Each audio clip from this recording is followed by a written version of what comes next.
tonight, so shout out Mother Bear. I know you're definitely watching. Thanks for supporting the stream. Ramen noodles and sushi from Uber Eats was on the tables for tonight. So if you want to be good at Siege, ramen and sushi is apparently the secret recipe.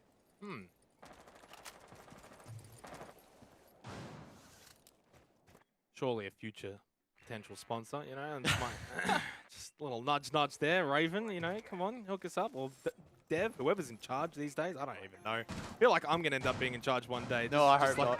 I hope not as well. 3-3, it's been a fascinating night for Oceanic Nationals, though, guys. We had a 7-5, 7-5, and now we've got another close one. They've all been close without going to overtime, though. We'll see, maybe this one could be different. Rufflecopter on the attack now. Chiefs on defense. I think to summarize that first half, I think Rufflecopter probably still a little bit more happy than the Chiefs here. Boydie is just being a nuisance here as they look to open up this office wall. Gemini gets sent out. Boydie scouting ahead will ping out that deployable shield. God Legion in the power position, and rightfully so. He deserves to play in this position after that huge clutch last round to close out the half. More drones will get sent out here by Roffle. It's a bit of an awkward breach here, in fact. They will need to vault in towards the objective, which could make things a little bit more challenging. God Legion over towards the mezzanine, over towards this front balcony, rather. Trying to find a pit, trying to find something. He does deal quite a bit of damage there to OJ. No one from the Chiefs really able to support God Legion at the moment. He's all alone, isolated from the rest of his team. Vast will come across to try and help on the cross. But it's easier said than done. On the flip side, though, the attack not really able to clear this player out. Yeah, not just yet. God Legion, though, is taken very low. There's the swing coming in from Boydie. Advantage Rufflecopter, 50 seconds on the clock. OJ's low, though, and Boydie's at about half health. So is Digital. Just holding over towards Piano. 40 seconds now. Time down here for Rufflecopter. Fast. Maybe missed drone there. Difficult to tell. Either way, though, he'll hold this position over towards Piano. Was he droned out? That's the question. I think the answer is probably not. OJ taken down. It's a 4 versus 4. Keep in mind, the objective is down below. Boydie swings to trade it back. Roffle with the man advantage, but they did falter in the previous round. 10 seconds. We're into red time now. 3 versus 4. Don't mention previous round in front of Boydie. He's got 3. Gets shut down by Digital, but it's straight back. Big round for Rufflecopter. This time they do not falter in the final clutching moments. And they will retake the lead.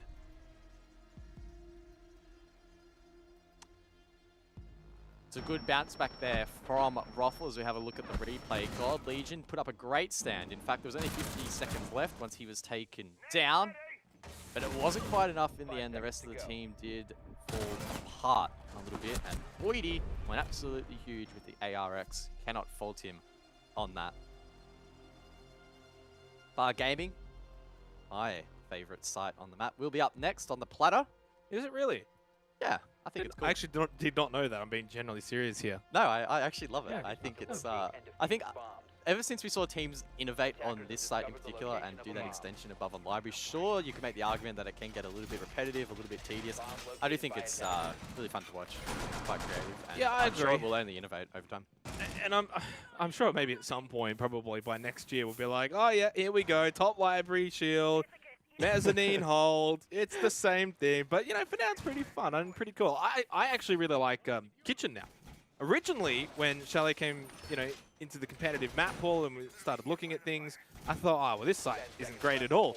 But the way that teams have innovated on it has actually been very fascinating. And I think there's a bit more playability to how it does end up playing out, more than even, say, Bar Gaming. But it looks like we are going to see the Goyo instructed to place these shields. There's actually 3 shields available, because you've also got the Echo as well. So one shield, which is the Vulcan shield, over towards Chimney at the mezzanine, and then the one over towards top library stairs.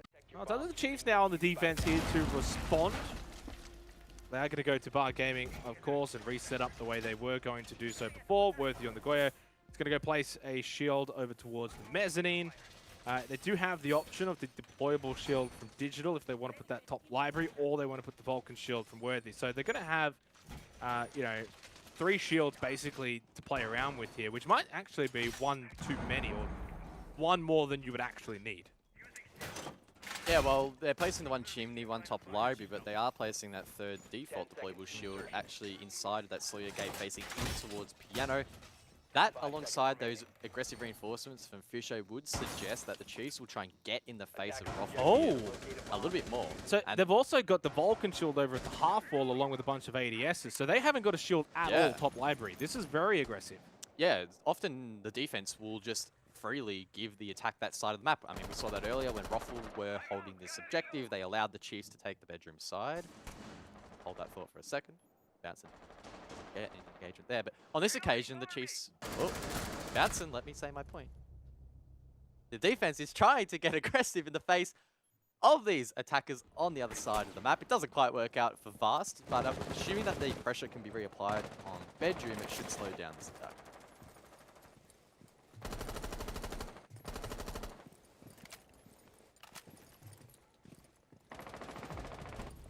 OJ will find the opening pick. Well, sorry, not the opening pick, the second pick to capitalize on the prior opening pick. 5-3. Rufflecopter and their attack is proving to be honestly incredible to watch, and an opportunity to go up 5-3 here against the reigning OCN champions on Chalet and punish them for a bit of a lackluster attack. This hasn't really worked out as well as they would have liked. Flores in play. Campo uses the first to destroy that deployable shield facing inside a Piano. Circles second. Oh, look at that. It's going to get all 3. Out 3 pieces of utility, 2 ADS devices, and a Vulcan shield. So well played by him. And guess what? He still has 2 in the pocket. So that shield at Chimney is under threat. Anyone holding the top of library stairs also in trouble as well. So it's been a good round so far from Rothwell. Still a long way to go. There are a couple of positions in sight that are quite difficult to clear out. Just need to get the job done. Chiefs just need to start finding a couple of picks here. They're getting overwhelmed and swarmed. Drones galore as well. God, Legion. They've still got one final Vulcan shield over towards Chimney at the mezzanine, and this can at least buy some time here for the Chiefs with 40 seconds on the clock. Be sort of one last deterrence of Rufflecopter's attack forward, but OJ with a good angle. Doesn't even care about the shield. Headshot into God Legion. And unfortunately for the Chiefs, 2 versus 4 with 30 seconds left. Not ideal. It's up to Digital and Worthy to put up a final stand. Digital goes prone, and that does not favour him well for this engagement, but he still wins out against Campo. Immediately traded though Boydie from above to find that pick. And talk about above, Worthy is going to go for a retake. No one's watching drones for the side of the attack, so they could well be caught off guard. Worthy goes to drop, goes for the flick, but he doesn't find either. Rothwell win the round.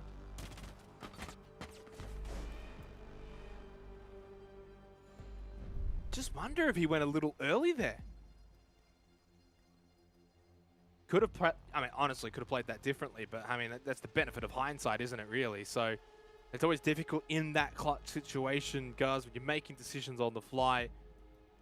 Can't blame him too much there. Chiefs drop yet another round, 2 in a row now to Rufflecopter, who are, I guess, maybe showing us what we probably expected from Chiefs attacks here on Chalet, in which they weren't able to replicate what Rufflecopter is now putting out here, and which is a very impressive attacking performance. Back over to Master, Bedroom, and Office with his 9th round, and Rufflecopter now in the penultimate round. They get an opportunity to get match point against the reigning champs.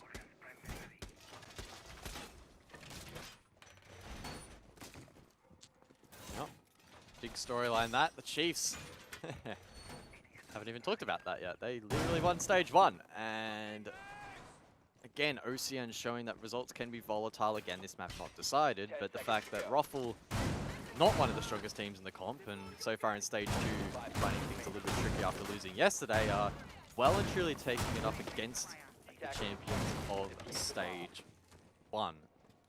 Rothwell on the favoured side of the attack with a 2-round buffer at the moment. One more round, as you mentioned, Jake, will be enough to secure them some points given the new OT format. So it's a very, very critical round for both teams.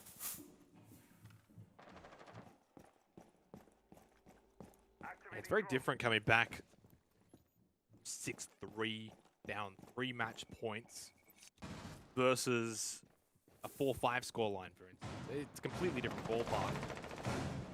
I mean, a 6-4 scoreline we've seen actually so many times teams are able to sort of win quick 2 in a row and send it to OT.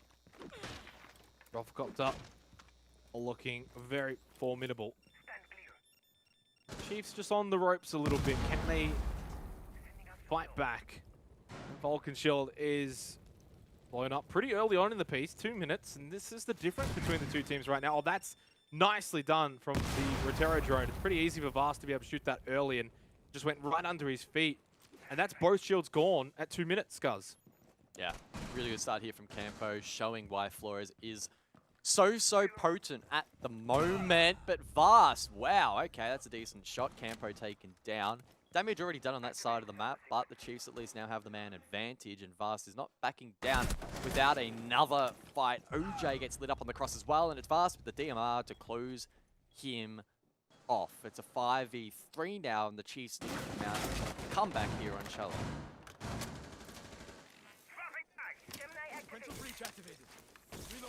15 seconds on the clock. Chiefs need to be able to close this one out. They've got the prime chance. Hot shot, good shots back. It was taking them to his legs. Vast finding the kill onto Bouncing. And yeah, hot shot, it's just all coming undone here. Vast has gone and got a quad. Can he go and find the ace now onto Boydie, the remaining player here for Rofcopter? On that piano shield. But where is Vast? That's the real question. Oh, peeks. Oh, he loses it. Boo. You can't boo him for getting a kill. Yeah, it's too much to do here for Boydie. I mean, and full credit to obviously continue to try. He's got no reason not to, but too much to ask of him in this scenario. What was essentially a 1 versus 5, now 1 versus 4. 24 seconds, finally picks up the diffuser, has literally no health. Good game sense to actually know that there's that player there. But what was that for Vast? That was savage. What? Some little jabs from Digital as well. Okay. I'm liking the vibes that they're giving off. That's why I wish I could hear what they were saying, because it looks like they're having a fun time. And I mean, if you're not winning in an official, sometimes it can be tough to bounce back and can be, you know, difficult to look at the positives. So it's awesome to see that the Chiefs off the back of that round are looking quite positive and ready and raring to go, because we could still have quite a marathon ahead of us on this map, presuming we end up going to overtime, or even just to get to regulation will be a few more rounds, which will be quite an extended period of time in Siege. Kitchen dining, though, that's the next objective to be attempted here by the Chiefs, the 6th pick as well. They're on for the Vigil from God Legion. Could add a bit of a spicy tone.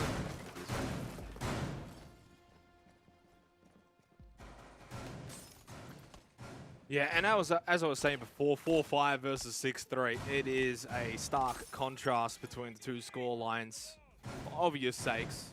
Even if Rofcopter now win this round in particular, get the match point, 6-4 is not too unachievable for Chiefs to come back from. So they've got themselves right back into this. I mean, they were never really out of it, though, either.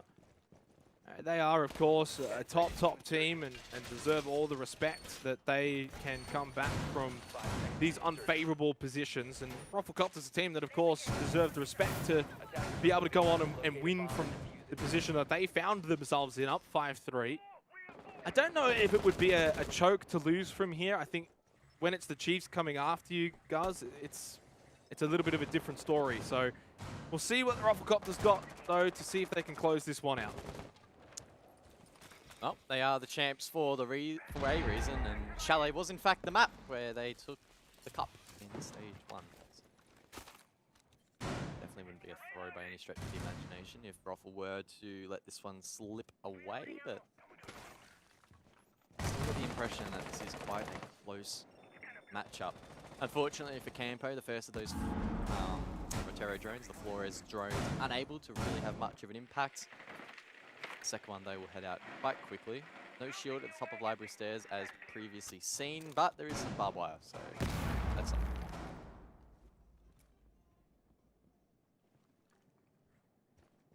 And for the first time maybe in a couple of rounds, it really does feel like that sort of stalemate between the two teams.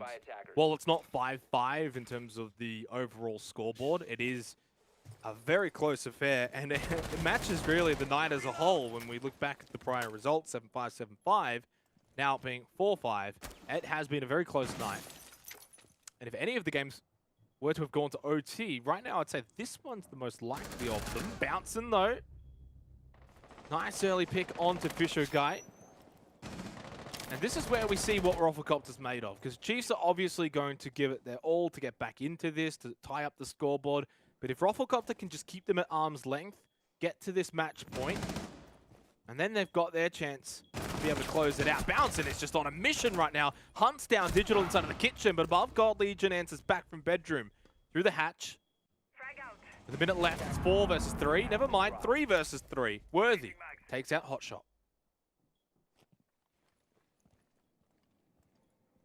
a pause in the action as OJ gets lit up.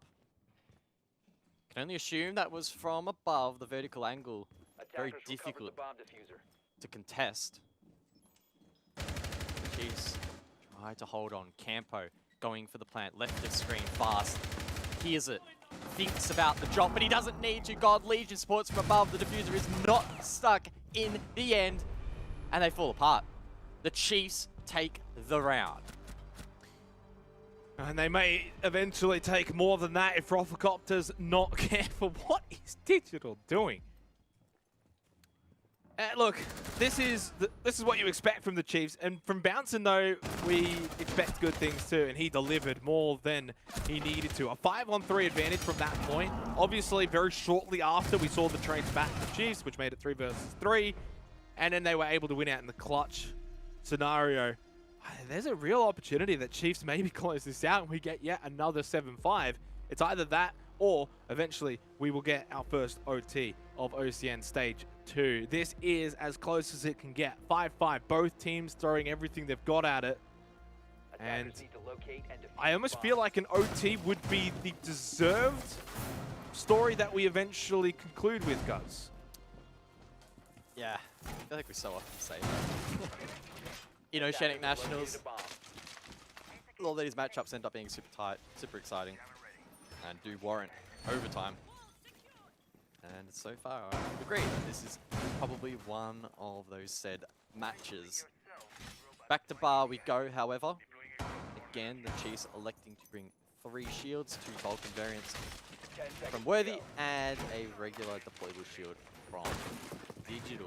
So far, it is looking like they are going for a more conservative setup as opposed to reinforcing far offsite over towards office and bedroom. They are exclusively just reinforcing off office, as we would typically see. Remember, last time the Chiefs lost 2 members early, so instead they're just going to reel it in a little bit here. And Digital, in fact, actually using that 3rd shield inside a library, so we'll never see it play at first couple.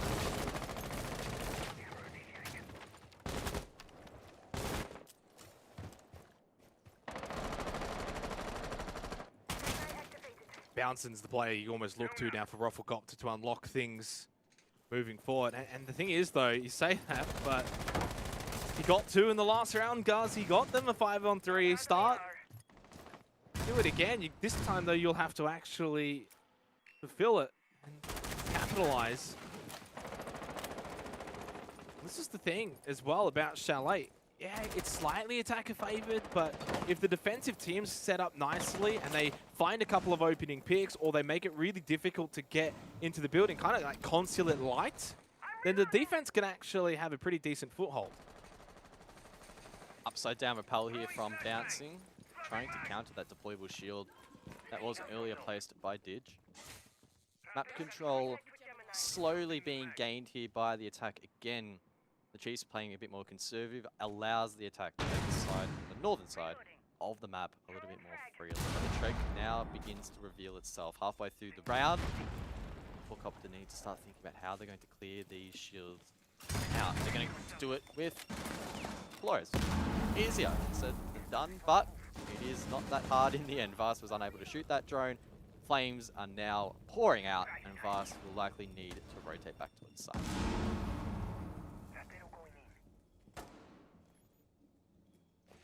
Doesn't have to, but it's usually the advised play. You can still actually hold that mid portion of the top of library stairs. You don't have to sort of peek up, which is where, you know, if you do peek up, your head's going to be sticking up and you're probably going to get it taken right off. But you can still hold it in a pretty aggressive manner without the shield, because really the attackers will sense that you're not going to be holding that position. Worthy, though, with a nice nitro cell, catches Boydie, OJ from above, but it's back, it's Digital. Nice headshot through the floor. Now it's the Chiefs with a two-player advantage with 35 seconds to go.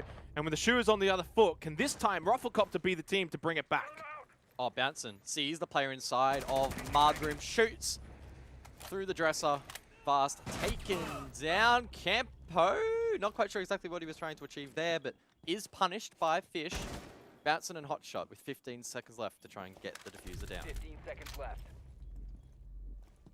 And Hotshot in a 1 versus 3. Drops down, 360 no scope, not going to happen. Chiefs have got match point here on Chalet. Is that a prayer from Digital? I'm not entirely sure.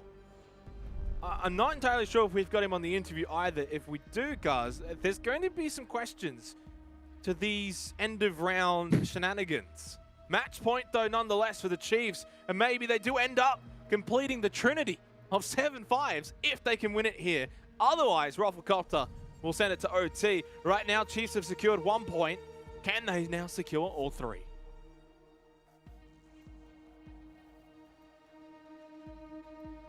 Well, bedroom and office will be the battlefield Defenders, protect your bombs from being defused by attackers. for the 12th and potentially final round in this matchup. Would be, as I said, 3 7-5s in a row for OCN Stage 2 Playday 2. Who knows, though, whether or not that will be the case. God Legion with... Okay, this is quite the setup. So inside of the hot tub, they have a deployable shield and 3 ADS devices. That cross can be covered deep from that rappel, I guess, on the exterior of the library stairs on the balcony to the top left of the screen. You still need to be able to pressure that player out of that hot tub, so who knows if they will be able to achieve that. Attackers are moving out to locate a bomb and defuse it. Yeah. Very interested to see how this round in particular plays out, because the stakes really have amped up to another level. The Chiefs want all 3 points, and Roth want to bring this match to overtime. Well, yes, they do. That's it. You're spot on. Thank you. Great analysis, guys. It definitely feels like all the momentum right now is with the Chiefs, though. So it's up to Rufflecopter to sort of break that and find a way back into this. And if they can, then I'm happy to say that, you know, going into overtime, the momentum of Chiefs will have been halted, and it's basically, you know, free for all. It's fair game. But despite being on the defense here, I very much am backing in the Chiefs to make this 7-5 off the way that they have been playing in the last couple of rounds. If someone's going to make something happen, though, it's this guy. It's Bouncin. Inox scanner used by Bouncing will find the feet of the Mute. That lucky player is Worthy inside of Piano. Inside of Dining, though. Oh, it's the opening engagement. Whoa. God Legion, that's sharp, but it's a very sharp trade back. Hotshot with the AK-12 is able to find that pick. It nullifies this round. It's a 4 versus 4. Yeah, and it takes Bouncin off the board as well, so he's not going to be able to disrupt those defenders above. With the scanner. And for God Legion, he would have already pre-placed those ADSs, right? So yeah, they lose a little bit of presence down below, as Campo's going to get Fisho guy out of the hot tub, at least just momentarily, as he destroys that shield. Losing God Legion's not the end of the world for the latter stages of this round. Minute 10 seconds left, 4 versus 4. Roteros will now be sent out by Campo. And there we go, that's going to destroy all of those ADS devices, I would presume, in the hot tub. And Boydie capitalizes. Fisho dropped off screen. It's a 3 versus 3. Diffuser inside of Solarium. That's to the right of screen. No one really from the attack in a position to collect that just yet. But with 45 seconds left, the player is making their way to the top of the stairs. That's Boydie, who can swoop that up, take the Sawyer gate down. And Ruffle can seriously start to communicate as to how they want to try and get this diffuser planted. Final 30 seconds of this match point round. 3 versus 3. Could not be any closer than this. Boydie, nade, goes out. Kempo's now in. Worthy still holding this position. Shotgun in hand. Over towards Piano. Nitrocell thrown into bathroom. Falls short of the mark. Boydie found a nade kill onto Digital. Advantage Rufflecopter for the time being. Vasto coming up big in office. Can he find a tag? Can he maybe disrupt this defuse going down from Boydie? Oh, Worthy though Worthy! misses an opportunity. The wall bang takes him down. Vast goes in. Too little, too late. We've got OT on Chalet. Rufflecopter tie it up 6-6. Worthy saw him. Worthy saw the planter and flicked the other way at the last second. The Chiefs on the edge of winning the map and taking full points, but that can no longer be the case. Ruffle hold on. 6-6 the scoreline. We reset. And honestly deserved as well, because if Rufflecopter had have lost that round, they would have walked away with no points, and I don't think that would have been deserved for the game that has played out here on Chalet. I think almost Chiefs would have stolen all 3 points. So at minimum, they both get 1. That's definitely deserved for both teams because it's been, you know, an incredible 12 rounds that we've seen so far, but we are going to need potentially 3 more to decide which team gets the 2. Kitchen we go, and Vast is finally going to bring the mirror out, so I'm keen to see this. The mirror, well, the first of those black mirrors actually being employed on the site. Rotation between the objectives, we can only assume that the second will be deployed up above in helping this extension and creating additional lines of sight in towards bathroom, for example, or office, whichever the teams would like to prioritize. So keen to see how that strengthens the defense here. In terms of the attack, a pretty standard lineup. We are going to see Staples still brought out, the Jackal to clear the roamers, the Flores to clear the utility, hard breach as well as soft breach, so plenty of tools at the disposal of both teams.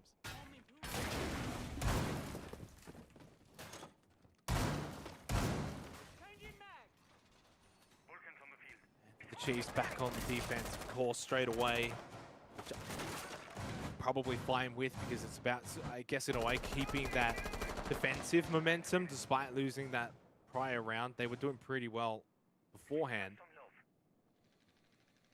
First Rotera drone making its way in just to open up this wall, and does so pretty comfortably. Oh, bouncing with the opening pick. OJ opening up the floorboard. I thought for a second we were watching one and the same, but it's not. Rufflecopter with an advantage. It's God Legion taken off the board early. 2 minutes to go, in fact, so super early into the round here for overtime.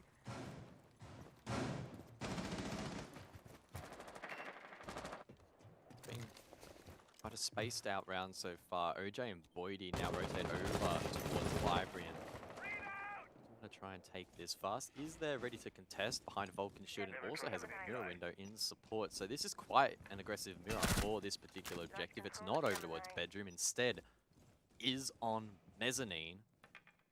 This could go one or 2 ways. He could be taken down cheaply, or he could really hamper Ruffle's ability to take out control, and it would be the first of those outcomes. Boydie to find the pick, and Ruffle with a strong advantage. Worthy looks to respond. Worthy does respond. 2 picks found. Did they maybe just get a little bloodthirsty off the back of that kill of Vast, thinking that they basically opened up the mezzanine area, they could just stroll on in? Chiefs, we're not going to allow that to happen. They had that spot covered in the event that Rufflecopter were going to do just that, push into that position. OJ now takes the chimney spot. He can, of course, look into office. Spray through the wall. That's going to miss the mark, but a decent effort. Close. 55 seconds, and it's a 3 versus 3. After Ruffle and a 5 versus 3 start, have they maybe squandered an opportunity? Gas babe out from Fisher Guy. And that's decently thrown, actually, to block off that piano doorway. 40 seconds left. Worthy now the only player above holding that position as the rest of the attack looks to try and take control from the front door. Terror will be sent in, can gain some intel and potentially try and dislodge some of this utility. I believe it was shot out, so it won't have much of an impact as the attack needs to consider the plan. It's in the hands of Hotshot. This is going to be tough. They'll still have 3 flashes that you can throw into sight. find a way in. Although, hot shot dies. OJ gets one back. That's the trade that they needed. But a 2 versus 2 with 5 seconds left is going to favor the Chiefs always, especially with Digital in that position. Digital, show us some more moves. What have you got for us? He looks fired up. Oh, a kiss? A big smooch? No, it's a gun. Whoa. Jeez, hands up, hands up. Match point or overtime match point now for the Chiefs. Good start to the round there for Ruffle. They found 2 picks, one of those critically on Devast with a strong position on Chimney, but they did get a little bit bloodthirsty. Worthy stepping up hugely on the Goyo to find 2 picks back. And Digital with the bullet hose has a field day. That Alder proving to be a menace. Chiefs with the lead. They have the attack. They should by all means, on paper, Chiefs win, but Attackers need to locate and defuse as many bombs as they can. Attackers have discovered the location of a bomb.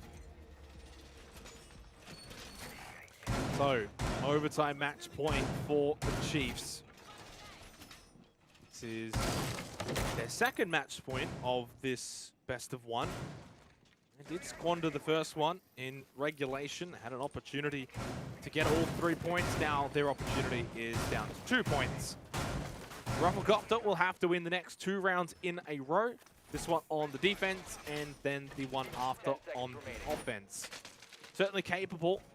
They have been impressive to watch and makes me a little surprised as their result from yesterday. Guys, the 3-7 loss to LFO because they played much better today. Yeah, 100%. And I guess, again, being best of 1s, it's a little bit more volatile. You're playing a lot more different maps. Just sometimes you rock up on the day and you're just not feeling it. Maybe you had a bad night's sleep, a couple of bad scrims, whatever the case may be. There's 1,000 different reasons why you may not perform on the day, and that is just the case here. And I think Ruffle can, regardless of the result, hold their heads pretty high. They've put up a good fight against, again, the current reigning champions of OCN. The Chiefs are not to be underestimated, and I do believe that yesterday was maybe just a one-off, just a little bit of a blip on the radar, as I like to put it.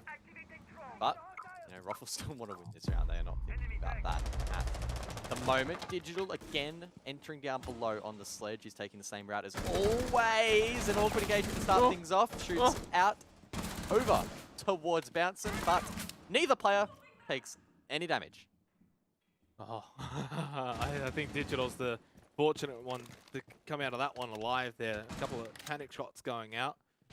And the fact that he's obviously on the sledge as well, you want him to be in the game to when, you know, you can get a bit of control. You can open up quite a bit of that mezzanine, open up a bit of library as well with the sledge.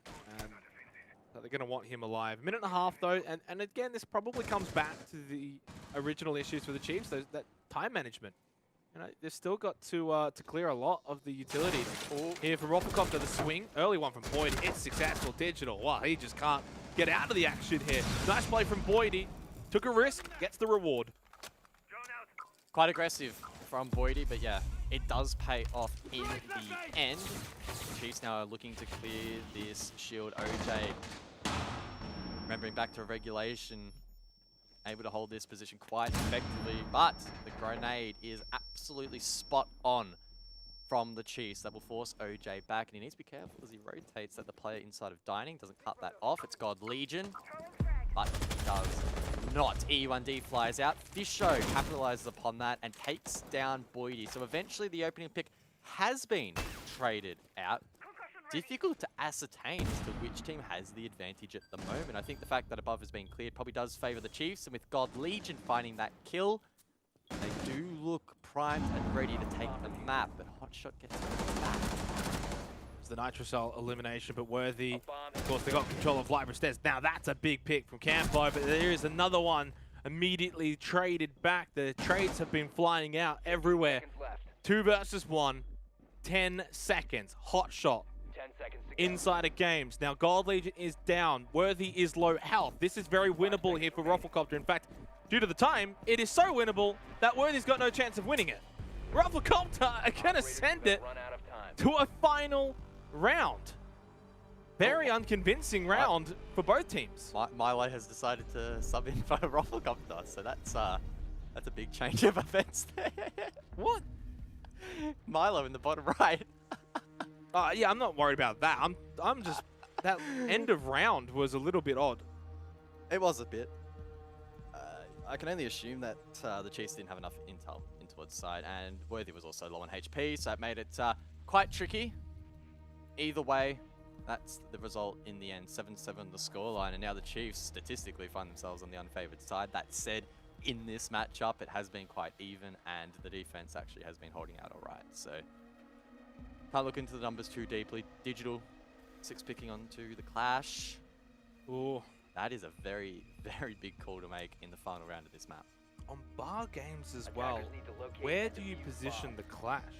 Usually on Chalet, if you're going to be picking the clash, it's for Snow Wine. Tend to see it picked and played there a little bit, but I am wondering it, and guys, you might have the answer here as to where Digital is going to position himself.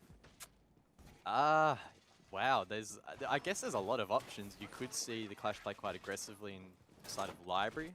If Ruffle attempt to enter from there, you could even see him extend a little bit more towards Piano and slowly fall back.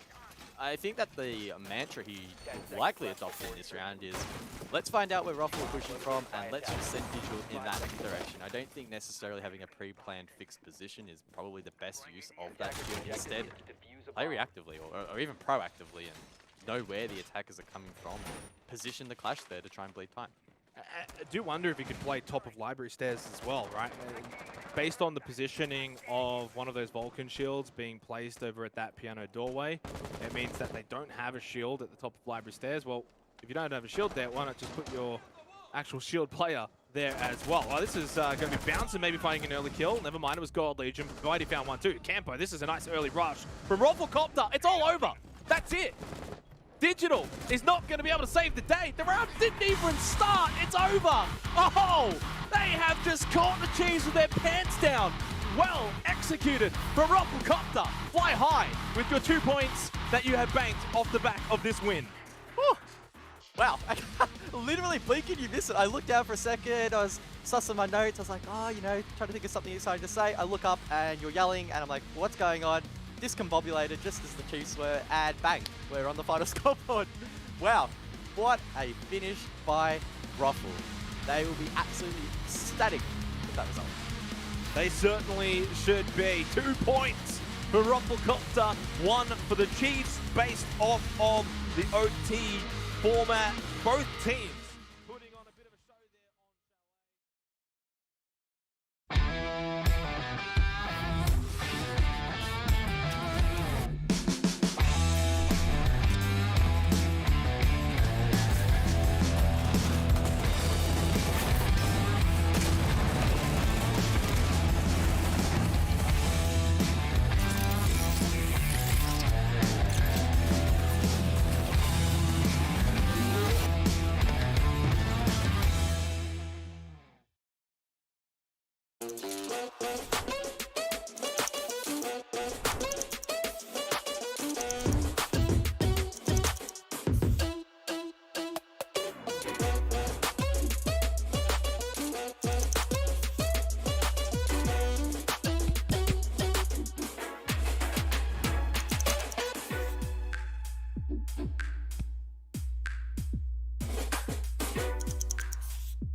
Order now at macros.com.au.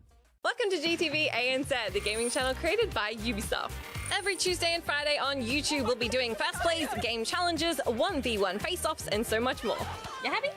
When did we get a dog? It's a good question. I'm running out of time.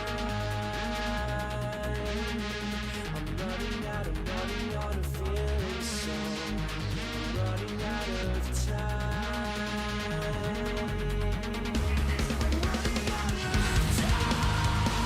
And now, it's all on the save to play a heroic.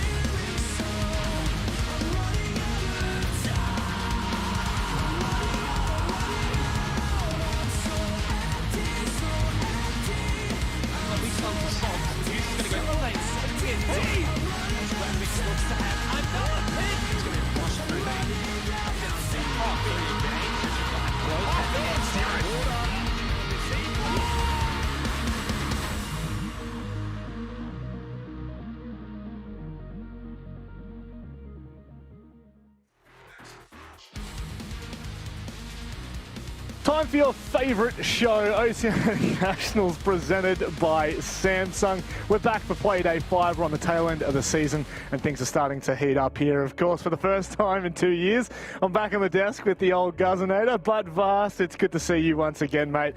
You're just off the back of APAC South. Are you feeling fresh? Yeah, I don't know. I'm feeling good. Excited for tonight's matches as always. Yeah, and I'm just keen to get straight into it. That's one way of putting it. We can just get straight into it, I guess. But I'm gonna do a Xenox here, Guz. How you feeling? Good. Good. That's what we like to hear. But we do have some banging matchups tonight. There's no doubt about it. We'll have a look at the standings before we go to the proceedings of what we'll be expecting. And Guz, maybe you can explain a little bit more in detail of what we've seen so far. It seems like a bit of Bliss dominance. Yeah, off the back of the last Playday, number 4, we have surpassed the halfway point of the Stage 3 regular season. Team Bliss up the top. They're still the best of 1 Kings, the only team to not lose so far, the only undefeated team so far in the standings, as Chiefs did, of course, lose a match alongside the Knights. Making our way further down the standings, 2 teams that probably stand out as a little bit of a concern that we wouldn't expect to see in 7th and 8th is Wildcard and Order, respectively. It's been a very rough start to the stage for them, and they'll be looking to bounce back throughout this second half. Vast, what are we expecting from Order and Wildcard? Like, are they going to stay down there? It's starting to look like that. I mean, Order's on 1 point, Wildcard's on 3 points, Bliss is on 11. I mean, Rhythm are on 6. So, they're in a really tough spot right now. They're playing catch up. It's not always good to be behind. But look, there's, 3 more Playdays left. Yeah. If they really, just focus on their next games and try to play their best, try to get the best results, there may be a chance. But I think at this rate, probably not. Well, here's what we've got on the agenda for tonight. 2 games that will, I think, really start to dictate what we might see. It's the first and the last match, guys, that I'm really keen to kind of dig into because, I mean, for lack of a better explanation, those are the teams that we're kind of expecting to either miss playoffs or maybe just narrowly make it in. Honestly, I'd say, to an extent, every game's really critical tonight, right? Wildcard fighting for their position in the league. Then the second match, Brothels fighting to try and make their way back in the top 5 for the gauntlet. Then you have arguably 2 of the best teams in the region going head-to-head in match 3. And then 4th is Order trying to bounce back from their terrible run of form in last place against Rhythm, who have found this crazy spike in form. So just honestly, across the board, picking one of these matches is really, really tough. But yeah, a lot to look forward to. Mate, I can't believe it. You're storylining. Lots happened in 2 years. A lot has happened. Day, so that was a bit of a Xenox DNA coming out. Vast, any match in particular? Maybe we're looking at the Knights and Bliss match there? Yeah, I mean, everyone's kind of looking at the Knights and Bliss game. That's a game that kind of stands out. But I'm actually really excited for the first and last game because, as you guys said, it does kind of define this season. And I think, with Rhythm and Overt's, a couple of performances of recent, it should be like a really exciting matchup. Certainly should. The one that I'm really keeping my eyes on is, of course, Knights and Blitz. And guess what? Happens to be the match of the day for those of you who weren't around. PogChamp, dude. For those of you that weren't around last week, I'm just waiting for the cringe on Guz's face there. We now have a new segment that is the match of the day. We're giving away a $50 M-Wave voucher, so you can go and spend it on whatever you want. You do have to be over on the twitch.tv/Rainbow6ANZ channel, so make sure, if you're on Bravo at the moment, we still love you equally, but there's a little bit more love being given to the guys on ANZ. So make sure you jump over. We'll give you a keyword as we get closer to that match. And yeah, that's pretty much all you need to know. Make sure you stick around, and that will really, I think that's going to be the most explosive game of the day. But Guz, we can probably bring it back a little bit closer to home now. Avert and Wildcard are going to be a pretty big matchup, I'd have to say. Let's go to the predictions as we see who's really, who's split the difference on this one. Ooh, okay. Wow. So This is strange. I would have thought that Roffle and Roffle Chiefs and Knights Bliss matches 2 and 3 would have a bit of a bigger split. Actually, match 4 as well. A lot of people like, outside of Ducky going for Rhythm. Wow, this is a lot to take in. Match 1 quite evenly split. I think I made the call. I don't know if it was on Reload or last week's Playday or whatever it was. Like I was straight away, bang, I'm just going to lock in Overt here. A little bit concerned as wildcard. You know, patchy in their form and could definitely produce a result tonight. But especially off the back of last night as well. But yeah, weird across the board, honestly. Yeah, it's easily the most contested, isn't it, Vast, that Overt and Wildcard game? Yeah, that one kind of doesn't really surprise me. I think the last game really surprised me that everyone went for Rhythm. I don't know, like when I was kind of deciding, like, you know, writing my prediction, I wasn't entirely sure. I was like, surely this is the game Order wins, but I don't know, just something in me just felt like Rhythm got this.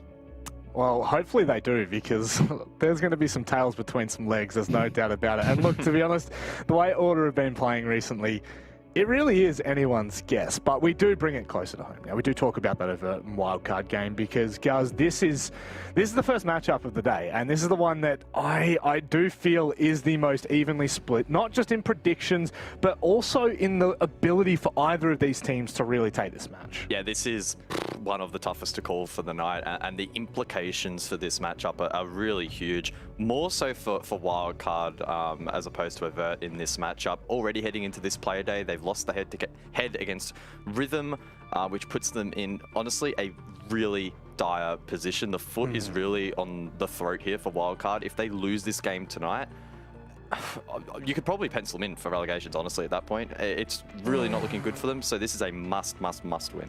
Vast, did you ever think there'd be a world in which we saw Wildcard get knocked out of OCN?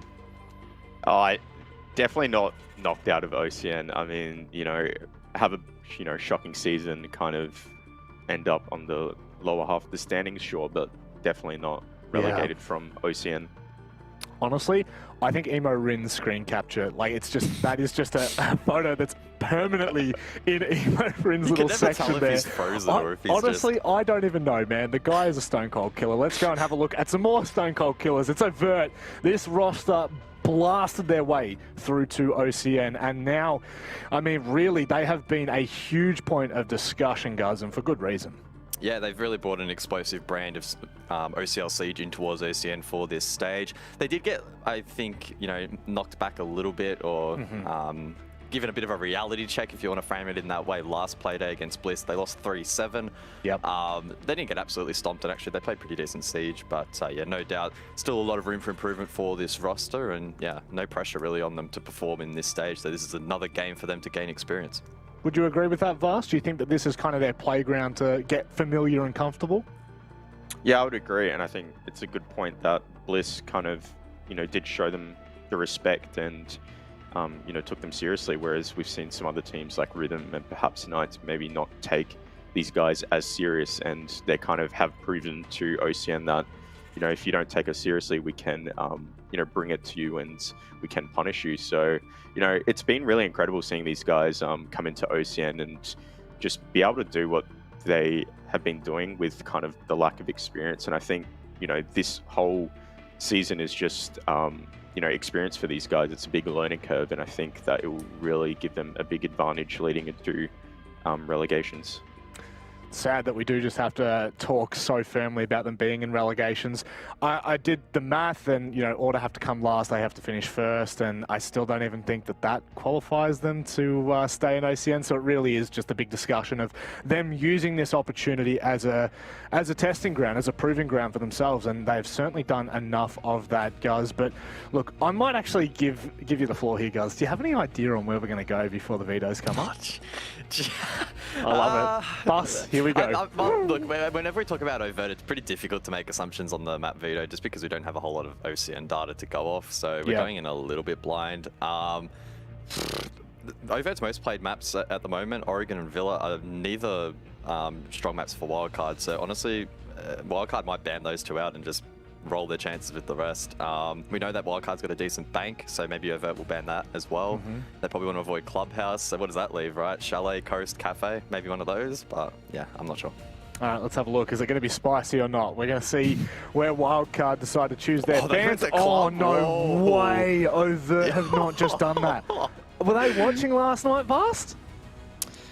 Yeah, I mean, I think that's maybe a reason why they've decided to come to Clubhouse, because, you know, they were able to kind of sit back, you know, relax, watch Wildcard's game from last night. They beat Elevate on Clubhouse. So they're probably, you know, able to just sit back and analyze and see, you know, what they can exploit. Spicy. So spicy. Guz. I mean, what? I did not expect... This is the last map I expected. And Wildcard's Villa this year as well has not been great. Negative 12 round diff, 1-4 record, so it's not good. My mind kind of went a bit like, why are they going there? And then as I thought about it for a couple of seconds, I was like, hey, maybe this is kind of smart from Overt. Remembering that, again, there's no pressure on them in this stage. The chances of them avoiding the relegation run are next to 0 anyway. So why not take Wildcard on one of their best maps? You might learn a thing or two. Who knows? You could throw them off. If they put pressure on Wildcard early, there's a real chance that Wildcard themselves could crumble. They wouldn't be expecting Overt to be a tough opponent on this map at all. So I wish them all the best. It's going to be a tough game, but maybe they can pull something out. Looking back at the bans, do you think Overt have really tried to go to Clubhouse here, Vast? Well, I was actually looking at some of their kind of, you know, history in their vetoes, and Clubhouse is a map that they definitely never really banned, so it seems like a comfortable map for them. Okay. They always try to push for an Oregon club, maybe Villa, and they kind of just ban out the rest. The old OS trio, hey? The old familiar. Well, Vast, we're almost ready to get in the game, so we'll get your final thoughts on this one. Quick final thoughts at that. What are we expecting? Quick final thoughts. Quick ones. Expecting a wildcard win, especially since it is on Clubhouse. Yeah. But I don't think this will be an easy game at all. Oh, that is a spicy statement. I love that from you, Vast. Well, let's see how difficult this gets for Wildcard. They're going up against Overt, a bunch of young gunners. Guz, what a way to kickstart our first cast in 2 years. Oh, wow. And I feel like we casted a club together 2 years ago. I can't even really remember it that well. But yeah, I'm keen to jump in. And I'm very excited that we're heading to this map. I did not expect Overt to take their opponents here. They are young gunners, and Clubhouse is one of the most structured maps still post-rework, and we know that Wildcard traditionally love and thrive in that environment. So this is honestly going to go one of two ways, in my opinion. Either Overt will come out of the gates pretty strong, we'll get a good fight, a good close game that might even push OT, or Wildcard are just going to absolutely smash their opponents. So we'll have to see which way it goes. But yeah, for me, those are the two most likely scenarios. Well, Overt looked pretty comfortable. Elements isn't even chilling with him. He's off in the back meditating somewhere, but I guess that's the mindset you need, right? I don't know. I'm just absolutely talking smack here. On the bans list, however, 2 hard breaches. Last night we saw the Thatcher and I believe it was the Flores banned out. So that leaves a little bit of a playtime for the attacking side. Yeah, means we'll see quite a bit of Thermite Ace play. Thatcher as well might be brought out a fair amount to try and deal with Util on the walls, with, again, Kaye being available, Bandit not being banned out, Mute, etc. I would expect the final ban here to be, I don't know, probably something along the lines of a Mirror, or maybe even a Mute, depending on how aggressively teams want to roam. Yeah, so Mirror, kind of expected, not overly strong on all sites here on Clubhouse, but can be a bit of a nuisance to deal with. So by no means a bad pick. And yeah, this does leave the game a little bit open. Yes, 2 hard breaches off the board, but I do think that with both Thatcher and, again, Ace and Thermite on the board, it could make things interesting. It does have Wildcard setting off in the attack, which, I don't know, it kind of scares me for Overt a little bit. We saw how roam-centric Wildcard were playing on that basement defense, and it looks like Overt's going to shove a bit of mud in their face, a bit of dirt back their way. The SSG roam on the cards, and, well, this is exactly the same way we saw Wildcard start out in their match last night in APAC South, and boy, did it work to perfection. Things got a little bit rough after there on the defense, so I'm keen to see how Overt tackle this, more so probably how Wildcard react to the roam, whether they decide to go for a hard clear or potentially catch them out of place.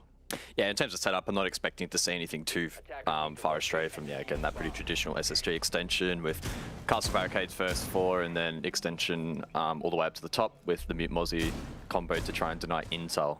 Yeah, I'm more so interested to see how Wildcard are going to react. Sometimes having to sort of go through this extensive checklist in the first round on your first attack, it can be a bit of a wake-up call. And it can give us an indication, right? A wild card ready and raring to go in this matchup, or could it be a little bit of a sluggish start?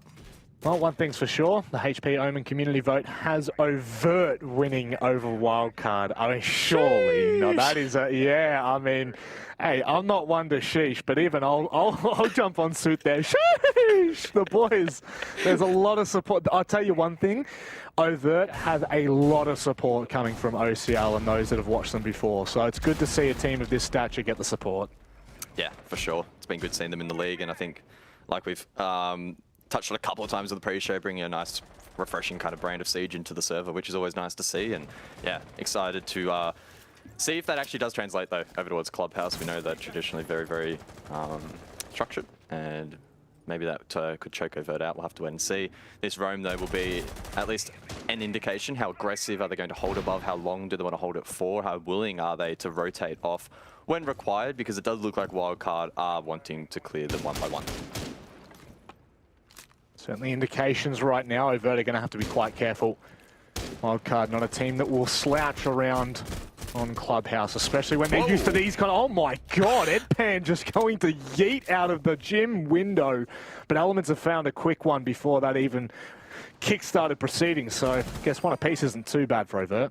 Yeah, unfortunate for Edpan. He was pinched there with Jacuzzi wall being open, so he had to kind of go for a play, otherwise he would have just thrown away his life for nothing had he not been able to get down that gym hatch, which I assume was opened at that point when he went for the run out. So yeah, not the worst of plays, and honestly, Vinny, it was kind of a little bit 50-50 there on the vault if he wins that or not. So he'll be counting his lucky stars, and he still has 2 EMPs that he can work with the rest of his team for later in the round, both Pat and Milo on the hard breach respectively. Still up and running. We can see Mute Jam is on the triple wall. I was going to say that maybe the hatches could have been kited, but he's not on the board. So it'll just be mainly that triple wall that will need to be dealt with by Vinny and the hard breach if they want to go for that push. Tell you what, minute 30 and they'd pushed everyone back to site, started to take all that control and get to use on, or get to work, sorry, on what they need. I don't think that's too bad from Wildcard. Now they're getting down to that minute mark where things can start to get a little bit sweaty. Overt are well and truly turtled on site. So the big question for Wildcard becomes, how do they approach their attack? We saw last night they decided to go for an execute for the plant. Milo went straight down the kitchen hatch, went for the plant behind the default, and really just was really well held by Wildcard. It looks like it's a bit of a different approach this time. And Church Wall might be the point of contention. Nitro missed by Twent, allows the wall to be popped open pretty freely, and I think Wildcard will try and set up to plant behind the bar, but they still need to clear this position. A lot of drones available allows them to gain this intel, but Pat does not quite get that first kill. Eventually Will on the entry, swings wide for a second. Doesn't have the diffuser in hand though. Milo needs to get across. Oh, Cairo lights him up, but allows him to pass. Dust settles. Pat just looks away at the wrong time. Don't think they're going to be able to deny this. So post-plant here for overt. Not even going to get the chance. Vinny mopping up like a janitor. And that is a very convincing first round on the board for Wildcard. Yeah, just across the board, really, really nice there from Wildcard. Pretty clean. As you mentioned, Rob, good time efficiency there. They had about a minute 20 or so to work with. Plenty of drones. I think they had 9 up last I checked before the triple wall got breached to make sure that they didn't get caught off guard. And yeah, opened cleanly by Pat in combination with Vinny's EMPs. And then from there, all those aggressive positions that Overt tried to hold were just picked apart. There might be an alternate timeline there where Overt were able to find those picks, but I think Wildcard are just way too experienced and do their due diligence really well. They're not going to get caught off guard by plays like that. Definitely not, especially when they're so well versed and used to that kind of a roam from themselves. You should realistically be able to deal with that pretty quickly. So that is a really good mark to see from Wildcard to start things off. Now we are seeing the Thunderbird brought from Twent. Nearly went to call him Twent. Have we decided to just call him T? Like T, Trent? What's the go here? I know we were talking about it last week. What is the go? I don't know, man. I've been calling him Twent for a while. I still remember when he was like back on SLG. In fact, we probably casted him 2 years ago. When he was on SLG. No way, surely not. Fairly sure he was. Definitely casted his name way before OCN, but yeah, I don't know. It's a weird one to say. I just feel like I'm going to say something that's completely inappropriate. I'll just be completely candid with you. I feel like I'm going to get TOS'd when I go to say his name, and for no real reason. There we go. He was on Sleeper Gaming. Guz, we cast him all the way back in the day. Yeah, I was right. Oh. And he played with Milo, so he's actually versing his old teammate. Oh.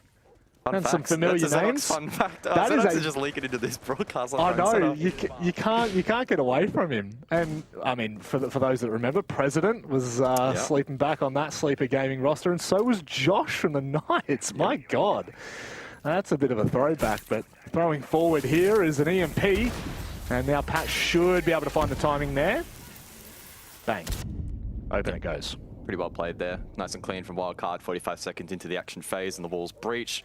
That's something that Avert will need to monitor as the rest of Wildcard will rotate. Second exothermic likely used, bot garage here, and then Elements will be under the pump. Edpan looking to assist that position as well. So I'm liking this from Avert, playing pretty proactively, trying to deny Wildcard from getting free map control. Well, there's a way to open things up. Twent on, I mean, I wouldn't really necessarily call it a roam as much as I would as an extension. Emo Rin trying to open up a line of sight. Oh my God, that is way too close for comfort there. Stays alive though, and that can be a pretty tricky position to flush out. Looks like Wildcard are trying to open up garage, and he will be locked in there for now, unless they give him an opening. Yeah, Pat burning with flashes. Geo likely to cook a nade. And yeah, there we go, right on. Jesus, okay, settle down. Settle down, Guz. Oh, that felt good to say. That was big brain from you, not going to lie. Oh, I mean, it really wasn't, to be honest. Unfortunate, yeah, for Edpan. Caught out, and now Elements here. He's really under the pump here, does have some Kona stations to aid him, boost his health, a couple of ADS devices still active as well, but he needs to really find at least one kill here and delay as much time as possible. Wildcard very proficient in flushing out this Rafters position. You're about to see it right now. Elements knows what's coming, tries to get over the top, but can't find a single thing. All he finds is his own demise, and well, a 4 versus 3, not really bowing all that favorably for Overt. 40 seconds left for them to deal with. I tell you what, Wildcard's attack on Clubhouse are something that terrify me. Yeah, Overt being picked apart, 30 seconds on the board, and Maloska with the diffuser in hand, likely going to go for a B default. Emo holding the cross outside on the breach, and this is very classic Clubhouse, going to be tough to defend. Certainly will be, but 3 C4s allows them to have that time to kind of play with. I like this from Milo, really deep bait. That C4 is not going to hit the mark whatsoever. Cairo does find a kill on a Milo though. Things are now getting a little bit interesting because Geo is all on his lonesome. If Twent finds that, it's game on, but it's Cairo who trades back. Overt, my goodness. What a way to claw back that round. Wildcard are really starting to run amok. Yeah, I think when Milo died there, Wildcard played quite reactively. They sent someone bot red to maybe try and go for a play, probably feeling the pump there and not having the confidence to necessarily stick the diffuser there. If they had their time again, maybe they would have reattempted. It's always difficult to say, and they didn't have much time to work with. So, I don't know, a bit of an awkward situation there, but Avert doing a great job to hold on. Watching that, round back on the VOD, they'll probably be, counting their stars, lucky stars again a little bit, as Wildcard sent it deep. But yeah, they played pretty well, and yeah, I'm unfortunate that Milo plant didn't work out, right? Where he tried to almost plant it on the wall. Not something you see very often, but yeah, it didn't work out. Certainly didn't. Overt, I mean, that's a pretty decent adaptation. Thought they were going to be in a bit of trouble, but the second you see 3 C4s in the pocket, you kind of have a little bit more confidence, especially with that default plant. It's one thing that they're going to be able to use likely in their next round should they need to go back to cash. Of course, I mean next round, the next attempt they go back to cash. Moving forward though, don't mind seeing the alibi on Clubhouse. Really quite a nuisance on those windows, especially facing out onto the balcony, which it looks like they're all out on. We'll follow that along. There you go. Bada bim, bada boom, bang, we're good. So that will be quite frustrating for Wildcard if they're trying to find lines through and cut off, because I mean, you can move so much as Overt. As long as Wildcard can't get into position there, you can be quite menacing. Yeah, just taking a step back in terms of this map for the side of Overt. It is, again, their first time playing it in OCN, but I've had the man, the myth, the legend, Blue Panda himself, hit me up with some stats from OCL, and in fact, in Stage 2, they played it 3 times and only dropped 4 rounds in total. So the scorelines were 7-0, 7-3, 7-1. So at least in OCL, have some decent performances. They did, unfortunately, lose this map in the grand final to Fury, which might give us a little bit of a better reading in terms of the strength of opponent that they're versing here in Wildcard. I'm still not quite at that same level, but a little bit closer to that. But yeah, actually maybe a bit more of a positive sign than what we maybe foreshadowed in that veto process. Look, maybe I jumped the gun a little bit. Maybe I did too. but... Don't worry. This is Wildcard you're versing, dude. Yeah. So we've seen the best of the best struggle against them on this map. And that's I think that's the big glaring thing for us, was the fact that, like, this is Wildcard's best map. Like, by far. This is the only map they've performed well on throughout the entirety of 2021. I mean, I'm just saying that without looking at the stats directly, but I remember looking at them yesterday, and it was not that pretty when it comes to other maps, and hence why it's one of the most banned maps against Wildcard. So it was a bit of a shock. However, you back yourself in. A team like Avert could seriously do some damage and start to press the issue, which it looks like they're doing with Wildcard nicely here. But a bit of a tussle here on Jacuzzi, trying to get this wall open and put the pressure on Twent. Yeah, Twent doing a decent job there to impact trick. Ooh, those Salmas. And in fact, I think they've all been tricked now. Yeah. Molosca, none left in the pocket. That puts a lot of pressure now on Pat to perform if they want to open up a bathroom. Presuming he doesn't need to use that exothermic elsewhere for this attack. So really good utility usage there from Overt, burning time. And again, as I mentioned, burning utility doesn't place Wildcard in the best of positions. No, that is so spicy. I really like how they've been able to deal with that Overt. And Cairo come across and support. Twent's trying to hit some cheeky little pixel shots. That's all. Oh my god, that's through the drone hole. I thought that was just through the opening, but my god. I guess, you know, Overt are sharp gamers. There's no doubt about it. And Wildcard seem to be a little bit stalled out here. Yeah, they've been outside the breach now for a good 30 seconds, 45 seconds. Pat eventually makes a move. We'll open up that wall. Impact trick, doesn't quite hit. Breach opened, angle established. Cairo hits the first, but Geo responds with the trade. 30 seconds left. Twent now holding on the mattress, if you will. He's got a little bit of support, so it doesn't look like Wildcard are going to be able to swing him just yet. Still, all the alibis are up on the window, so they're not going to be able to make their move in without being noticed. Speaking of being noticed, I think that's Geo who's made his way into the shower. 15 seconds left, guys. They've got to get a move on. Geo cooks a nade. Scared of someone behind that chassis, but Twent swings wide and finds him as he's cooking it. On the balcony as well, Vinny taken down. Milo needs to respond. He cannot stick this plant, no coverage. As Emo Rin's isolated down below, and Overt picking Wildcard apart. The timer will deplete, and the defenders will win the round. Oh, dirty. Really love that from Overt. I mean, that just starts from that the mini game on Jacuzzi Wall. I mean, God, how many times are we going to use the word mini game, guys? I actually think I picked that up from you. I think that's where it all started for me. I started using it after I listened to one of your casts, and you know, my ears were bleeding, but I did hear the word mini games quite often. But that right there was won by Overt so early on. Milo just could not get those Selma charges off. I think Cairo actually came all the way from Con. I think it was the Con door to use his first impact grenade. Like, honestly, that was so nicely played. Wildcard were just stuck between a rock and a hard place. And, I mean, maybe they could have looked at a different avenue, put some pressure in from Cash, and at the very least made Overt uncomfortable. However, all the attention was just so stalled out outside of Jacuzzi, and it's just not a pretty sight when you've got Overt set like that. That was pretty good colour from you. I don't really have much more to add, so bang. Well done. Heading into round 4 though, Overt will go back down to basement, and very, very similar lineup with Mute Mozzie, Sawyer as well, playing the Cap Can to maybe try and inflict damage on some of these entries who won't be suspecting those traps. Wildcard in response, pretty standard lineup. I think across this whole match we're going to see that double hard bridge, Thermite Ace, Thatcher as well, so lock those 3 in, plus you know you need to add a vert player onto that, so you're going to have Buck or Sledge, and then you just flex your best fragger or one of your fraggers onto someone else, and Emo will jump on Zephyr. So I don't think we're going to see too many shakeups in that department, at least not for now. And yeah, I'm keen to see, do Wildcard commit to the roam clear once more? I would say probably they will. They did a decent job last time, good time management, so I don't see why they wouldn't do anything different here. Or would do something different here, rather.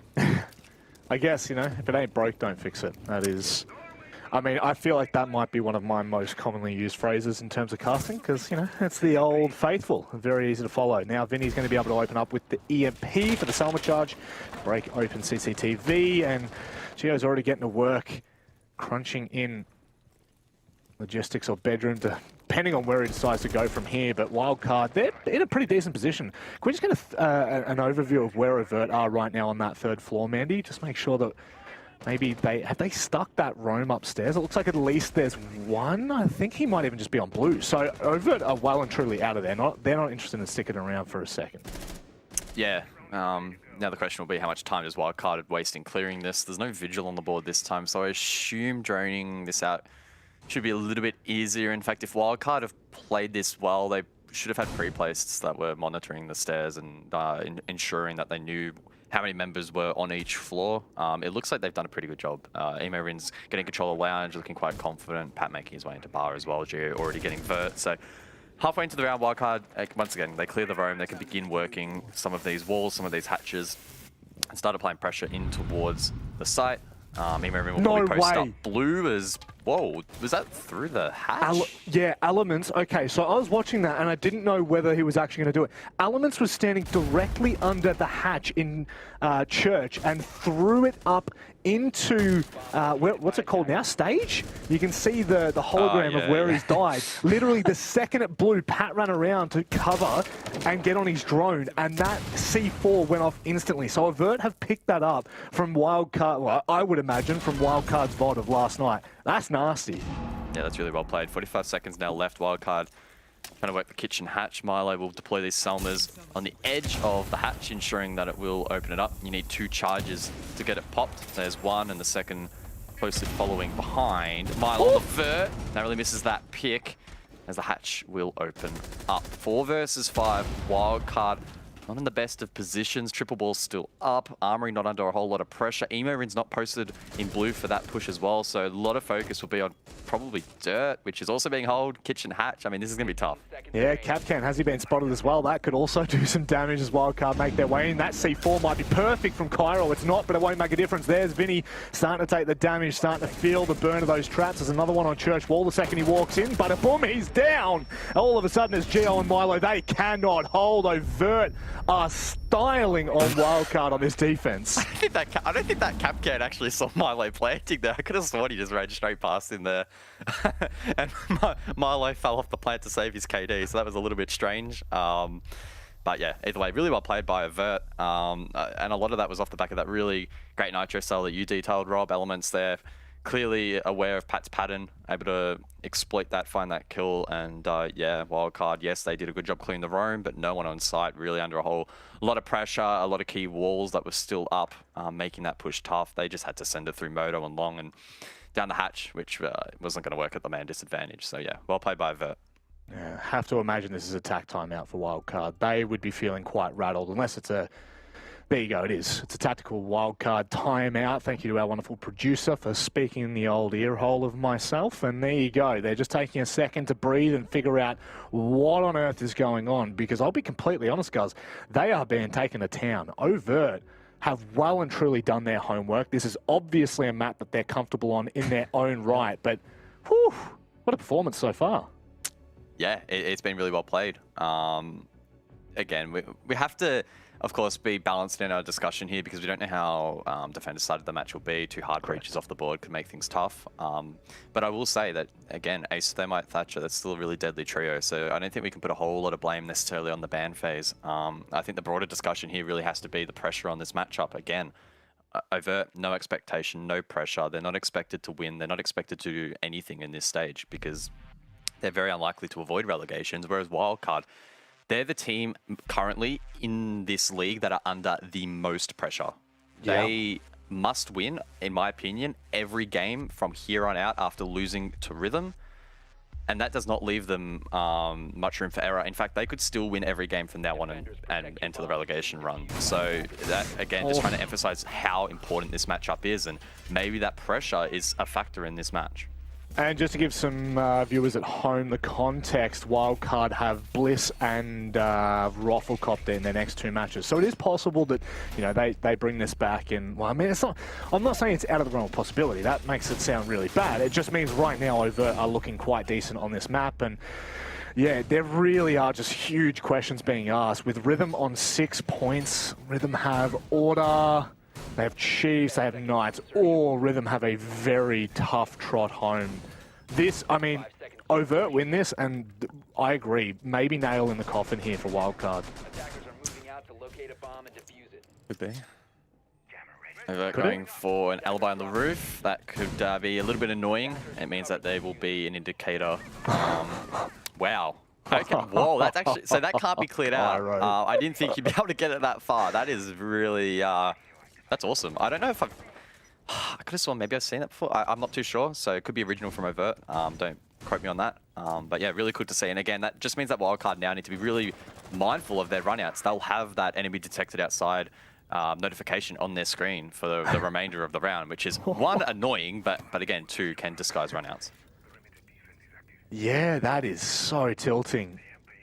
Pat now, in comes the EMP. How does Twent play this? Is he going to be able to find the right wall? No, he goes to the right, and it sits on the left. So it'll be the free wall open. Geo finds a pick onto Twent as well, so it doesn't make a difference about the Prisma being outside. Wildcard have gotten off to a nice start. Yeah, nice for wildcard, not so much for Overt.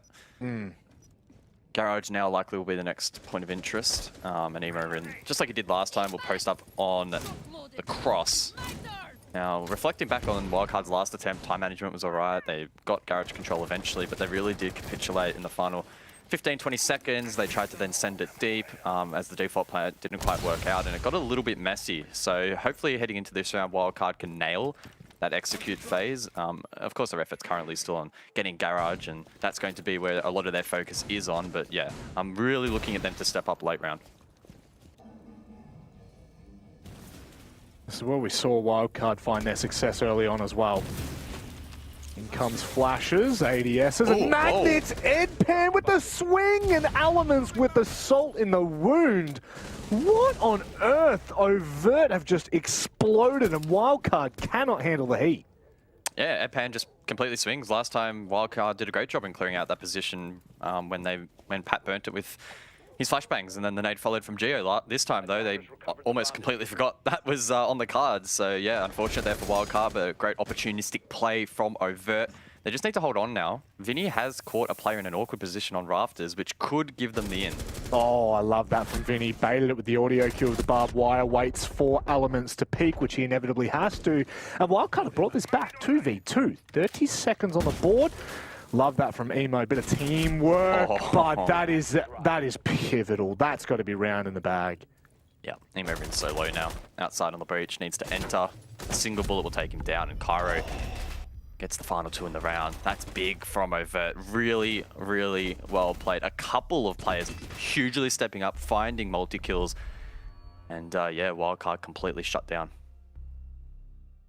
Geez, this roster's looking very dangerous. 2022 is certainly going to be something to behold for this roster, and one that I'll be watching quite intently throughout the relegations. Yeah, that's the problem, right? You've already cast a curse. You're going to get there. You're going to get to 2022, and the relegations, look, it's not going to be easy. There's no doubt about it. This year of Siege for ANZ has been the most competitive that I have ever seen. And, you know, up until this stage, we've kind of been riding Rhythm off a little bit. And then all of a sudden, stage 3, Rhythm are out firing on all cylinders here. It's really an insane storyline that's coming toward the end of stage 3 and the season of 2021. So you know that relegations are going to be insane. And having said that, I mean, Rhythm actually dropped out last year. They were defeated by Roffelcopter in that final. So they weren't even meant to be in OCN. That is how insane that this year has really been for that roster. I mean, look at what happened for our poor boys on LFO. They had to disband. Overt have come in. It's just been such an insane year.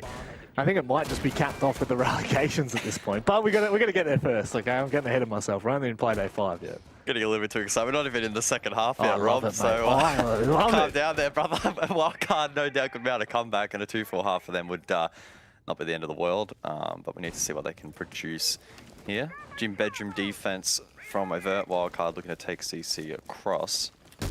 Kennel's wall not reinforced. That's free real estate for Geo, and now he'll look to link up with Pat. Open up into Cash and apply pressure there. Emo Rin down below, covering at the flank as wildcard look to get boots in the ground. taking their time with this approach. Oh, a bit cheeky from Gio. Catches it on the ledge. He'll get absolutely nada from that. Pat's going to go ahead. Oh, I like this. Are they going to be able to find this here? Edpan, what's he expecting? He's going to hear it. He's going to back away as well. Now he's going to be careful about murder hole at foot height. Yep, and right under the box on cue, Gio finds that kill. That's really well played from Wildcard, directly countering the setup there from the impact nades. Cairo, though, holds his ground. Yet to be cut off, but Pat immediately on cue will find that pick. That's a really good neutral result. Both teams will be honestly pretty pleased with that wildcard, maybe a little bit more so. They can start to get control now of cash, begin to make movements in towards logistics, and that does put pressure on these remaining defenders. Certainly does. The big thing for me, though, is how long wildcard are going to take to approach the site. You've still got... Oh, no. Wait, no, you do. You do still have the smoke up. For a second, I saw Cairo and the smokers on the bigger picture. That just tripped me out for a second there. But Elements is on the smoke. Still 3 smoke babes in hand. So if wildcard aren't careful with time, they are going to have to try and compete against that. And 2 impacts, I mean, from Twent. We've seen it win a round before. So they'll need to get a move on. Vinny seeing what he could maybe find. Scout the side out. Oh, wow. Oh. Sawyer gets aggressive, immediately punished, and that could be the in for wildcard. Vinny was downed, however, so it is still a 2 versus 2, but the Thatcher is revived. Has he just bought enough time? What is going on? One after another. It's now Elements in a 1v3. 2 players low. Only 1 smoke babe. Oh, no, 2, in fact. That's going to spot him out straight away. He's going to go ahead and proc it, move away. Continue to keep them on their toes, just being spotted out, but the players that are stuck in con cannot swing him. This has got to be a, yeah, I don't even get to finish the word. It's a round for wildcard and a 4-2 half.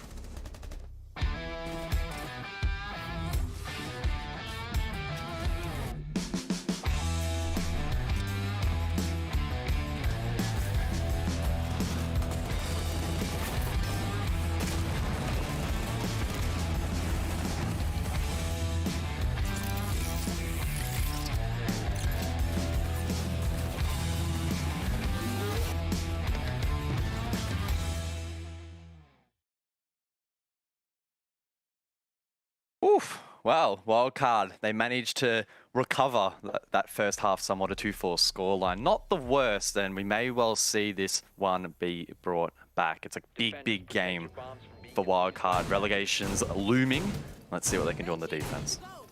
Well, there's one thing that's really obvious, and that is how slow wildcard have started. Now, if you don't want to start as slow as wildcard, you're going to go out and check out the latest range of the NVMe SSDs from our wonderful presenting partners over at Samsung. All you need to do to find out more, type !SSD in the Twitch chat and follow the prompts. I give that about an 8 out of 10 on the plug scale. Only an 8? That's pretty good. I'm a harsh critic. Oh, you're my harshest critic, Guz. Has anyone ever told you that? You are my harshest critic. What do you mean? I've never said anything bad about you, ever. Oh! Shadow played. I don't know what. That's an obscure reference. I don't quite understand what you're alluding to there, Rob. Come on, man. Honestly, this hasn't been as cursed of a cast yet. I'm sure the delusion and the sleep deprivation will kick in the latter maps. So we'll try and keep our sanity for now. And in terms of maintaining mental, again, that is the storyline for wildcard. Looking to bounce back here and again try and ward off that relegation threat as best as possible.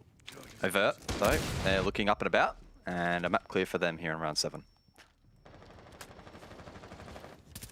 They are, and there's no doubt that sleep deprivation will kick in eventually, and it will turn curse. But you know, we'll hold on to hope, because wildcard, that's what they need, is hope. Really, at this point, 2-4 half. You've already said it. It's not detrimental. Over kickstart this half and go 5-2. I'm in serious concerns for wildcards, not only stage 3, but also just their entire season. That really does put them in a particular position that you would not want to be faced with as relegations loom large, but we've already talked about that enough. Minute 30-ish on the clock now, and Overt are starting to get to where they need to be. Yeah, similar time management to wildcard. Again, it was around this sort of timestamp that they were getting map control. On this occasion, it wasn't really much of a roam from Wildcard, so it probably could have been a bit quicker from Overt. But not the end of the world. Hatch is now getting opened up. Vert established as well here from the likes of the Buck. Edpan playing him. Cairo now rotating around, might go for a play elsewhere. Still does have one EMP left. Maybe could use that on Dirt. But at the moment, Wildcard not under a whole bunch of pressure. They're just waiting for this execute, honestly. And this is pretty traditional basement here on Clubhouse.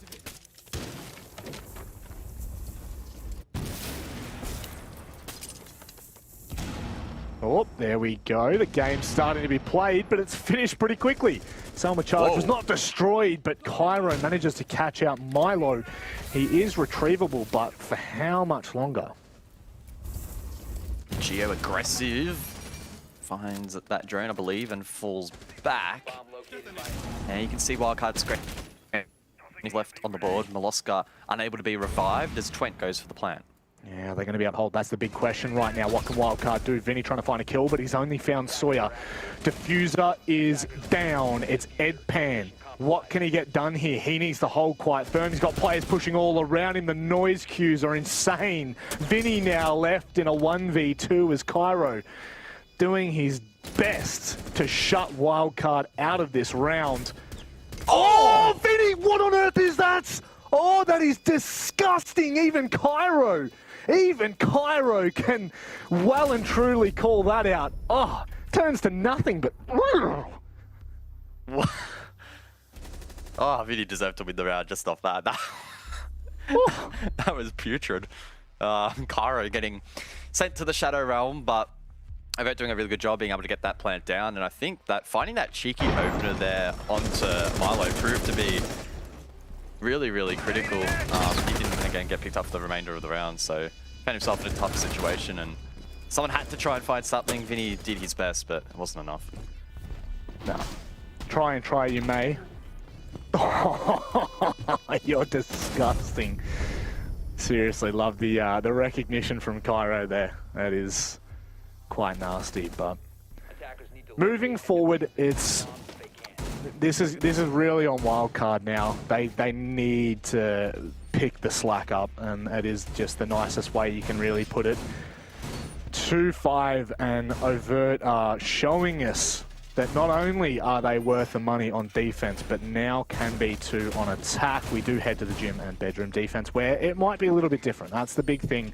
Don't want to write anything off yet, but just the way that we're seeing Overt approach these rounds, it's really scary, because I don't think by any means, guys, and you can shut me up real quick here, but I don't think the Wildcard are playing poorly at all. It hasn't felt like we, at least from our feed, we haven't observed too many major mistakes from Wildcard where you can sort of point out and go, hey, this is what went wrong, and you know, it was Wildcard making a blatant and obvious error, whether it be macro or micro. For the most part, Overt are just playing clean Siege, and they're able to find these picks here or there. Like, you could make an argument, right, that in that last round, for example, Milo dying early was a mistake, but not many other... can't think of too many teams or too many players that would have even found that opportunity and been able to seize it. It's just small things like that, small windows of opportunity that Wildcard offer that Overt are playing really well off. So, yeah, honestly, Overt just playing really well at the moment. Bomb located by attackers. Scary times ahead. The road's still rocky. We'll wait and see. Overt really not wasting any time whatsoever. Not only are they going to be... Oh, no, Geo hadn't prepped it. Did that find it? I think it did, yes. So Selma Charge has been taken down, but I think that's a bit of a lucky one, in all honesty. Twent with one remaining, deployed, and won't be denied. No more impacts available on the Wildcard roster, but they do have a deployable shield, or Vulcan shield, rather, facing this position, and Pat playing off that with the SMG. Protected as well from a secondary shield on the bed. So a neat little setup here from Wildcard. Moloska on the roam lit up. I believe he was trying to get a peek on towards that bedroom balcony. And there's one less player on towards side, and Overt could try and isolate him. Work being done elsewhere as construction will now be popped open with an exothermic charge. And again, the groundwork from Overt halfway in is looking pretty solid.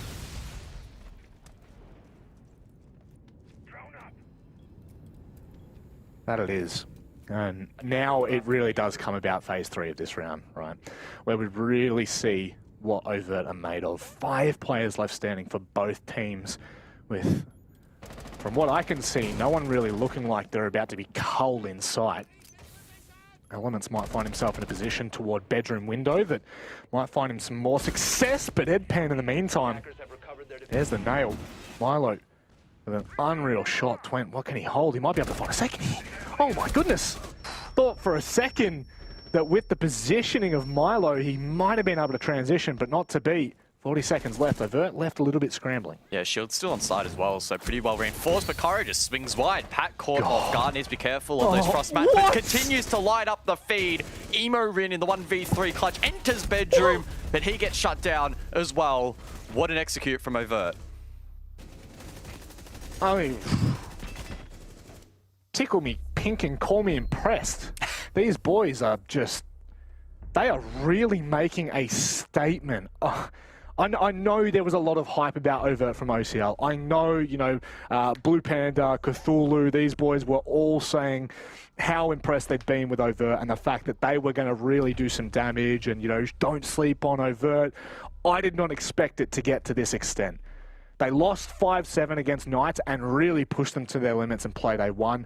They managed to do it over Rhythm, who's in good form in Stage 3. They then went on to beat Rothelcopter 7-3, which is kind of absurd. They did get brought down a peg, as you mentioned in the pre-show, Guz, by Bliss. But, I mean, this is really starting to cement somewhat of a true storyline for this roster.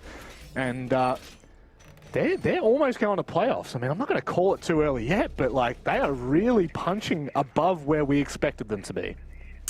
Couldn't have said it better. Punching above their weight is one way to put it, I think. They're playing so well. And that last round, for me, has sort of encapsulated this first 8 rounds. And you sort of said it a bit before, Rob, before that execute, that it has really been coming down to that last stage. For the most part, the early round and the mid round, outside of a couple of rounds in isolation, has been very stale, very dry. Everyone's staying alive, and everyone just kind of achieving their jobs pretty cleanly outside of the odd mini game here or there with impact tricking and whatnot. It's been pretty straightforward, pretty cut and dry, but it has come down to that execute phase the last 45 seconds. Overt, even in the face of so much utility to fortify the position there for the defense, were able to just send it. They had so much confidence. I don't know how much intel they had on site to be able to play like that, but it just looks so clean, and Wildcard had zero response. That's just, I think, the best way to put it. They are just playing with such confidence. And honestly, I really can't wait for either relegations or 2022. No matter what happens, I am keen to see how this roster performs in a, you know, from start to finish in that stage. Obviously, we're seeing it here in Stage 3, but teams have already been relatively warmed up and kind of prepping their own storylines, if you will. Now, one thing we've got to highlight, Cairo, my goodness, 13-5, absolutely popping off. I don't know if you've mentioned it before, Guz, but that is a bit of a strange one. Oh, love that from Sawyer. Quick little trade. He's inside. What is going on? Cairo's inside too. Guz, what's happening? Yeah, not too sure. Twent does find an entry. Cairo finds another, and yeah, I think this is over, Rob. Yeah, I mean, put it in the books. This one's done and dusted. Milo trying to find something in a 1v3 retake. All these lines are going to be watched, and Edpan's going to put it to bed. Good night, Wildcard. Put the donor over him, it's done. Overt, what on God's green earth have they been doing? 3 points to Overt over Wildcard, and I think Sawyer's reaction really encapsulated. He cannot believe they have just taken down one of the best teams on this map. I'm honestly a little bit speechless. This is a huge result for Overt. Even bigger for Wildcard. They now, I don't know if it's mathematically confirmed, but they are basically locked in for relegations now. This is absolutely devastating for them. Yeah, so, I mean, let's do the math right now. They're on 3 points. Oh, God, I don't really want to do the math, if I'm being completely honest. Rhythm are on 6. I guess pending the result at the end of today against Order, that's where things will get spicy. But Vast, I mean, can you confirm what we were seeing? You know, it's always hard when you're on the front line in terms of casting. It's hard to get a full picture. Was that Overt just absolutely steamrolling Wildcard? Honestly, it was hard to keep up with that game. I was just so speechless. Like, what is going on? I think it was a bit of both. I think Overt played really well. It just seemed like perhaps their research kind of paid off. I don't know. that's what it felt like to me.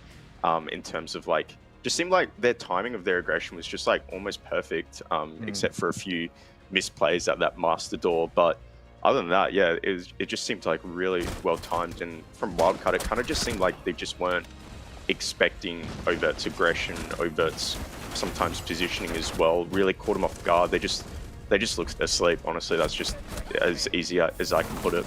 Yeah, and I mean, guys, at this point, being a Wildcard fan would just be a roller coaster. Just so many ups and downs, but it does feel like they've really hit a bit of a lull here in 2021, especially toward the end as well. Yeah, we thought in Stage 1 that was going to be their lowest point when, unfortunately, Diesel departed the roster and we saw Salix jump in temporarily, and we kind of like, yeah, Wildcard, they'll be in a rough patch for a little bit, but, you know, they'll pick someone up, they'll be fine. And then we saw Milo jump in and we were like, yeah, Stage 2 is going to be great. It was okay. And now Stage 3, the one where they really had to step up to avoid that potential relegation run, things just haven't improved as much as they needed to here in OCN, and yeah, it paints that grim picture. They're not, again, mathematically confirmed for relegations, but provided that Rhythm don't have a disastrous end to the season and Wildcard have a really good end to the stage rather than not the season, they're going to be making that run. So just such a mind-blowing storyline that we're even discussing this. It's one of those things, again, start of the year you say this, someone would just laugh at you, but now it's, you know, a bit of a sad reality, unfortunately. Yeah, it's getting closer and closer to reality. By the way, Nuttery has sent me his statistics for the probabilities of teams not getting relegated, and Wildcard don't hit you know, above the 50% mark until they finish 4th in this league, and right now that is probably the biggest stretch I've seen. I do not even imagine. By the way, you can go ahead and check that out. I'm sure he's got a post on his Twitter somewhere. If you wish to get the stats live, we'll bring it to you, I'm sure, as we start to talk a little bit more. But talking of stats, not Nuttery, goddammit, Vast. What a performance Kairo's had here. I mean, just a huge impact for this roster. Yeah, I mean, I feel like despite the scoreboard, I feel like everyone on that team kind of stepped up, had their moments. We saw Elements, Edpan even getting involved and making some really important plays. Yeah, just honestly, what a performance from Over. Really impressed with the way they were playing. And I really love as well that alibi spot on above Garage. That was like my first time ever seeing that. I think that was a really sick play. I just wanted to kind of bring that up because, yeah, I've never seen that before and thought that was really neat. Yeah, I guess it's fair enough. It was a bit of a cheeky one caught Guz and I off. I know Guz has probably seen it before, but me, the lacking in IQ, that was a bit of a shocker for me. I was a bit gobsmacked. Anyway, let's talk about someone who might be gobsmacked himself. It's Mr. Lando. Welcome in, Sawyer. Good to have you on once again. I feel like it's literally every week we're talking to you now. We thought we may not even get an interview with you. I mean, what an unreal performance against Wildcard that you've had. Are you as shocked as we are in the end result? I don't want to be cocky, but I'm not shocked. I'm not shocked. I'm surprised it wasn't close, but we did expect to win, if I'm being honest. But yeah, I'm enjoying these interviews, man. Once a week, hopefully 2. But yeah, we're happy, man. We won. Yeah, I just want to unpack that a little bit more, Sawyer. When we saw the map veto, you had the decision to not send it to Clubhouse with the final ban. What was the reasoning of sending them there? We were a little bit surprised. We thought, oh, that's a bit of a tough choice. Might be a tricky matchup, but it seems like you guys were pretty well prepared.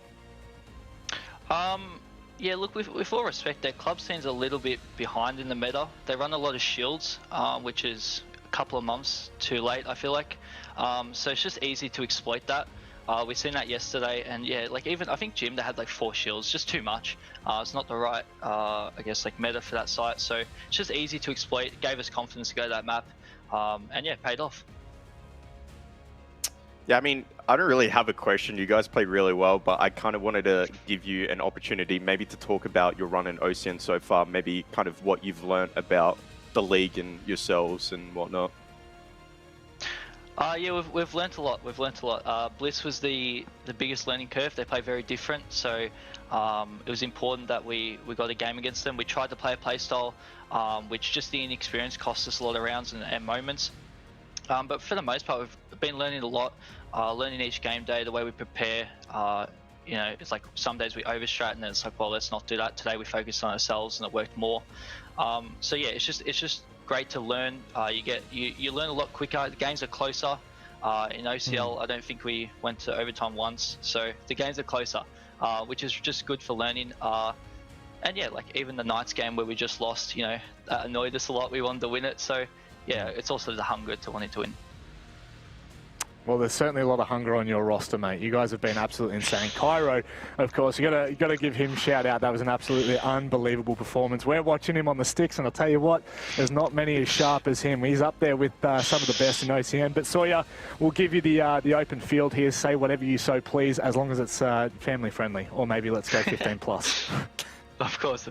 Now shout out to Ovit. As always, fantastic supporters of us. Shout out to the Lair Discord, my mates, great supporters of us, and all our friends that support us.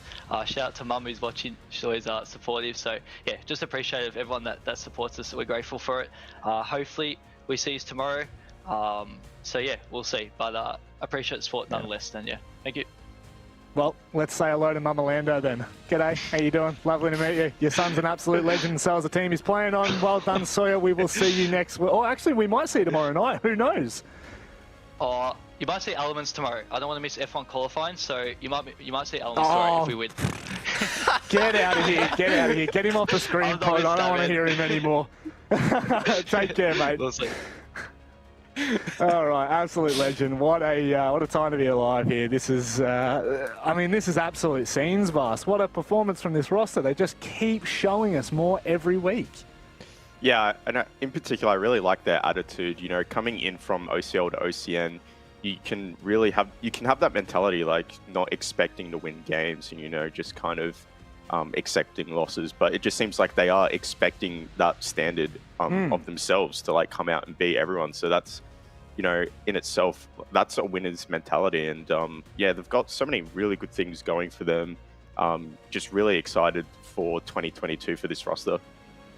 Certainly will be. I mean, that's what we're looking forward to. Honestly, it's just relegations are probably on the cards. I mean, there's a world in which I'm just throwing it out there. There is a world, but it's a very unlikely world at that. However, what is a more likely scenario is Chiefs and Rafflecopter, and it's coming up right after this.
name is Lachlan Boyd and I'm entry fragger for Rothcopter GG.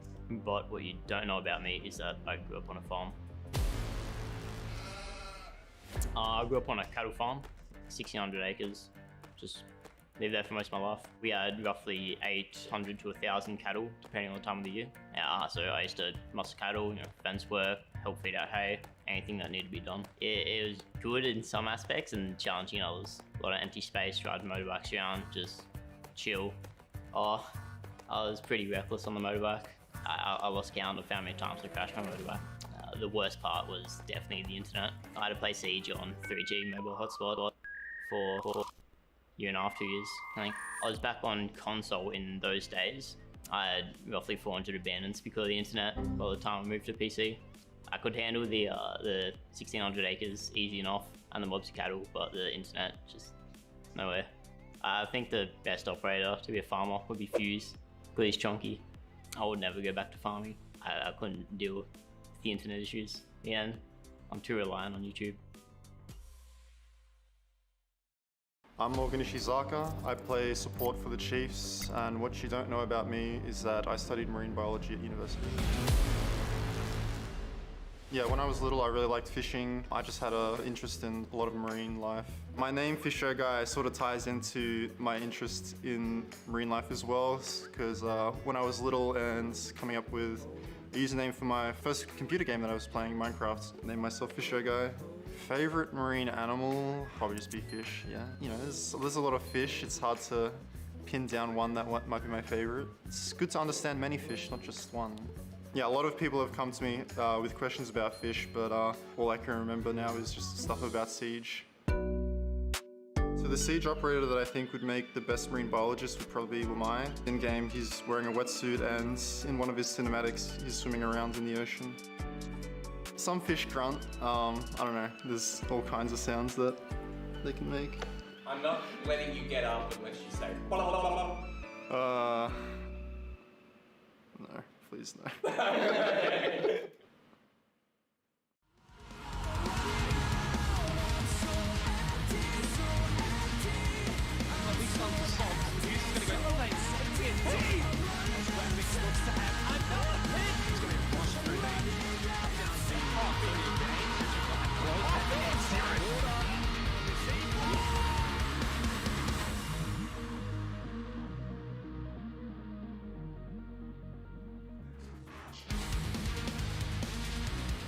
A fitting song to bring us back from the break, because Wildcard are running out of time to find points to, at the very least, get themselves out of relegations. I mean, honestly, we have a bit of a chuckle about it, but Guz, this is pretty serious right now for Wildcard. Very serious. I don't think they're mathematically locked in for relegations, but they're very, very close. And honestly, mentally, by now, it's got to be getting so tiring and so challenging for them. I think Rhythm and Order, the last game of the night, will be very telling for that story and could set it in stone a little bit more.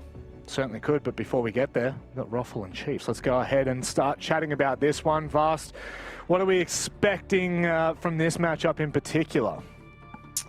I mean, I'm expecting Chiefs to win, but, historically, Roffle have taken it to Chiefs. I mean, Stage 1 playoffs, that was a pretty tight game. Went to the third map, and, the third map was pretty tight. And in Stage 2, Roffle did steal the win from Chiefs. Sounds like that one's got a bit of a sting to it, mate. It definitely stings, that 7-7 rush. Yeah, that's a bit of a rough one. But Guz, I mean, I think this edition has been, this edition of Kaken and Wettables has made this roster pretty dangerous. I don't know whether it's translated necessarily into results.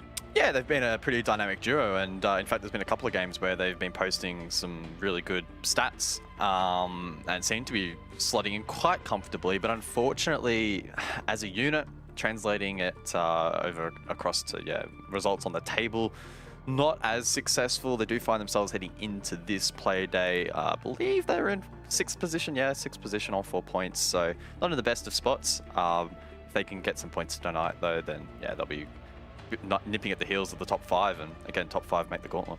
And speaking of the top 5 and teams that are made the gauntlet and run the gauntlet, the Chiefs is who they're coming up against.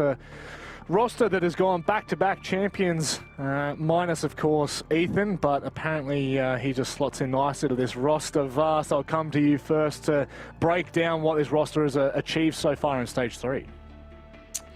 Yeah, so far in Stage 3, they've had quite a good run. There's been a few hiccups on the way, but right now, currently, they are 3 wins and 1 loss in OCN. So I'd say, all in all, that's pretty good. In Stage 2, Stage 1, you know, they've always had a few hiccups and still qualified for playoffs and won the tournament. So for them, it's just getting as high of a result as possible for playoffs. Guz? Well, I mean, Chiefs have shown in the past they don't need to finish first. So, I mean, you may as well let them finish second and get that warm-up game heading into the BO5, right? I don't know. What more really needs to be said? Chiefs at this point, yeah, back-to-back champs. They've been looking pretty solid. I don't think this matchup is going to be too much of a challenge for them. We're not expecting it to be, but hey, you never know. After that first game, anything is possible. Yeah, and after what we've seen all year long, we're really a bit uncertain, I'll be completely honest with you. But nevertheless, this one has the potential to be, again, guys, like you prefaced right at the start of last game, a stomp or, you know, a close game. And, I mean, Overt, I never imagined that Overt were going to go 7-2 over Wildcard, but I certainly knew they were going to be competitive. However, Vast, do you agree that this one might be a little bit more leaning toward Chiefs in terms of the let's say, favoured column? Yeah, I mean, I think Chiefs have a more diverse map pool. Ruffle really haven't shown that they can play a lot of maps in their results, which will, you know, give them an edge in the veto system. I'm really interested to see where Ruffle go with the veto system because I was trying to kind of think about it, and you know, they have a lot of options on what maps they can go to today. I think if they can try to get a map that Chiefs have kind of been struggling a bit, that will definitely, you know, even out the odds. Yeah, and guys, as we look at the map vetoes here, we can start to dissect and break down a little bit more as to what we will come to expect. So whenever those vetoes are ready, there we go. Clubhouse is where we go again, guys. It's another Clubhouse night. I mean, I actually haven't had one for a while, so I'm kind of happy. But we do go back there. Give me your thoughts.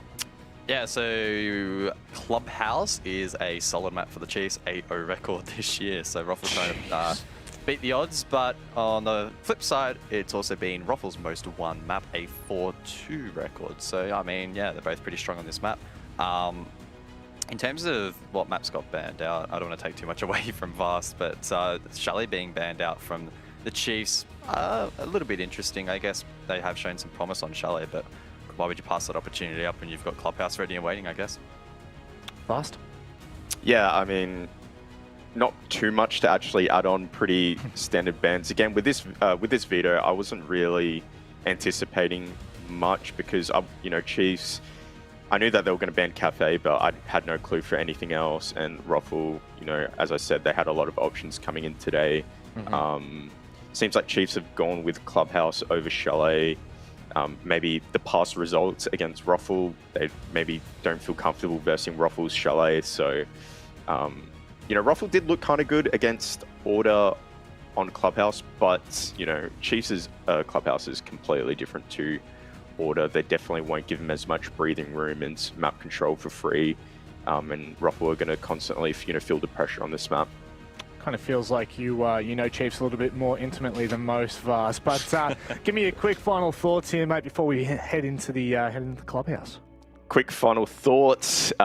Look, it's dub house for Chiefs.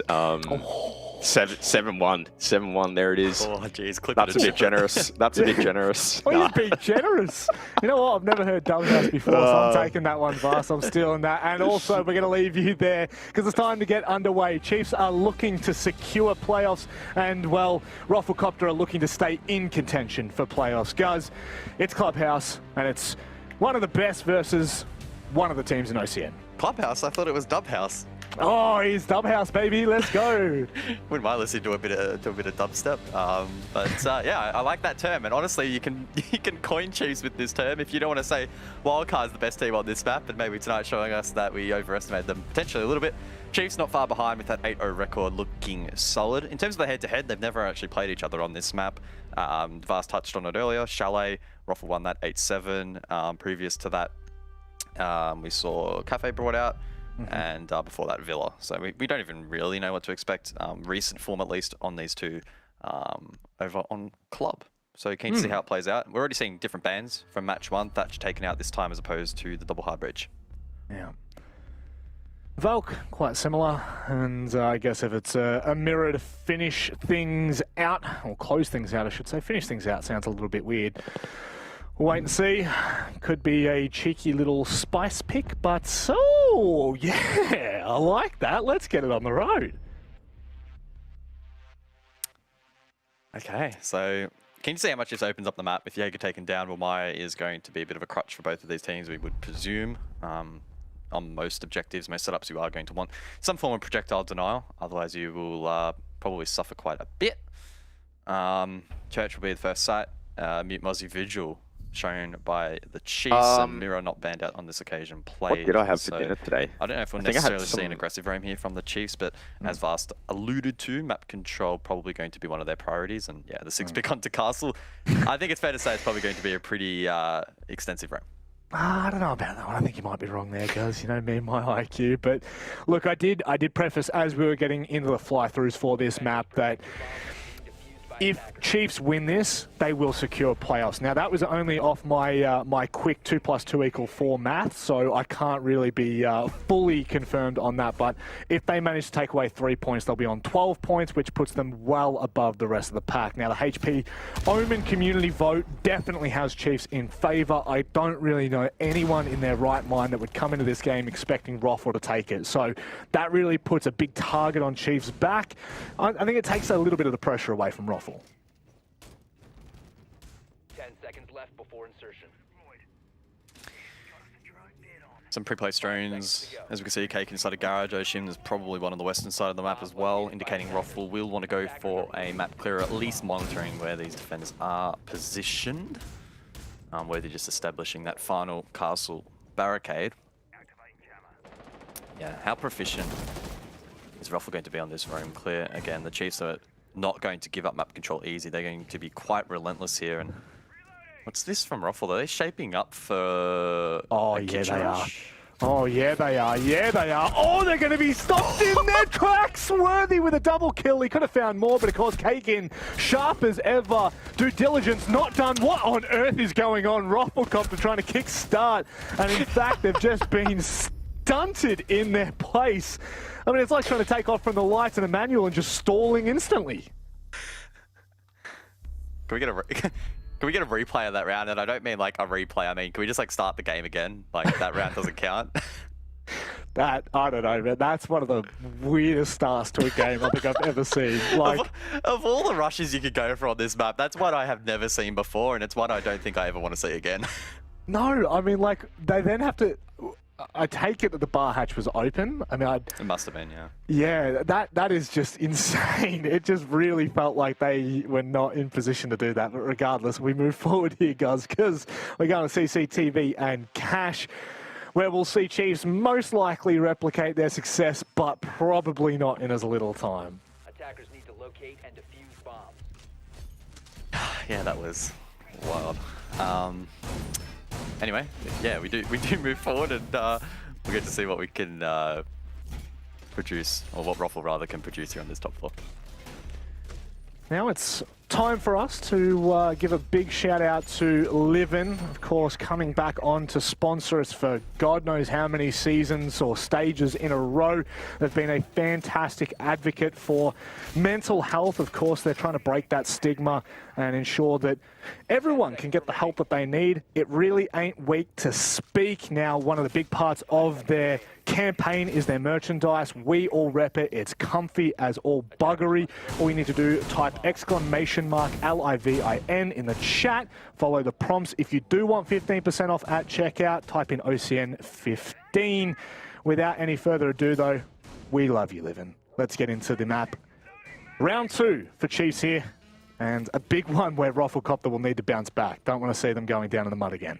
Yeah, they've already survived longer than the last round, so that is a small improvement, but understandably so, as they go for a more traditional take here on the attack. God Legion lit up a Western Rome, but yeah, this is this relentless map control that Vast was talking about. Chiefs wanting to delay the inevitable.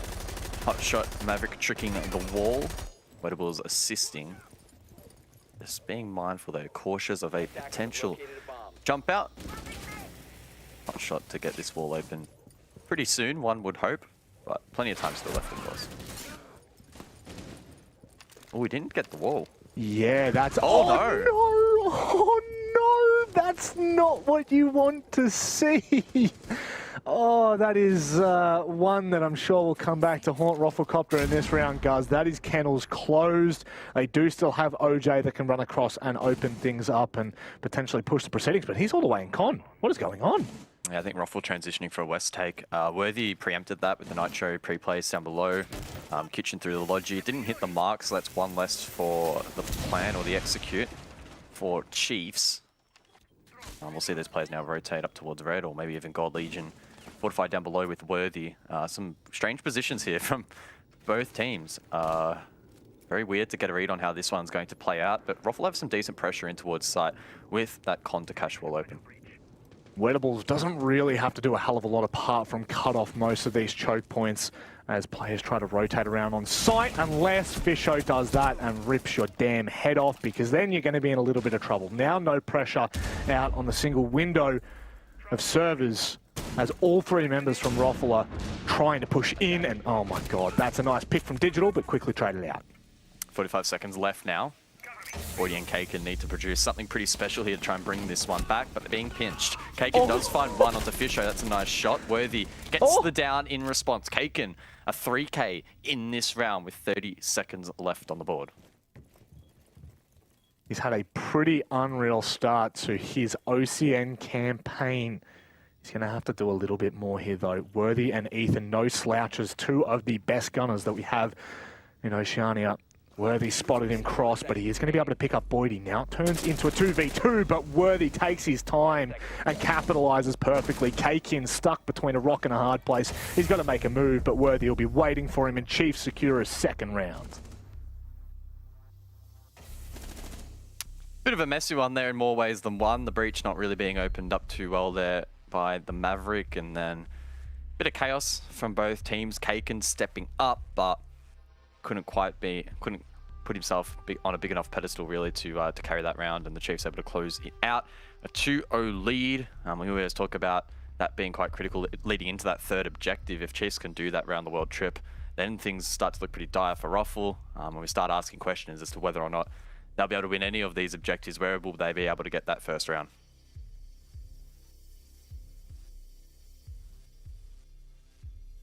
Let's wait and see, I guess. It's the only thing we can do, you know, guys. That's quite literally the only thing we can do as commentators and as viewers. Wait and see where that comes onto the board. But maybe on the alibi, I'm liking. I do like seeing the alibi. It's one of my favourite ops. Not that I'm. You said that last. You said that last game too. No. I said that I like alibi as an operator in terms of on this map. I did not say that I like playing her. Okay, you don't do me dirty like that. You are not Xenox. You are not the boss. Sorry, I forgot that. You had so many hours on this game. Have you not been playing with me? No comment. Love Worthy. That's the key point and the key take. You know what? I thought that you were better than Xenox, but it turns out that you're two of the bloody same. Disappointed. Not disappointed in the Chiefs though. We can be. I think we can both agree on that. Nice start to the game, and there is no signs of slowing down.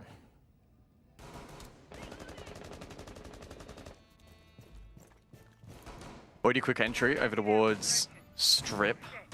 Looking, I think, to maybe deal with that Electro Claw, covering the Jacuzzi wall. Ethan on a lurk down below as well. So again, the Chiefs wanting map control. OJ thinks about opening up con early, but will think better of it. No, replaces the exothermic. I don't know if he's trying to counter something, but yeah, no bandit on the board. So yeah, I don't know exactly what happened there. Either way though, hot shot. Let's see if he can do a better job here on Jacuzzi. Last round struggling to open up Kennel's wall. Hopefully this time a little bit cleaner. Looks like it. Chiefs weren't looking to do the nonsense on the drywall there, so I guess at the very least, well, I guess that's not really drywall, is it? It's more just planks of wood slapped on top of each other. And there we go, Boydie now opening things up giving Ruffle a swing, batter, swing. Hits it on the second. But Chiefs now, with a minute 40, have a bit to play around. That mirror window for Fisho could be quite menacing. Yeah, mirror wasn't played in the last game, so we didn't get to see strongholds like this be much of a problem. We saw teams revert to impact tricking above walls, but Chiefs taking the proactive approach here with the mirror. K can take him down as well elsewhere. That's the first pick in the round. One of the hard breaches off the board. A cheeky little confidence booster for Fisho is actually going quite well, 4-1, and they just keep falling like flies. Hot shot and Wettables now in a very precarious position. Yeah, I mean, all kills come off camera, and by no fault of our wonderful Mandy, because honestly, what is going on right now? Seriously, what do you even know is going to happen? I mean, it looks like one of the players is taking a peek out of the jacuzzi after there was a nade in the hand of, I think it was Hot Shot. It's so hard to follow sometimes, and right now, it's even more so. Kills coming left, right, and center. I think Ethan and Worthy have both found themselves a kill, at least one, if not two. Or, why the Sirigate here on the logistics hatch? That makes things a little bit more difficult for Ruffle. They still have some drones up on the board that they'll be able to displace that with, but at the very least, I do like that. It's Sirgates on hatch is underrated. It's not something we see all that often, but yeah, nice little change up. But this round, yeah, it's basically over anyway. Maybe not. You never know. Maybe not. Maybe not. Oh God, I thought God Legion was the one that fell to Hot Shot, but it's not to beat. And that pretty much seals the deal. Wettables 1v3 with absolutely no time on the clock. It's all about just waiting until his own demise. Do you save the KD or do you go for it? Digital will catch him off. 3 straight on the trot for the Chiefs.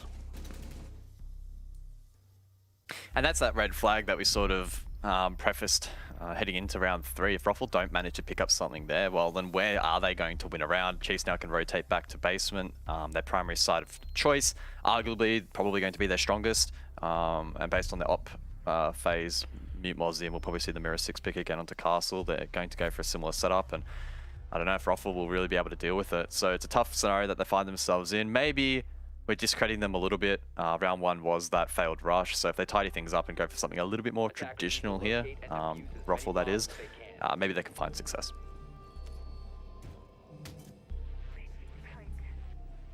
It's just the key thing right now is maybe, the big M word. Chiefs are pretty good at shutting that down, so wait and see though. Extending, and no doubt Ruffle will not be looking for the shenanigans. Guz? No shenanigans this time. Or maybe there will be. Who knows? I never know. I just saw a really good meme from Chucky. You know that clown meme where it's like gradually putting on the makeup? Yeah. It's like, I can't believe Overt took Wildcard to Clubhouse, and then the second is Clubhouse is Wildcard's best map. And then, don't worry, Wildcard can bring back a 2-4 half. And then the last one's just shit. Chucky, yeah, we did look like clowns. I mean, we'll be the first to admit it. Yeah, you're not bad, 100%, Chucky. like 100%. You're definitely not bad with some of these. I'll call you out for it, mate. Chucky's pretty good. He gets the job done. He does. He does. You know what? He's one of the better memers in our region. So Chiefs are really just at the point where they can dictate the rest of this half. They've been, I mean, I feel like they've been dictating the pace, and at this point, where do Ruffle Copter find their openings? Where do they find their rounds? Because they are really just, they're firing on all cylinders, and that's what we wanted to see from Chiefs heading into Playday 5. Dude, yep, he's really struggling with these walls. What's going on? It wasn't prepped by the defense, where sometimes, you know, you see them butcher it up and make it difficult, and he still is finding it tough. I don't know what part's attached. Frags elsewhere, though, 2 minutes left on the board, so it is a 4 versus 4. Some of that vert potential taken away from Ruffle with Boydie sent to the grave, but Vigil dealt with should aid in this room clear. You say that, but this is one of the most butchered walls I think I've ever seen in my life. This is fun. This is frustrating to watch, but OCD starting to kick I'm in here. I'm not an expert, so I mean, yeah, I don't want to be critical. That's not our job. But Hotshot needs to be hitting those. It's really frustrating. I'm sure it's frustrating for him, no doubt. But for the rest of the team, now trying to gain map control, it's just slowing down this process a little bit. Yeah. We're already past that halfway point, and we're only now seeing first floor being droned out and inspected for safety on the side of the attack. So it has just made things a little bit awkward. Probably not overly costly. I don't think the Chiefs were holding CCTV, that intently. I don't think it's going to be the linchpin for the rest of this execute, but yeah, a little bit disappointing.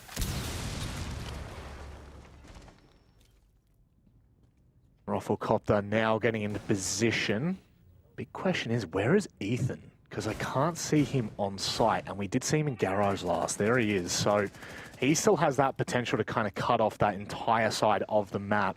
He's got Worthy there as well. It just feels like Roffel now are kind of pinched into one decision, which is going to be that front side take around the hatch, and Worthy's waiting to receive. 30 seconds left on the board. Wedible's peeking short. Kaken lit up elsewhere. Diffuser in hand. 60 HP. Ethan with the flank finds one. Traded though. Ruffle with the man advantage. One of those players down. However, will need to likely go for the res. 15 seconds left. This is a problem. Worthy's on this line right now, and Roffel, they will surely swing right into his position. And a player like Worthy, he's not going to miss more than one. Hotshot, though, has made it into a 1v2. Digital couldn't get enough done as now Worthy rotates back into the hallway, just catching out Hotshot with a second and a HP. Oh my God, they're both on a lick. He's surely going to be able to finish things off here. Worthy clutches up big in a 1v2, and Chiefs are showing no signs, of slowing down. Yeah, no mercy from the Chiefs so far, and even when Roffel was so close to being able to claim around, Worthy just puts them to sleep. Really well played in the end.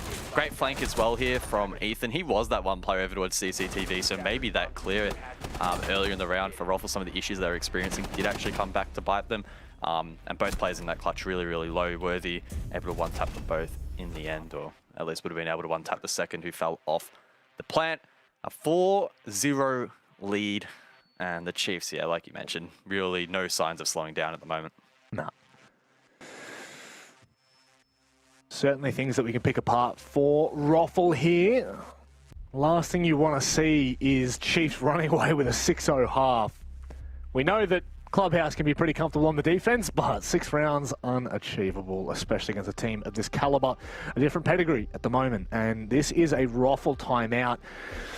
I guess the question really becomes when was this going to be used? Because after the second round, it was pretty evident the Chiefs were in the driving seat. It's taken them 4, and I think that maybe this might have been left a little bit too late. It's been rough for Roffel. 2 rounds though on the attack would be fine. Finding them is going to be tough. Chiefs on all their sides have been looking really, really strong, and Roffel, I mean, if my memory serves me correctly, that last round that we just saw in basement is probably the closest we've seen to a round win. Outside of that, the Chiefs are just looking great. So, yeah. Very rough time. I don't know how much a tactical timeout is going to benefit them, but hey, better late than never if you want to call this a late tack. I do love to watch the player cams in these tack timeouts. It gives us a pretty good overview of who's calling the shots and who have the ideas. Good insight into the team at the very least. CCTV cash here for Chiefs. And I mean, I just don't see this really ending well for Roffel. Yeah, here we go. It's got to be now. They cannot afford to let these rounds slip. And depending on the result of, the following matches, Roffel's position in terms of playoffs, it's going to be pretty tricky depending on the performances that we see from Overt and Rhythm for the rest of the season. Yeah, no doubt. So, Roffel in a tough position, and attacking top floor, no doubt going to be a challenge. The one thing for me that I really want to see tidied up here, and it's such a, not simple, but such a basic mechanic, a staple mechanic is the word I'm looking for on this map that has to be executed cleanly, is hot shot on the Mav on the wall. Now, has been shotgunned out by Fish or Ethan, one of the two early here, so it's going to be a little bit tricky, but Hotshot really needs to clean that up. Make sure the wall's just open nice and early. He doesn't lose his life. Again, with Thatcher banned out, it is critical that you're nailing that and getting the job done, as Fisher on the mute can counter that, or Digital with Electro Claws. So yeah, really looking at him to step up.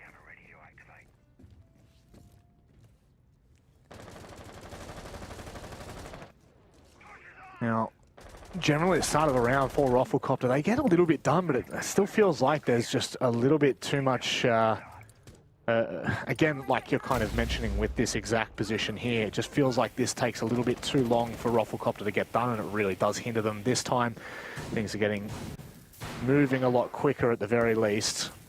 I feel like we have to intently watch this. Love this. Weddable's walking him through it. It's like a weird horror movie. It is. Oh, no. And he hasn't. Yeah, again, it's been caught. Now, will he be punished? Digital's watching. This could be very, very sketchy. Oh, jeez. That's too close for comfort, honestly. That is way too close for comfort, guys. Yeah. But I guess the job gets done, right? The job gets done. Yeah, for sure. 100%. And that's a good objective that Roth will have been able to achieve and overcome.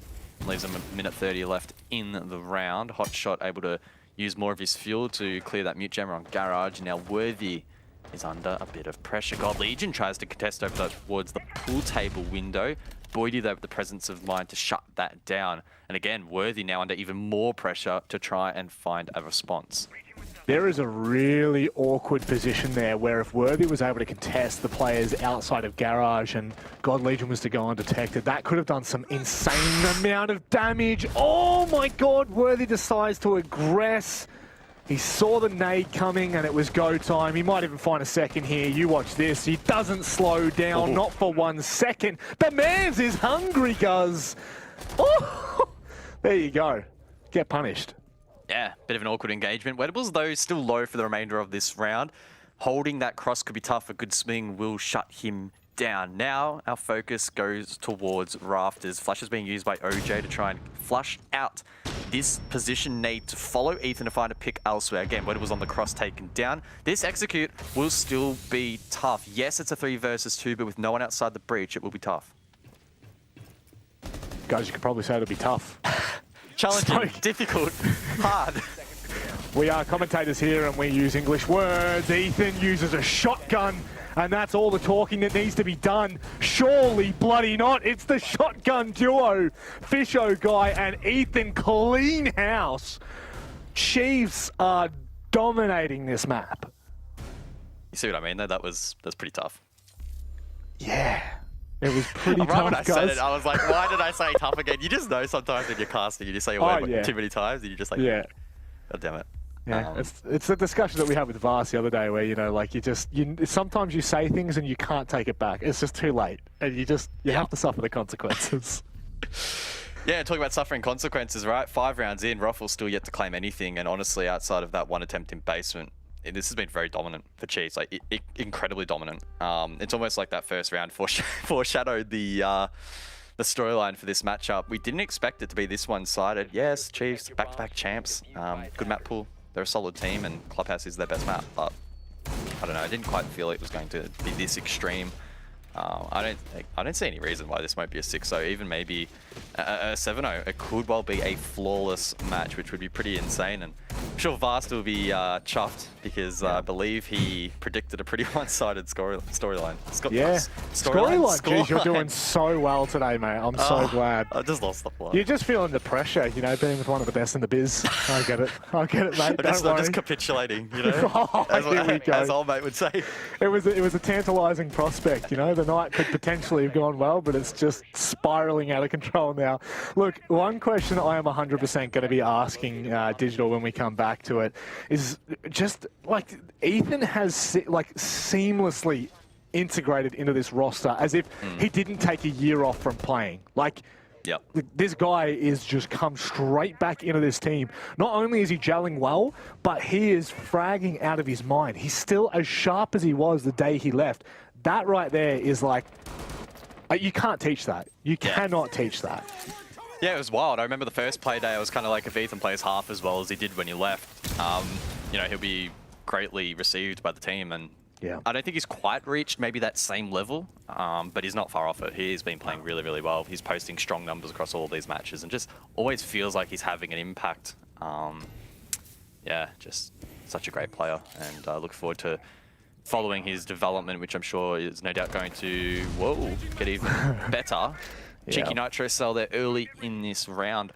From Digital, doesn't find a kill, as Hot Shot looks to open up Jacuzzi. Much cleaner on this occasion. So that's 2 from 2 now from There Hot we Shot, go. which is lovely to see and alleviates some of that pressure for the rest of the team. I just had a mini heart attack. I saw the drone come down. I thought it was a C4. I thought it was all done. I thought it was over there, but it's not to be. And look, I was going to make a reference about you simping hard for Ethan, but I think we all are simping hard for one of the best back in action. So I can't blame you there, guys. Halfway through the round now, Digital forced back. 3 flashes being sent in that Jacuzzi breach. Maybe Ruffle looking to mount something from this position. Boydie being very, very vigilant as Worthy is applying pressure inside of Garage. Doesn't quite find his mark. Digital with an electric claw tries to deny those salvas. It's a fraction too slow. And now Ruffle can mount an attack. Oh, Boydie, no. You've done Worthy absolutely dirty, but this might be a bit of a trade. Digital had the opportunity, but I'm sure it was nothing but a pixel in it. Boydie still trying to find something with a nade. Doesn't hit the mark, and now a 4v5. Ruffle starting to look good for their first round on the board. Not much util left though. Only 1 Claymore, no projectiles, so that will make things tough. Digital forced. Did find a pick. Downed in the process, but the Chiefs might be able to hold on. Oh, that is an unreal C4, but it doesn't find anything. God Legion now. 1v4. We've seen some outrageous things, but he'll be shut down from every single angle. Rufflecop to finally find one on the board as we go 5-1.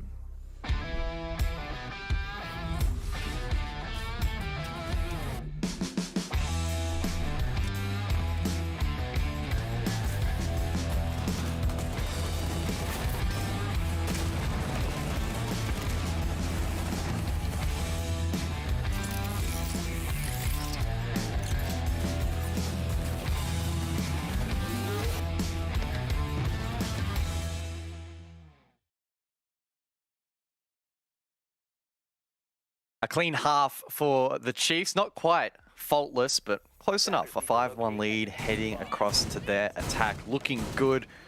Ruffle, they claimed something, but unfortunately it was a very, very challenging first half for them. Certainly was. Now, we get to see them potentially on their more comfortable side of choosing. Defense generally gives a little bit more of a leeway on Clubhouse, and Rufflecopter will be looking for every inch that they can claim, especially against Chiefs that are really firing. And I mean, how do you slow this down? How do you stop the bleeding for Ruffle? I don't see a way in which in the next 6 rounds the Chiefs can't confirm 2. Yeah, well, it's another SSG roam, so looking to slow down the pace of this round and force a map clear. We'll see whether or not that actually works out.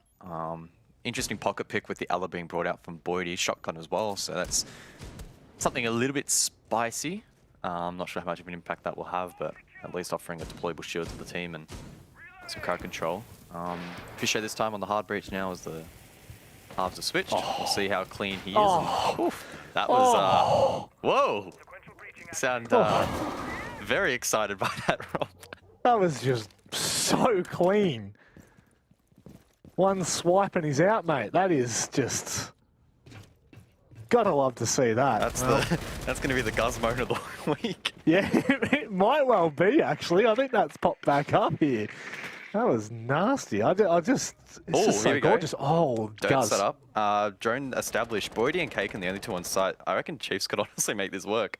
Boydie's got absolutely no clue. The rest of Rufflecopter have no clue. Chiefs about to bang down the door, and what can Ruffle do but sit and wait? You see them scrambling to try and hold, but it looks like at least a trade. Ethan now got the long line, but God Legion continues to do the damage. Rufflecopter, they've brought this back somehow, guys. 2v2, and now it's on like Donkey Kong. Yeah, Chiefs can play off that deployable shield, but they don't have that diffuser in hand. It was dropped over towards the B chassis. You can see it right off screen. So getting across, picking that up, isn't going to be the easiest of tasks. Surely he got caught on the cross. That is the Banshee there as well. So Ruffle That's what we talk about when we talk about the pre-prepped utility. Ethan's going to be able to spot the first. He does not have to find the kill. He's just going to wait. And oh my God, that is teamwork coming together like ABC. Chiefs are on match point. Yeah, really clean work there.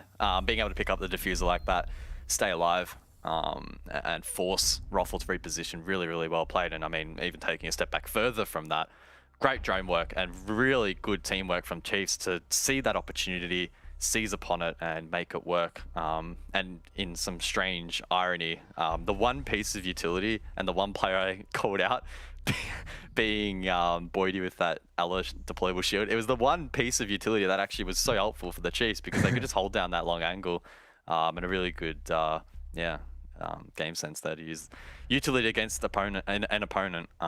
Chiefs with match point now, and yeah, I think it's over. Yep. It's just a matter of how many rounds is it going to take the Chiefs. We know that the Chiefs, I wouldn't say they play with their food necessarily, not in the same sense that we see a team like Knights do, but certainly this could roll on depending on how comfortable they are and how quickly they just want to get this done and dusted. Again, Worthy, just honest to God, like a standout player, absolutely unbelievable at what he does. His mechanics are second to none, and that's in the entire APAC region. There are not many that can put up numbers so consistently like we see with Worthy. And once again, just highlighting that point, you know, the rest of Chiefs are, they're doing their job. They're well and truly all punching quite heavily. And Rafflecopter just cannot take the heat. This is exactly what we want to see, guys. And I've mentioned this before. It's one thing that kind of disappoints me a little bit about OCN sometimes is the teams that we really look to, you know, Chiefs and Knights specifically. We'll just say those two. Sometimes they really do let that ball slip. But it's good to see Playday 5, Chiefs are not taking any chances. Yeah, the Chiefs on a little bit of a heater at the moment, playing really well. Okay, so this is cool. Wettables adapting, bringing the mirror onto the board, popped open. That's going to make it challenging for the wall to now be opened. And in fact, Fisher is just going to completely ignore it, at least for now. So I like that adaptation from Roffle, making things a little bit more difficult, but with Ace available, Worthy might be able to get the job done. I think there was an impact trick attempted there from Hotshot, but doesn't hit the mark. That's a nice line of sight. Might be vaultable as well for the Chiefs. Yeah, that sucks. It sounded like it hit the mark, just maybe a fraction off. Yeah, that's a feels bad, that's for sure. But regardless now, Roffle are going to have to deal with the fact that not only is there a line of sight directly into server, but there may well be, as you said, a vaultable hole, which could really pay dividends for Chiefs. But one thing's for sure, you don't want to play chances and wait until the last second of the round to see whether it is vaultable or not. Regardless, it seems like Chiefs have really set themselves up quite nicely here. They've got the line from the top right side of the garage so it can watch through to the window of, or the window vault, I should say, of rafters. And slowly but surely, they just continue to squeeze Roffle on site. Yeah, and it looks like Ethan's heading down below with Buck to maybe play Vert in towards the objective, and God Legion as well down below to assist in that. Also as well, the Chiefs making good work on garage, so they really are doing a good job in getting some of these tasks ticked off, I guess, if you want to describe it in that manner. Fisher is under a little bit of pressure. There is a lone roamer over towards pool table, I think, but not going to really pose too much of a threat. It's OJ now rotating back up above, and you can see that Roffle playing quite cautiously, not wanting to sit outside all that much, and with Ethan down below, that's probably a wise decision. Like to use the reference of baseball, you know. All plates are starting to come together, loaded if you will, and unfortunately the nade doesn't really hit the mark for Fisho. He's taken, God, that's a lot of damage he's taken there, and it looks like the player might be, oh my God, Boydie. Reactions of a sloth. Oh, clean from Worthy as well, so it's a 3 versus 5. Now he still has one someone to use. Chiefs will want to get a nice entry point in towards the objective. Ethan watching the rotation elsewhere, and with that cross being held, the Chiefs are primed and are ready to take the round. Just waiting for the home run. Ethan now, oh my God, just knows exactly what he's looking to do. It's OJ who gets taken down. Hot shot, what can he get done? Absolutely nothing. The Chiefs swarm all over Rafflecopter, and a 7-1 scoreline ensures that Vast is a predictor of the highest stature. Can we get some love hearts in the chat for God Legion? That was Such a beautiful celebration from him, really heartwarming stuff. Not really too much to add, it was just a thrashing, honestly. 7-1 at the end, Chiefs showing why this is their best map. Yep, and as we bring Vast back in to join us, I'm sure there'll be a grin from ear to ear as he knows full well what he's done. You know what you've done, Vast. Don't pretend like you don't. That is disgustingly accurate from you. Ah, that felt so good. Let's cut this game. I feel like I won that game, to be honest. I don't know why. I'm just reading this right now. Oh my God. Talk about a speed run. Chiefs must have the Samsung NVMe SSDs in their PCs because they have just smashed the record of the fastest game by 6 minutes in OCN. 6 minutes. The closest was Overt versus Wildcard. Took 41 minutes. This took 35 minutes, Guz. What? Yeah, and that's on Clubhouse as well, which tends to have really slow build-ups to execute. So that is definitely really, really impressive and goes to show just how dominant this was for the Chiefs. And as we said in the veto, this has been an 8-0 record for them so far this year. Now it's 9-0. They'll probably be shooting for double digits sooner rather than later as well. I mean, Guz, not Guz, Vast. God damn it. I am just tripping on your name tonight, Vast. And I mean, one team that's just not tripping at all right now. It is Chiefs. That is what we wanted to see from them. And that's what you expected. I don't think Guz and I expected such dominance, but we definitely expected them to take this game. This is a good sign for them heading into the latter parts of Stage 3. I mean, yeah, just off last night's performance, it just seemed like, for me, when I was watching the game, a lot more things were clicking and they were kind of finding their groove. I mean, even though I predicted 7-1, I don't want to rub it in, but honestly, I don't think any of us predicted them to come out like that, the way they did. Just their game plan today, just that hyper aggression from Worthy, Ethan, and the rest of the team. You know, Ruffle really struggled with that. They just could not, for the life of them, punish the aggression. And yeah, just the pressure, they just couldn't keep up with it, honestly. There's not really too much to go into, as you guys were saying. It was just one of those games where just Chiefs, you know, pulled out their, you know, hyper-aggressive side that they can pull out in certain games. What's crazy, for a stomp like 7-1 and one of the fastest games we've had in OCN, or the fastest game we've had in OCN, it kind of baffles me how the scorecard isn't, like, completely one-sided, guys. It actually, like, Roffle still had a couple of close rounds in there. Yeah. Thanks, mate. Yeah, Appreciate that, mate. I mean, Thanks. there was the one that they won round 6, and there was like, what, that one basement attack. I think they got a little bit close. That was maybe one. Honestly, I'm clutching at straws to think of much. Appreciate you, what mate. I will say is that we should add the match length to that graphic. That'd be pretty cool because that was a fun stat. That was actually really good. I'd love to be able to compare match lengths going forward. Yeah. Comparing links, eh? It's always good. Hey, Jesse himself is freaking digital. The absolute legend himself. I'm going to move on from that joke. How you doing, mate? It's great to see you once again. I feel like it's always Hey, you. guys. We're seeing a bloody grinning smile, and Cookie Monster makes you look a fool. But I do need to ask you, before we kick off from anything, I'm sure we've already talked to you about, you know, Ethan's integration to the roster, and Vast is down there, so I don't want to go too deep into Vast leaving the roster. But I do need to ask, were you expecting Ethan to kind of gel so quickly and compete back at the level that he is already? Yeah, nah. Well, we could already sort of tell from scrims, and like, you know, even just playing rank with him, like, he's still got the game wrapped around his head the right way. So yeah, integrating really well and showing everyone, you know, that he's still a world-class player.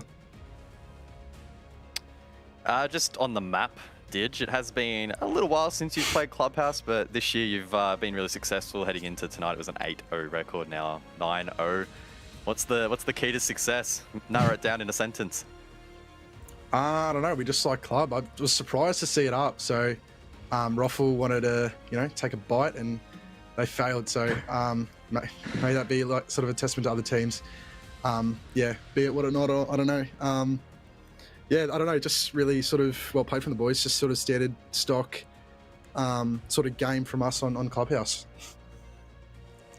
Yeah, I mean, again, I'm kind of a bit useless. I don't really have a question. Second game in the row, this is a bit bad. This will be the quickest interview as well. Quick game, quick and two. I love it. Early bed. Anyways, I mean, I guess something that we've been talking about is, you know, what the hell is going on this season. I guess it'd be awesome to kind of get a player's perspective, like just what's going on this season. Maybe you could give us an insight on, you know, maybe why Wildcard and Order are doing so bad, why Overt, Rhythm are kind of doing a lot better, etc. So, yeah, in OCN, obviously, it's Wildcard and Order at the bottom. Yeah, they're struggling. I can't really put my finger on why.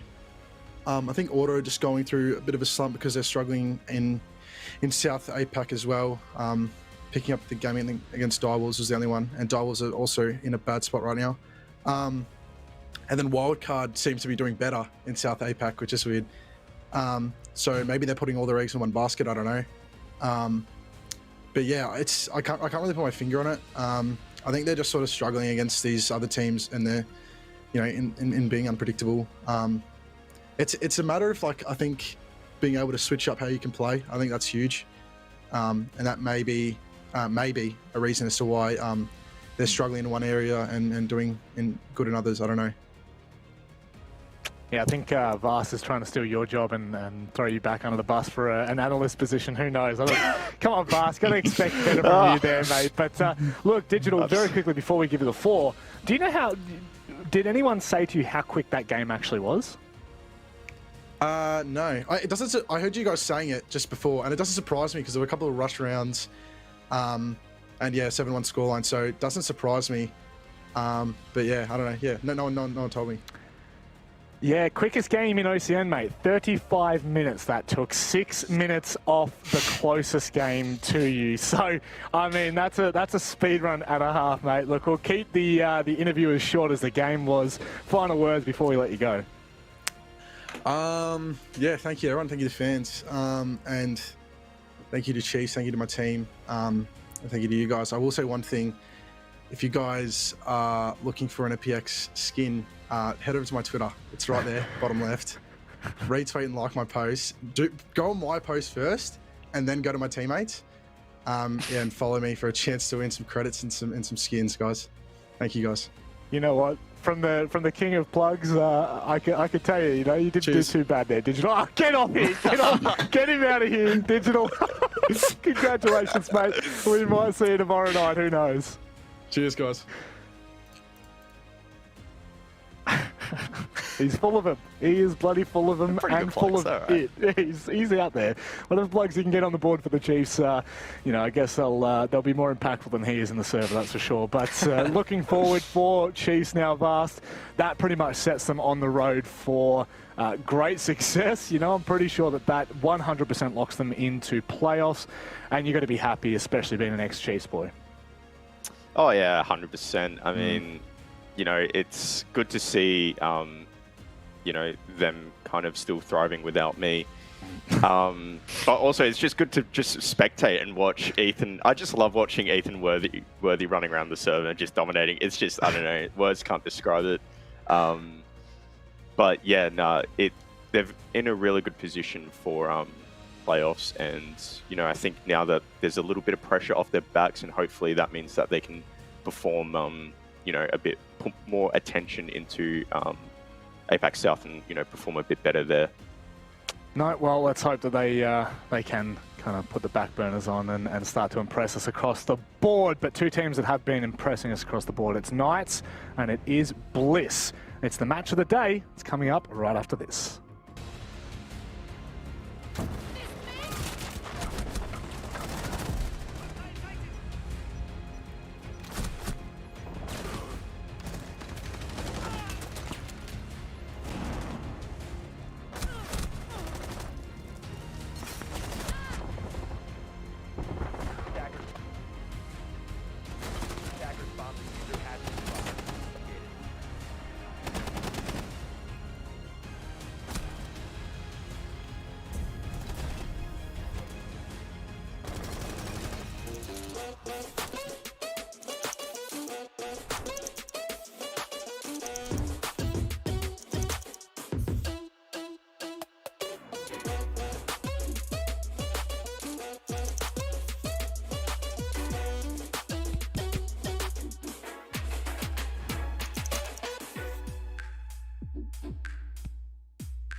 Order now at macros.com.au.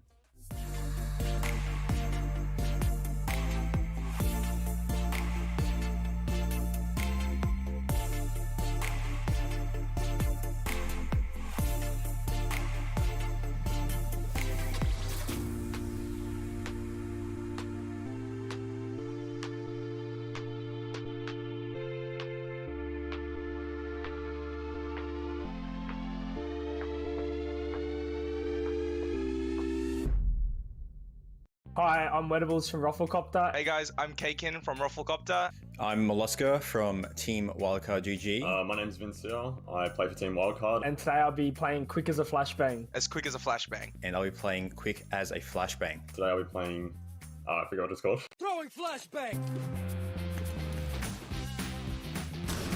How observant would I say I am? In game, pretty observant to my surroundings. Outside of the game, could care less. I would say that I would be a pretty observant person. As the hard support of Rufflecopter GGs, I think I need to be pretty observant, so I'm always able to spot the little details, especially when I'm ironing my shirts as well. My eyesight's not great, like, to be honest. I think my eyesight is pretty good. You know, my carrot intake isn't exactly amazeballs. My eyes are perfect both for looking at and looking with. I think Kakin's a really good player. He might crack under pressure, not know what he's looking at. I'd say I don't crack under the pressure, you know, not like an egg. During the season, I trash talked a bit on Rufflecopter, and it came back to bite me. So I'm gonna be very humble this time. I think me and Vinny have it in the bag. The game we'll be playing today will show exactly why I put you as a D-rated player, Milo, on my OCN player tier list a couple weeks ago. Throwing flashbang!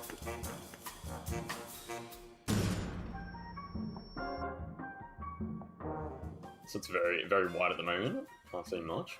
I see all white. I can't see anything but white. Definitely still white. Very unaware, cannot see. That's a painting, I think, on the right. When does this flash effect go away? I think I see circles, but I think that's because I've been flashed IRL. Looks like broken glass on the corners. I actually have no idea that I cannot see at all. Awesome. Oh wait, oh, it's receding. It's receding. I see like a school photo looking thing in the bottom left. Looks like a door of some sort. Is that a shielder? Is that Blitz? Nah, that's the new op. That's Osa. Maybe Osa's new shield? Is that a Tachanka shield? I have seriously. What is? I see a wheel. What is this? Oh, it's Osa. It's Osa. It's Osa.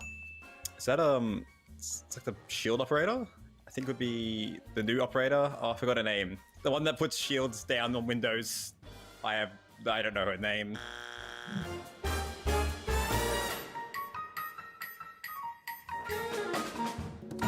Throwing flashbang! Alrighty, here we go. I've been flashbanged once again. This looks like the changes after the new TTS changes on the flashbangs. I can't see anything for a solid 40 seconds. Still whites. I'm starting to see another door. Looks like a barricade, maybe. Is that Vigil on the left? This kind of looks like my room. I'm not gonna lie. I see a regular show poster in the background. I would be very surprised if people could work out it at this point. Something... C4 being thrown. That's a C4 nitro cell. Oh, that's a nitro. Is it nitro? A nitro cell. Yep. That kind of looks like Ella. That is not Ella. It's a nitro cell. Okay.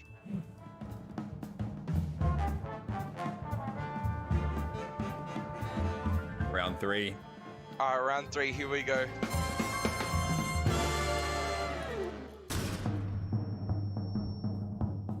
Can't see a thing. It's still pretty much full white for me. Still not much at the moment. Very white. The brightness of my monitor may be too high as well.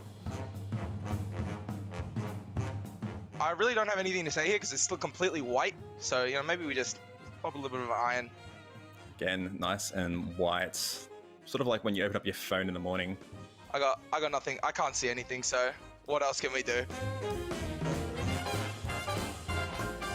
Oh, that's the Thermite from the Halloween event, the Muppets or whatever. I think that's the Muppet headgear for Thermite or Ash.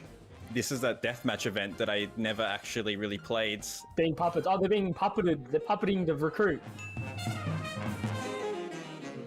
I see the Muppets puppeteering a recruit. Oh, it's the recruiter being puppeteered by the puppets from the event. What is Thermite's face? This is a puppet game mode. I'm in Muppets. This is Muppets. Where's Kermit when you need him, man? This guy's gonna complete the scene. Wow, that's spectacular.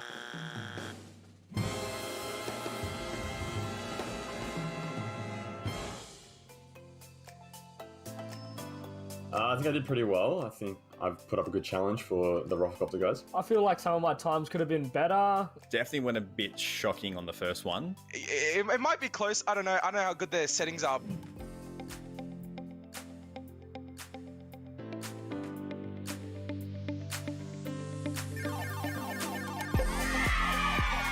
Oh, there's no way I lost. Oh my god, I can't believe we just lost a wild card. This is absolutely humiliating. You know what? It's alright. We'll show them on the server.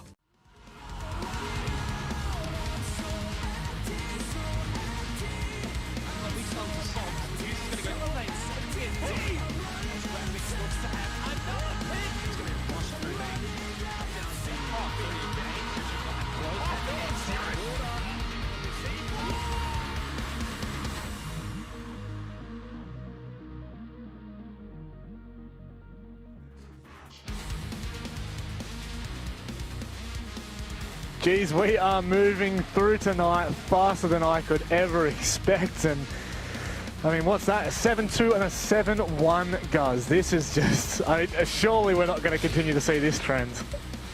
Yeah, I don't really have much to comment on that. Just got shushed by the producer leading in, so I'm just up and about, keen for the final two matches of the night.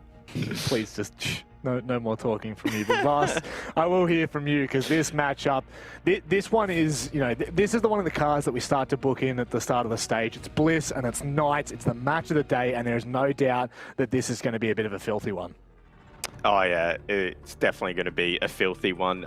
But I guess it's important to note that this game will kind of, whoever wins this game will actually secure that second position. Yep. As these teams are, 3 points away from each other. So pretty important win for both teams to really solidify their spot for playoffs. I guess that is something that we need to be mindful of, is the fact that, Knights had to make that run from 5th place all the way through. I think they ended up coming 3rd, guys. So definitely the higher they can finish in this stage, the better that they will be. Yeah, this is an exciting matchup. The Knights, again, in OCN, yeah, their form is always a little bit iffy, but they're in pretty good state at the moment. A win tonight would probably get them close to confirming a playoff position, I can only assume. So, yeah. Not the biggest matchup they've ever played in, but still an important one. When we look at this roster, do you have anyone that you'd like to highlight, Vast? Anyone that we really need to be looking out for heading into this match? I mean, usually we'd probably say Hayward or Josh, but I don't know. I'm just a really big Juicy fan. I just think for his roles, he's really, he's got a good eye for looking out for holes and making plays. And I think, just for his roles and the way he makes plays, he's a really incredible player. He's deadly on the smoke. I think he's a player when he's stepping up, the Knights just look really good. Yeah, no, that's fair enough. Well, let's have a look at their opponents, Bliss, a team that continues to show us what they're really made of. Geez, Dino was really having it in there, whatever he was saying. I don't want to be on the receiving end of that, nor would I want to be on the receiving end of a team like Bliss, guys, because they are really on a tear. God, I just can't take Spruce serious down the bottom there. Yeah, Spruce, the Moose, as he loves to be called, has actually been, surprisingly, a pretty valuable asset to this roster. We've been hearing some pretty kind words from Oda in some of the interviews that he actually has helped the team quite a bit, which is great to hear. Support staff can really aid in really developing a team, so that's good to hear. Heading into this Playday, Bliss find themselves in 2nd position. And again, much like the Knights, a win here would all but confirm a playoff position for them. So a big matchup. We know they're great at best of ones, and this is another great test for them. I mean, do you think that there is, where do you think this goes, Vast, right? Because this matchup, it really, we do expect Bliss being the king of best of ones. I don't know who started titling that, but I'm already sick of it. But they are one of the better teams when it does come to the regular stage. So is this where they kind of thrive against Knights? Yeah, I would think so. Just, their play style, they have a lot of things going for them. I mean, I hate to keep bringing it up, but I think that, you know, the fact that a lot of these, you know, Chiefs and Knights having to, you know, manage playing in 2 leagues and, you know, facing a bit of consistency issues and whatnot, it does give Bliss an advantage. With that being said, though, the way Bliss played against Chiefs, you know, I don't want to take that away from them. You know, they completely outplayed them and in every regard played so much better than them. But I think they slightly do have that less pressure, so it kind of gives them a slight advantage, not a big one, a slight one. Yeah, well, don't forget, at home, this is the match of the day. We've got a $50 M-Wave gift voucher to hand out, but you have to be over on twitch.tv/Rainbow6ANZ. Make sure you jump over there. You'll find out how to enter in the coming minutes, more so the coming rounds, I guess, once we get into it, Guz. But we will go to the vetoes and have a look where we're heading, because that's probably the more important factor of all of this. We go to Villa. Thoughts on this one? I see a little puckered lips on both of you, but Guz, I'll let you go first. Yeah, Bliss, a flawless record, 2-0. Knights, not as strong, 2-5. We haven't seen these teams go head-to-head on this map, so again, we're going in blind. In fact, it feels like a lot of these head-to-heads tonight, they've never actually played on this map before, so not entirely sure what to expect. I'm sure Vars can comment more on the veto itself, but yeah, Villa, I don't think really favours either team massively. It's not like some of the other matches tonight, right, where we've kind of flagged one team as being the Clubhouse Kings, for example. Yeah, fast. Yeah, I mean, you know, Knights, they kind of stick with the same 3 bands. It's always Chalet, Bank, and generally it's Clubhouse, but today was Cafe. So, you know, this video is kind of quite predictable. I mean, I kind of thought it was going to go to Oregon Villa. I think both of these maps do favour both teams, but I just think Bliss's Villa recently has just been just deadly. Just their aggression and just how comfortable they look on the map and how in sync they look. We saw a lot of their late game executes just perfectly timed. You know, I just think this map kind of slightly benefits Bliss, in my opinion. Okay, interesting. Well, I'll give you the floor here for your prediction. What are we thinking? Are we thinking another 7-1 for Bliss, or are we going to be going a bit tighter? I'm going to be honest, I honestly forgot who I originally predicted with this game. I mean, it's such a close game. I think Bliss will win. Yeah. Probably, I'm going to say 7-3. 7-3. Okay, that sounds pretty convincing. I hear it calling to me. I hear this. I can see the 7-3. Jeez, okay, settled. You know what? Let's get this bloke off our screen. I'm going to get humbled out. I did this the other day with my predictions and I got humbled out quick. So you'll be humbled out quicker than you expect. We've got a 7-3 prediction from Vars. Clip that, because I'm telling you what, it'll come back to haunt him. Knights and Bliss, one of the matchups of the stage that we always look forward to most. We head to Villa, which, Guz, you think is a bit more familiar territory? Well, not so much familiar, but more of a middle ground for both. Yeah, but I don't know. Vars has put forward a pretty convincing argument, right? Guess what the last 2 maps Bliss played and won were? Villa. Clubhouse? Ah, damn. Villa. 7-4 Chiefs, 7-3 overt. I completely discounted that, to be completely honest. So. What? It's the French villain's bloody birthday, Repix. Oh no, that's not a good sign for Knights. You don't want Bliss having any excuse to play better than what they already do. Yeah, I think he turned 19 today, I saw on Twitter. So yeah, happy birthday, Repix. Hopefully you get that birthday dub on the board. Bliss nerfing themselves, taking Yana off on the entry. So that's already a spicy start. Thatcher not too unsurprising. Bliss to follow up on the defense with a mute ban. So trying to potentially facilitate some of those extensions and roams. Yeah. As for the Knights, I'd expect a mirror or a Velk, as the stats would allude to. Clash. Do it. Damn it. Malusi. Oh, okay. Interesting. Wow, right. I guess Malusi has quite a high function on this map, so go for it. Go for gold while you've got it, and maybe that might start to hinder Bliss a little bit more. One thing I saw when we were looking at the attack ban operators for Villa was the fact that Nook has actually been banned, I think once it was, which does surprise me because we also see Nook played quite a bit on Villa. So I'm curious to see if either team decide to kind of lean into that.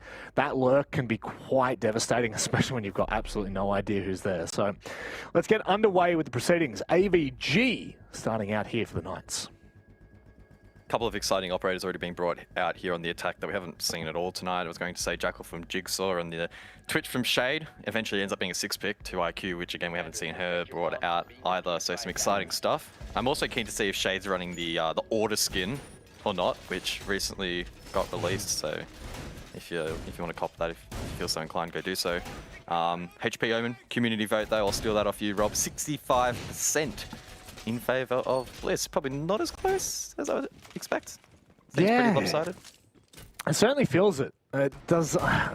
But also, Guz, you know, this is the biggest problem with OCN sometimes is like, it's so hard to know what Knights is going to rock up in the server. Like, and especially with Bliss, who, let's just be completely honest and candid, Bliss have been really consistent over, I would definitely say stage 2 and 3. I can't remember back to stage 1 far enough, but certainly they have shown such great consistency and just this ability to really put the pressure to some of the best teams in the region. So I guess the 65% is warranted, although it still doesn't surprise you if Knights come out of the gates and just 7-0 them. Let's say that outright, but let's wait and see how they decide to attack here, Team Bliss, as Knights have already well and truly prepped. Do you want a Xenox fun fact? Oh, give me the Xenox Last fun 3 fact. times Knights have played this map, the score's been 7-1. Twice against them, once in favour. Oh, I love that. It's I pretty wild. love that. The 2 losses were against Chiefs and Order. I remember casting. I would so That was nutty. That was nutty. Chiefs and Order, and then they got the victory over the line against Wildcard. So who knows? Maybe we could be in store for another one. Yeah. Why break the trend? It's all too enjoyable. Maybe not for them. Maybe Another not speed run. Maybe they'll go for the record of fastest map. Try and beat it. Honestly, let's go. Like I'm here for that tonight. I'm here for a quick night. We have had some shockers in recent OCN nights. We've been here till like 1 AM some nights. So, you know what? I wouldn't be mad, Guz. Juicy though over towards Brown, looking to slow down round number 1. Dino taken Jigsaw down. I was going to say taken down, but no, he gets the kill. 5v3 now, Knights with the advantage. 7-1's on the agenda at the moment. I'll tell you what, Knights coming out with a... Oh, damn it, Juicy. You had to ruin that storyline in there, but that's okay. Repix, birthday man, find his first kill of the round. It's like, oh my god, no. We've seen this storyline 100 times over. I'm not ready for it. I am not. Scary stuff. Repix looking switched on in round number 1. That stabilizes the round. Minute to go. 6 alive. 3 from each team. Repix looking to create a line of sight now. Looking in towards the objective. Down the line into Vault. Shade crouches up. Maybe he can find the advantage. Don't mind that from Shade. You know that sometimes players like to just sit a little bit cheekily in Aviator there. Just behind that reinforced wall. Repix now got to be careful. 2 players he's got to deal with. 1 behind bar, 1 in Vault, but neither are peeking him. And it looks like it is going to be a push directly into games. We've got to be careful as the time is starting to tick low here, guys. Oh, Nitro to kick things off though. Josh on to Repix. The Danger Man shut down. Oda still needs to enter this dangerous cross, however. And now it's even more deadly. Hits the shoulder of Sage, not enough to find the kill. And now he needs to check every goddamn angle in both of these OBJs. His presence now made in sight, but immediately sniffed out by the Knights. Started off well for the Knights. Repix rebounds. Knights shut it out. That's what we like to see. That's the kind of Knights we want to see turn up to the server, and they have to, because Bliss, given any opportunity, any world, they will well and truly slap you back to whence you came. I hate Hayward there. That's just... I mean, I know he's already pre-aiming it. Maybe I overreact a little bit, but, you know. It's one of the few pleasures that I have in this life, guys. You know, overreacting to... Don't. Let's not start this, shall we? Just overreacting. I wasn't even thinking that. Thinking what, guys? I was gonna... Thinking what? This is a family-friendly show. What are you thinking? You're the one with your head in the gutter. I was just gonna make some joke about, like, I don't know.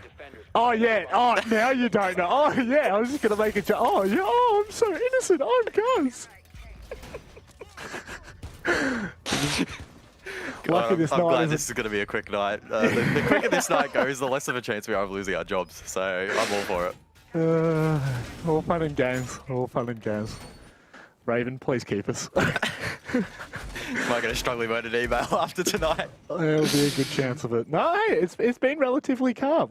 I think we've handled ourselves quite professionally, and that's all that matters. But really for me, it's about Knight's professionalism now, because we have seen Knights get off to an absolute gun-ho start in multiple games recently. You know, sometimes we see them get out to a 3-0 strong start, and then all of a sudden something flicks. Something flicks and goes, you know it's the 1v5. You know it's the 1v5 that doesn't do it. I tell you what, if Knights lose another 5v1 in this game, it won't happen, surely not. No. Don't want to curse it. Foreshadowing it. Oh. Yep. You're doing it. There's no way. Some of the great cinematic producers of the past, mate. You're channeling them there. I'm telling you, it's going to happen. The worst part is, of all the teams that they play against. Okay, sorry to interrupt. Shade doing a really good job there, right? Takes down the default in Astro, and I think he popped that second mirror. Keep in mind, Twitch got the buff. It now has, I think, infinite range on the drone, and yeah, it's been taken out. The canister there, so that's pretty big there. That's a nice little play. Guys, always shut me up, please. You know what happens when we start to waffle. I'm not talking the kind that you get at a roadhouse, you know? It's not good. God, this is unreal from Shade and Mandy. I'll tell you what, doing a phenomenal job catching all of this. Oh, Shade, doing them dirty. Yellow ping as well, so they know that there's a play on this wall, and honestly, they could time something down below if they want to get a little bit cheeky here. Team Bliss, that is. Minute drained in the round. Shade now down below, looking to find any wall denial maybe placed here by the Knights. It doesn't look like those Electro Claws are down below, so Shade will need to try and get that drone up red in towards sight. As you can see on the top of the wall there, thanks again to Mandy the GOAT. Yeah, unfortunate there for Shade. He mustn't have spotted it, and that drone that he initially got in sight probably taken down. Repic's aggressive. Doesn't quite find the mark, but whoa, Juicy. Got very excited, but immediately taken off the board. The Juicinator, you do not want to be going into the crosshairs of Repix, who is holding that angle, I'll tell you that much. And I guess he was getting squished from behind, from below as well, so it's kind of, you know, 6 in one, half a dozen the other. You have to go for something. Goes for the higher percentage play in that respect. And now Bliss are looking pretty damn good to close this out. They've got a lot of work still to do, though. I think they're finally maybe getting this wall open. Has taken a while, so Bliss, not in the greatest of positions, but they could make this man advantage work. We know they love an explosive execute. But they do. Smoke grenade to isolate split, love that. But Hayward's just snuck into stat, and it's not looking good at all. Knights bouncing back. Todd, what can he find? At least a kill. Now things open up. Jigsaw trying to swing wide, seeing what he can find. Hayward has pushed into Master. He can waste a bit of time here. What can Josh do in the meantime? Can Josh support? No! Bliss shut it down and bounced back immediately.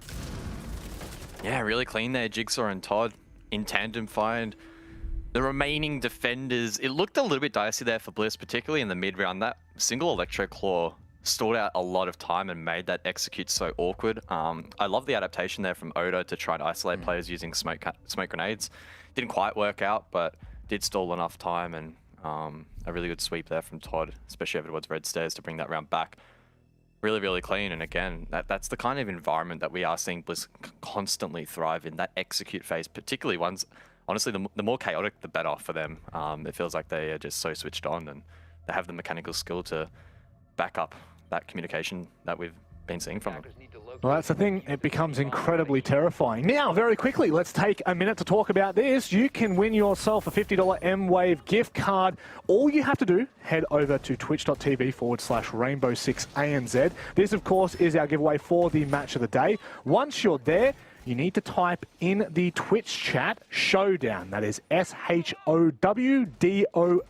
Oh, no, I've done it. I've ruined it. Let me say that again. Showdown. I'm not going to spell it because I've just absolutely ruined it for everyone. But you will have until the end of round 4, I believe it is. So make sure you jump in the Twitch chat of Rainbow Six ANZ and go into the winning. Go into the running. My God, we're going to get there in the end. Go into the running to win a $50 M-Wave gift voucher. Whew, Can you Ryan's just not say going to be that happy. again, Manic? I missed that. Sorry. Yeah, Ryan's not going to be happy at that one. I was the one that fluffed it up last week, and I said, Ryan, I'm so sorry, that's on me. And this time it's on me again. So, yeah. Good job. Showdown is what you need to type in the Twitch chat. Yeah, Showdown currently available as a limited time mode, has returned, which is awesome. And Jigsaw, I don't even know where he got that kill. Was that Pottery? Let's have a look. How would you know? He's a menace. It looks like it. Yeah, it is. Yeah. That's pretty naughty. To be expected. To be expected from a player of his stature, let's be completely honest. And Bliss now starting to get in the groove, feel a little bit more comfortable here. I'm loving Shade on the IQ and the Twitch. Doing a lot of work here for Bliss. And really, like, quite honestly, setting up a lot of these rounds to, at the very least, be competitive. Round one kind of dwindled out after a 3v3, but this is holding a little bit more firm now. Yeah, Frost being brought this round, something we haven't quite touched on, and again, another operator we haven't seen so far this evening. Does see a little bit of play here and there, though, on particular objectives. Dino only placing one of the mats so far. That's a little bit concerning. I'm not quite sure what's going on there in the prep phase. Would have liked to have seen them all placed down, but nonetheless, he still has that deployable shield to play off and the shotgun to remodel side. So we'll have to see how much of an impact that might have later on in this round. Jigsaw, meanwhile, rotates back past front door. Probably looking to enter lounge, and he can entry himself again. Inox now activated, and he can scan out these footprints. Oh, Jigsaw's so sharp. He's so damn sharp at this game. And he's just looking to be an absolute cheat. Oh my God, he is disgusting. This man is a murderer of the first degree. That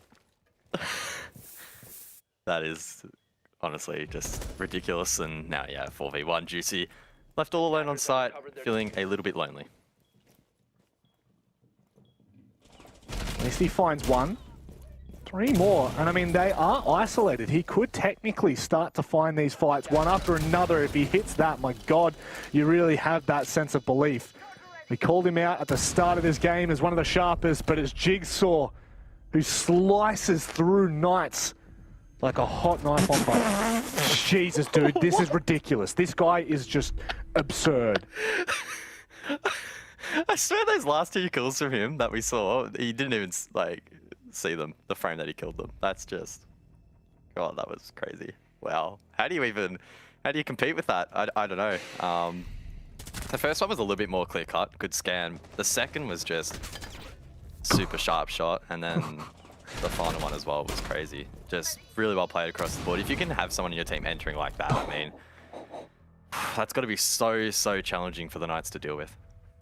And it's one thing that we've asked Oda in the past, and oh God, I do not want to see that cheesy grin on Oda's face again when he comes into the interview.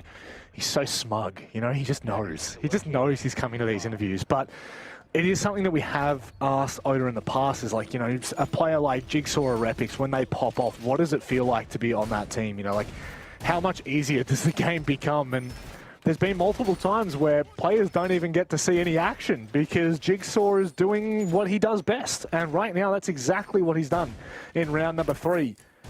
Ah, God damn it. It's just something to behold. I'll 100% admit that, you know, he's a gamer. He's an absolute gamer. 10 seconds remaining. Yeah, and even when Jigsaw isn't having a huge match, we can see someone else like Repic step up. Even Shade. Literally every player. I'm just going to might as well just name them all. Oh, you know what? I've seen Todd have a couple of good games as well. Yeah, he's had the odd one here or there. Honestly, Todd is probably, I think, the only player that hasn't posted massive numbers, but completely understandable. He's more of that support role, so you wouldn't expect him to anyway. And does his job perfectly fine, so no diss at all inferred there. And yeah, even just touching back on Repix, right? Think back to the first round, how sharp he was looking. So maybe Jigsaw's just stealing the kills away from him at this point, not giving him a chance to shine. And yeah, this is where we need to see someone in response from the Knights step up. We know that they have great fragging potential as well. They can win ones just like Jigsaw is at the moment when they're feeling it. We just need to kind of see them step up now. My device is planted. That's the big one, when they're feeling it. Gets pretty dangerous, pretty scary, pretty damn quick. Now, clearing from Study is going to be a little bit difficult. You can see now a little bit of pressure being applied to main stairs, or at least they look like they're going to end up forcing Juicy out of position, but he's got the 3 smoke babes in hand and will be able to slow things right down when Bliss decide to kind of push in. And again, another opening pick for Bliss. They love it. Yeah, really good pinch there. If Shay doesn't get the kill, Todd would have anyway, so really well played. Now Knights will be crossing their fingers and probably their toes at this point that Hayward's Valk cams will provide intel, despite him now being in the grave. Juicy last time playing this position was absolutely shut down, so he needs to really step up and have a meaningful impact in denying at least 1 or 2 players here from Bliss. This time they've doubled up though. They've got Sage on his shoulder, so if they do decide to push in, there will be support, but it's all going to be facilitated on whether they can pinch or not. It looks like that Study door, the chokehold, is being held quite intently. Todd goes down in the meantime now. Juicy's starting to feel a bit of the pressure. There it is, the switch and bait. Sage peeks on the Repix, can't deal with the heat, and Oda is next up on the chopping block. Or maybe, no, it's not to be. Knights continue to storm away. Oh my word. Yeah, that was pretty clean from Dino, and I think the one major mistake there that Bliss made in that round is they allowed Juicy to swing, and I could have sworn he got that kill onto Todd in Library. He would have had to swing quite wide, and I guess Bliss just at that moment didn't quite have the angle in response or weren't prepared for that. He wasn't shut down, wasn't traded immediately. And yeah, that put, unfortunately, Bliss in a pretty rough spot. They couldn't recover from there, and the Knights doing a good job to just close things out. And yeah, this has just been such an aggressive game so far. The mid-round is really coming down to some pretty intense, just 1v1 Angels. And whichever team's out on top is gaining a significant advantage, and for the most part, converting that advantage.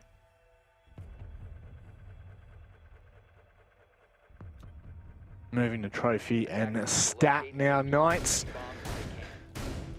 Where we saw Bliss open the bank account in the previous attempt, but not for the lack of trying. Knights, it did really feel like Knights had a pretty decent upper hand when we were kind of midway through the round.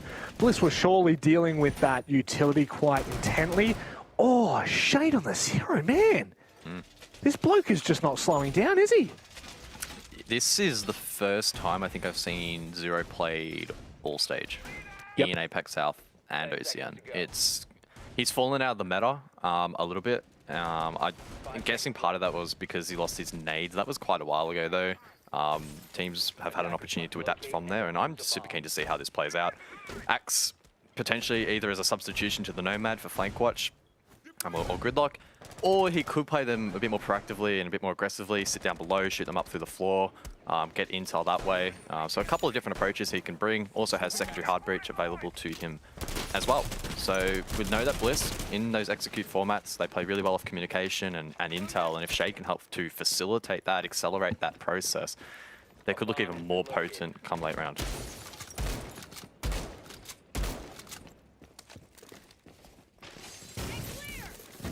Oh, hello. What's going on here? Hang on. They've caught Knights with their pants down, but maybe Josh might be the saviour. Shay gets shut down as he pushes in, Knights, they deal with it handily. Oh no, Oda catches Sage in the wrong place, wrong time. What is this? What is going on, Guz? It's chaos on the site. Hayward now needs to go up Astro, but Todd shuts him down.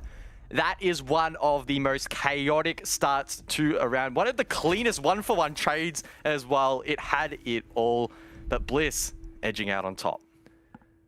Yeah, we need to take a moment. Can we just get a replay of that whole round? Honestly, I think we could. It was over in what, like 30 seconds? We get the replay of that whole round done by the time the next round starts. Mandy, that was killer. I don't know how you caught all of that just then. That was nasty. That would not have been easy. Just look how insane this was.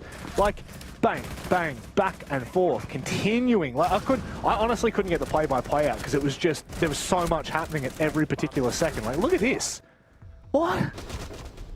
Oh. Guz. Gnarly. Gnarly's one way to put it.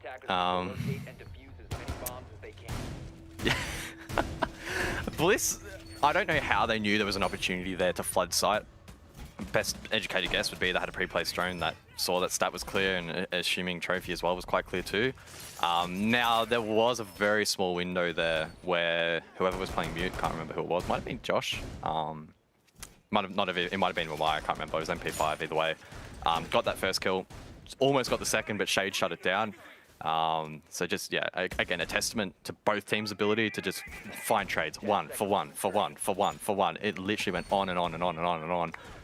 9 kills in a row, just absolutely wild. And then really good composure at the end there from Todd to just be patient. He knew seemingly that Hayward had to come up the stairs again, could have been another pre-placed, and yeah, just sat and waited patiently, got the kill, claimed the round, and yeah, that was definitely a difficult round to process, and one that both teams will now be looking to try and move on from. Would have been a bit of an adrenaline rush, I would figure, for both teams. So yeah, now they just need to settle. The worst part is, this is the first round that I sat down for. I just decided to pop a squat, you know, catch my breath for a second, and no chance. Bliss are not interested in that. But one thing I will note is something that you said at the very start of this match, Guz, which is that they really do thrive on this. They thrive in the Chaos Bliss, and there is no better round to describe that than what we just saw. It was absolute insane. This is disgusting. Yeah, Guz! this is wild from Shade. You don't even need to be on the roof to be able to even throw this down accurately anymore. I don't know how exactly he's gotten it there, but the Twitch drone can now obviously vault in the Crystal Guard update, so you can get a lot more creative with how you want to place those drones, and he's doing a great job in maneuvering them around. Knight's not really being able to find them in time, and this should accelerate this round even more. We know last time Bliss struggled to clear those Electro Claws and open up the wall. If they can, again, speed up that process, that's going to put more pressure on the Knights early. As per usual, it's Repix looking for that opening, trying to force the issue. Better be careful. I believe it might have been Sage who was down below in mud, so there is that opportunity. Shade looks like he's somewhat close. No, I've absolutely butchered that. But they have started to move away now and regroup here, Knights. Things are starting to get a little bit closer to the side as they turtle on in, but Josh needs to be careful. He might be stuck here, I don't really know, but he's certainly low, and that could be an opening kill for Bliss that they're looking for. Yeah, if Knights lose Astro Control, he's going to be in a lot of strife, and on low HP, he's not going to win against a swing, you wouldn't imagine. Todd, crouching on the other side of the map. Oh, if he shoots through this barricade, he could almost get a kill, but you can't see the outlines like we do. He'll be kicking himself if he doesn't find this kill, though. There's 2 there as well. Todd could really slow things down for Knights if he's able to open this up and very quickly act upon it. They're just waiting. Information gained, information passed on, and then it's all about execution. Josh goes down, and now Todd starts to get into position. Still going to be cautious. There's 2 players out there. Now he's going to show his face, and that's going to be the kill. No, it's actually not. Dino hides behind the wall.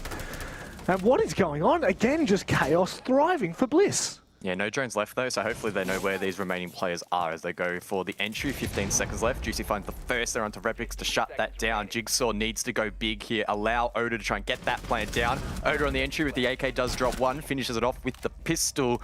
Hayward and Dino in a good position to win out the round, but Jigsaw goes huge once again. Dino needs to sweep around, but there's nothing he can do. What a way to close out the half.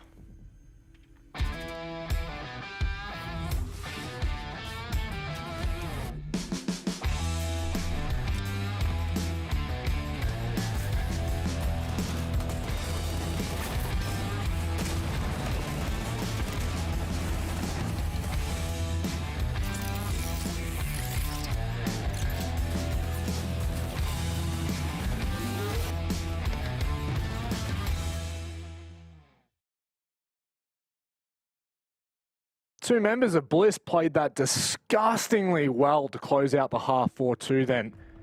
A 2v3. You gotta remember that. On split sites like Stat and Trophy, it can be really awkward to make a decision. And Jigsaw really just the linchpin to open things up and just continuing to keep that pressure down. That's the Bliss we know. That's the Bliss that we know thrives on that kind of energy. And now Knights move over to their attack. We do wonder what they're going to be able to put up on the board. I do like to see the Nook, though. That was one of the operators I had mentioned in the ban phase.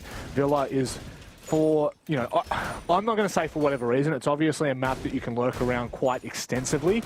But for whatever reason, teams are really liking to bring Nook to their lineup here. You've still got the 2 nades as well. So Hayward could be quite menacing for Bliss if they're not careful. Yeah, Nook has been getting quite a bit of love on a couple of particular maps. Chalet is another one that comes to mind, and honestly, True. it's for quite a similar reason to Villa, right? Basement offers a lot of opportunities to flank around, and Villa even more so than Chalet because it is quote-unquote a dead part of the map. No objectives down there necessarily, and we don't see setup. It does allow channels of rotation for both the attack and the defense, so Hayward looking to play into that. Maybe lurk, find a kill or 2, and out on top of that, Nook has 2 grenades, so she's not completely useless, even if you're not using her gadgetry as some would expect, I guess. Not wasting any time here. Knights are well and truly taking control from north to south. Already into stat. This is some great pre-droning from Knights. It's the only thing that allows them to get into this position. You can see the live droning in front of Dino as well. They know for a fact that 90 is going to be clear, but red is dirty. So they're just going to be cautious on their approach as they continue to clear out. Josh on the underside. This is a really good timing from Knights. Power of Jackal. We saw it from Jigsaw in the first half. Now it's time for Josh to repay the favor. Now someone has been tracked. I don't know entirely who it was. Oh, it's Todd. Here we go. Over to Woodstock Brown. He's in a pretty safe position now and won't be caught off guard by this roam. Now we saw on the Bliss attacks a lot of focus over towards Brown Stairs, and it looks like the Knights might be setting up for that. Todd in a very off-meta position. Swings wide. A decent trade both ways off HP. I guess that's the thing, right? It's an eye for an eye. And in the same token, in the same breath, sorry, no harm, no foul. Jigsaw, though, looking to do all the dirty, all the foul on a Josh, but he's holding that angle so tight. Knights have to have this pre-placed. They know for a fact that there's a player in there, but it's just about this swing. It's a Mexican standoff, Josh. He's not wavering one iota, but nor is Jigsaw. This is what we love to see. A little bit of a stalemate! No! Not like that, Josh! He couldn't script it! What? Oh, if you don't laugh at that, you've got to cry. Action elsewhere, though, and it's a 2 versus 2. Oda with a Vulcan shield facing top red. He's in a powerful position. Jigsaw needs to try and retake side, and there we go. Oda uses that power position to find a pick. Dino is in the objective with Kit in hand, but he needs to find 2. Jigsaw needs to find another massive frag here.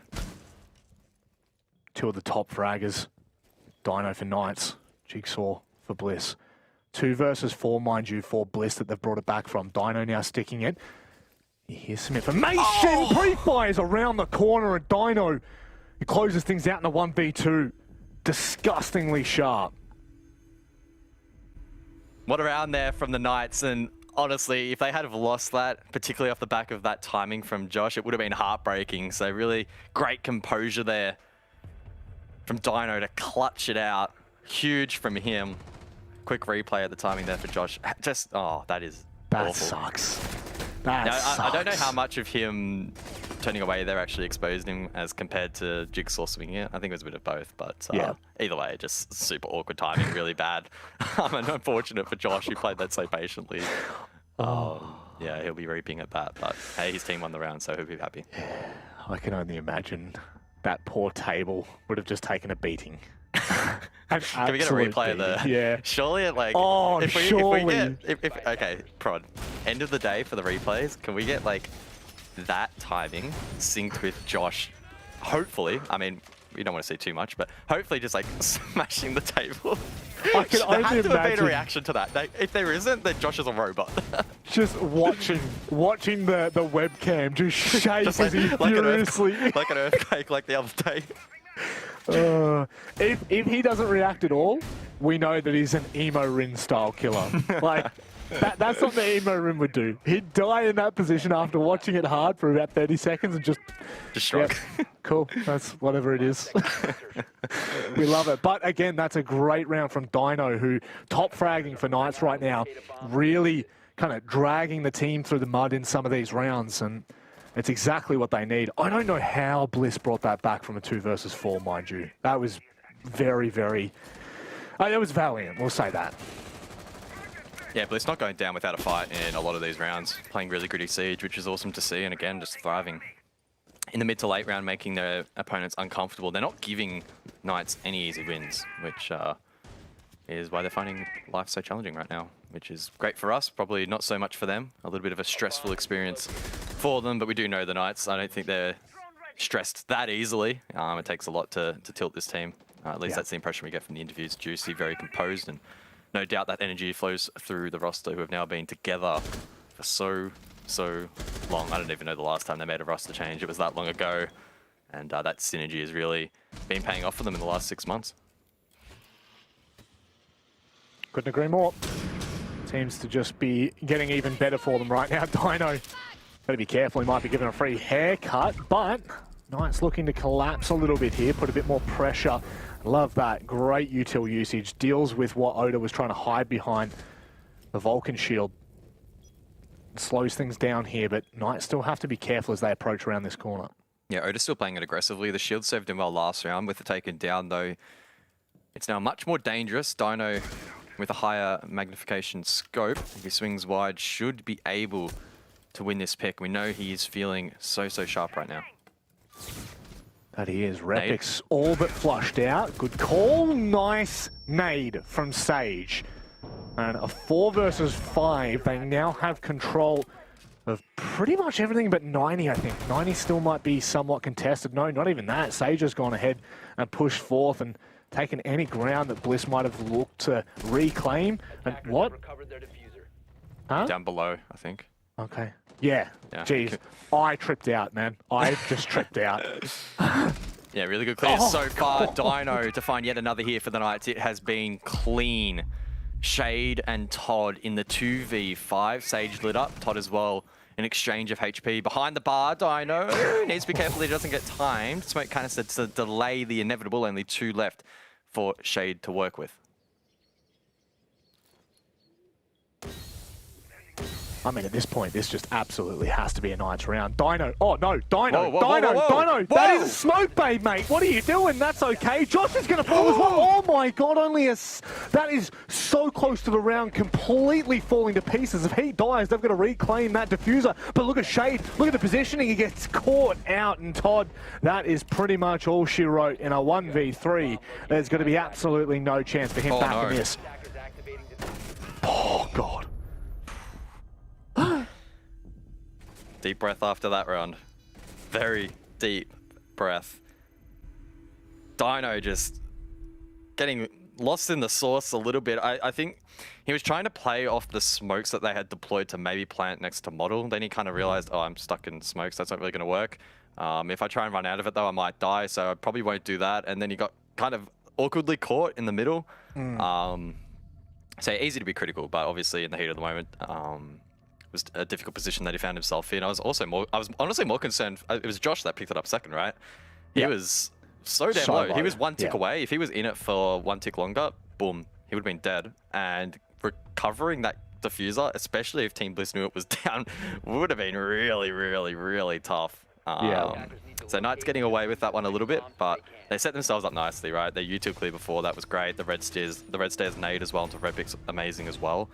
And yeah, in a 5-3 advantage, it's more often than not you're going to win that out. Yep.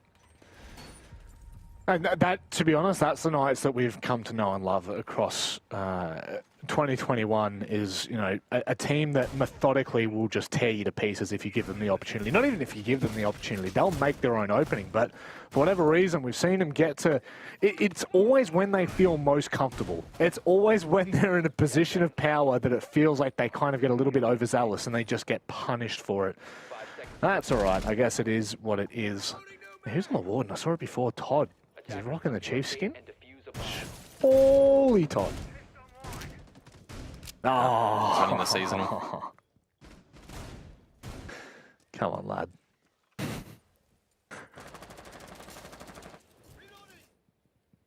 None of them can run the Knights skin either. You can go cop that if you want. They have an MP5 skin, which is pretty cool. Can't remember what the other one is, but... Fantastic input there, guys. I kind of screwed myself over bringing that up. Riveting. Oh, God. Gonna laugh or you cry, especially with you casting, I'll tell you what. But Josh now inroads here for Knights.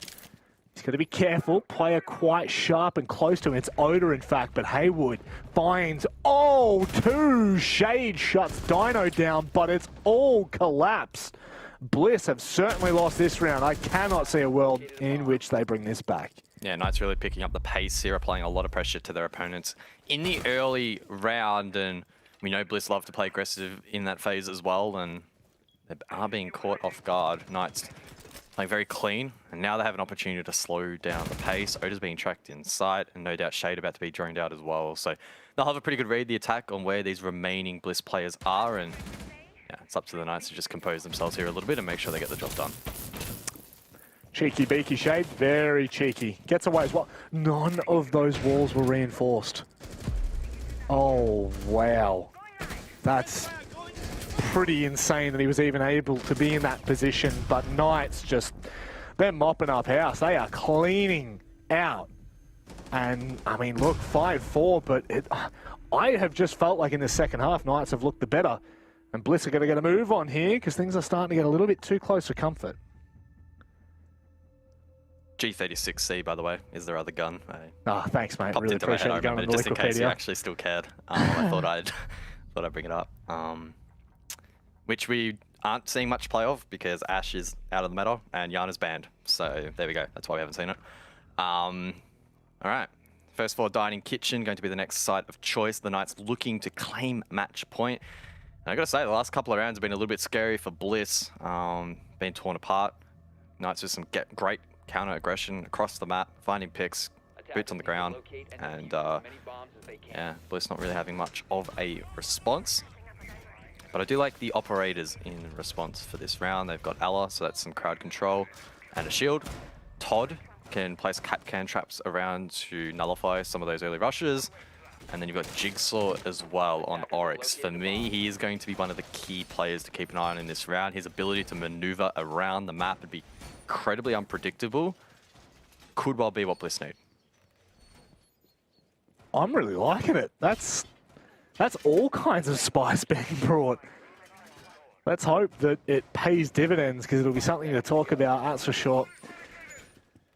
Now it's all on the Knights. How are they going to approach? What have they spotted out in that prep phase that will give them an indication as to what they're trying to achieve? A lot of players here for Bliss just completely on the other side of the map. Knights have a small opening to which they could cut them off, but of course you need all that information to work on. And for right now, Bliss can stay extended. I don't know, I don't want to say for as long as they really want to here. They could really make or break the round if they want. Yeah, how much is the Knights going to commit to this side of the map? Only one drone taken down so far, so they have a good opportunity to drone outside and really ascertain as to how strong the setup actually is and how much they want to commit elsewhere. First, the E1Ds will be popped by Haywood, aiding in some of this clear. In terms of the operator lineup, though, from the Knights, with Sage available on Sledge. Oh, maybe he's preparing to go up pantry stairs here. That could be a play. I'll be honest, I didn't even know there was a soft wall there, so I'm learning something today. Yeah, well, there you go. They're definitely going to read. They know that the players are offside for Bliss, and Knights are going to look to capitalise here. They're going to be careful, though, making their way in. It's going to be Todd that finds the opening, quickly traded out by Haywood and Dino. Josh has found his way in. Shade is doing something, holding on for dear God, because Dino now in Sheet's control can cut off the rotates back to side unless it's Jigsaw who you're coming up against. Knights thought they caught Bliss off, but now they're in a hot box. They're going to be so careful. It's Sage and Josh to hold for the remaining minute 30. Sage does claim the diffuser though, and Josh can use smokes to cover this plant. Sage needs to stick, Josh to cover. Repix waits for the peak. That's not good though. Oh no, Repix has given him a huge opening, and now Jigsaw, the Clutch Meister, up against Josh. Slowly, bit by bit, trying to claw back here. They've got to be cautious as he makes his way back around, trying to respond to the foot. That is so unlucky for Josh. And that is another clutch in the books here for Bliss. Oh, another huge round. Jigsaw, he got that key pick inside of Sheets on the swing over towards mid-red stairs, and then he got a huge clutch. Really well played. Didn't even really need to use his Oryx dash ability or the jump through the hatches like I maybe anticipated. He just was able to find, which was really nutty. And yeah, super well played. 5-5 now the scoreline. And round 11, I always say it's so critical when the scores are tied, because if you win the next round, you at least force overtime, at least secure 1 point. Well, the full regulation is what's required. That's what we like to see. Bliss here have called a timeout. Library is where they go next. Jigsaw, mate, you can just get a glass. You don't have to drink from the goddamn juice carton. Like, I didn't see. That's one of the more cursed things I think I've seen. Like, we've seen Ed Pan with a kettle. Yeah, sure. We love a bit of showboating. Jigsaw doesn't even realize he's on camera, and he just drank out of a full juice carton. Was it juice in the carton? What do you think's in there? Or was it water? I didn't see. I had no idea. Was it clear liquid or was it like orange? In a juice. No. It's in like the cardboard carton. You know, the ones that he's got stacked up next to him all the time. Right. Yeah, I thought he just, I thought he was just a collector of such, but turns out he's just. Well, he's been a collector of heads so far today. I think he's found, what, 14? So yeah, he's definitely collecting something out here on the server.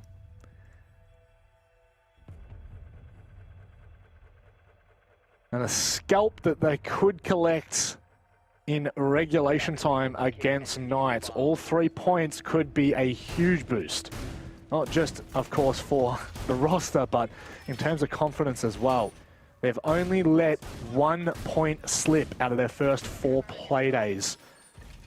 They may be able to hold on to that record still. And yes, for Knights, they have dropped 3, So we'll wait and see, because at the end of this stage, we will see whether Knights, the team that really fight their way through the gauntlet like they did in Stage 2, or whether they'll find themselves primed as Chiefs have in the previous 2 stages. Living Library for round 11. Very spicy here from Bliss, so we'll have to see exactly how they play into this. Mirror available opens up some opportunities, and a lot of vert established with the likes of Jigsaw able to punch open the floor. It's an objective that doesn't see a whole lot of play in competitive matches, maybe limited in scrims as well. So I don't know how well the Knights will cope with this. We'll have to wait and see. Another quick fun fact, you know how I mentioned last 3 times Knights have played this map and the score's been 7-1, one way or the other? Yeah. The last time previous to that they lost, it was also 7-5. So the numbers are still ringing true in this matchup, which is, I don't know, a bit freaky. Guess you could say it's a Freaky Friday, Guz. Freaky Friday with Manic, that sounds like a fun time. Sounds like an awful time. Freaky Friday with Manic Monday. Yikes. That's a ring to it. That's a piece of content if I've ever heard of one. Post-season content, Freaky Friday, Manic Monday. Let's go. We got it. Smack bang in the bag. But neither team really have this one in the bag, guys, and that's what scares me right now. Is it does really. Here we go. I'm going to say it. It's on a nice edge. Nice edge? I was going to say it. If you didn't say it, I was going to say it. And honestly, it actually does feel like that at the moment. At any point in this match and the round in particular as a whole, there's just going to be one moment where it's just going to be like, bang, this team's won it and the other's lost it. I'm waiting for it. There you go, Dino on the entry, right? So that could be really critical. Redpix has been having a shocker outside of the first couple of rounds, 3-11 now, and that puts a lot of pressure on Jigsaw. So it could well come down to this, I think. Dino v Jigsaw on the top floor clear. Oh, Shade goes down as well to the hands of Sagey boy. This site is not proving to be fruitful for any team that dare try to attempt it. Juicy sticking the diffuser here. This could be it.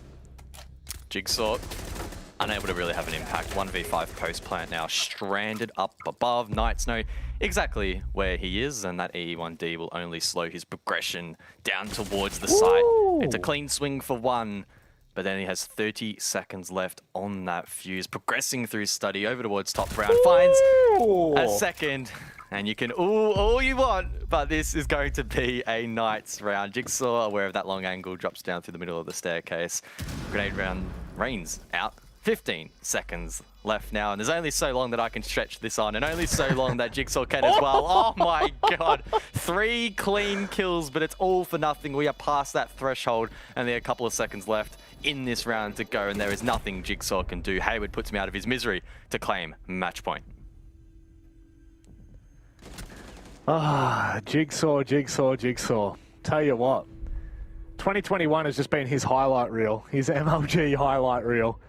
It's just been on another level and continuing to show us why he is one of the sharper gamers. But of course, it really didn't mean a damn thing, guys. As you said, a 5v1 with a full defuse stuck. It just does not bode favorably, no matter how gnarly you are, unless you are on site already. That is pretty much in the books.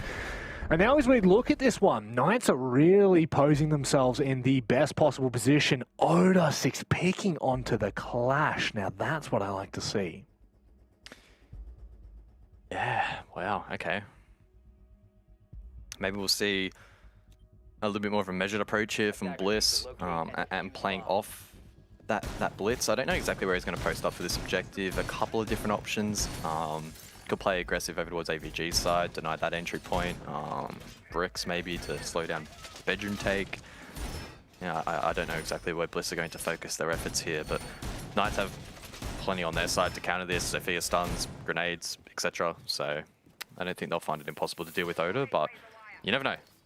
He can definitely be annoying on the clash, or clash in general rather, can be annoying to deal with. Yeah. 10 seconds to go. Just going back to have a look at past performances between these two teams, and it's always been close. It's always been close. Stage 1, 7-4. Last time they played, 7-5. Now that's a win either side. Stage 2 was for the boys in pink. They were the team that ended up doing besting Knights here, but this one really, I'm so glad that this is coming down to the wire. This is going to full regulation, because it just feels like it would not have done the justice that we deserve should it have fallen short. And both have really been pushed to their limits. We've seen a lot of individual prowess, but this is where you see champions arise. Oh no. Oh god, Jigsaw, man, what are you doing? I mean, you say that he doesn't have highlights like we do, you know, he doesn't have the x-rays, but I'm starting to believe he bloody is. Yeah. Take your tinfoil hat off, Rob. I think he's doing all right. That's so well played, though. Pressure reapplied by Jigsaw, and he was being drained that entire time. Most players in that instance, bang, just would have been dead. And that's great work. He's soaking up Jackal charges as well, a lot of time too. So that's such great work. He doesn't get a kill to show for that, no stat, but his impact's still being felt in this round.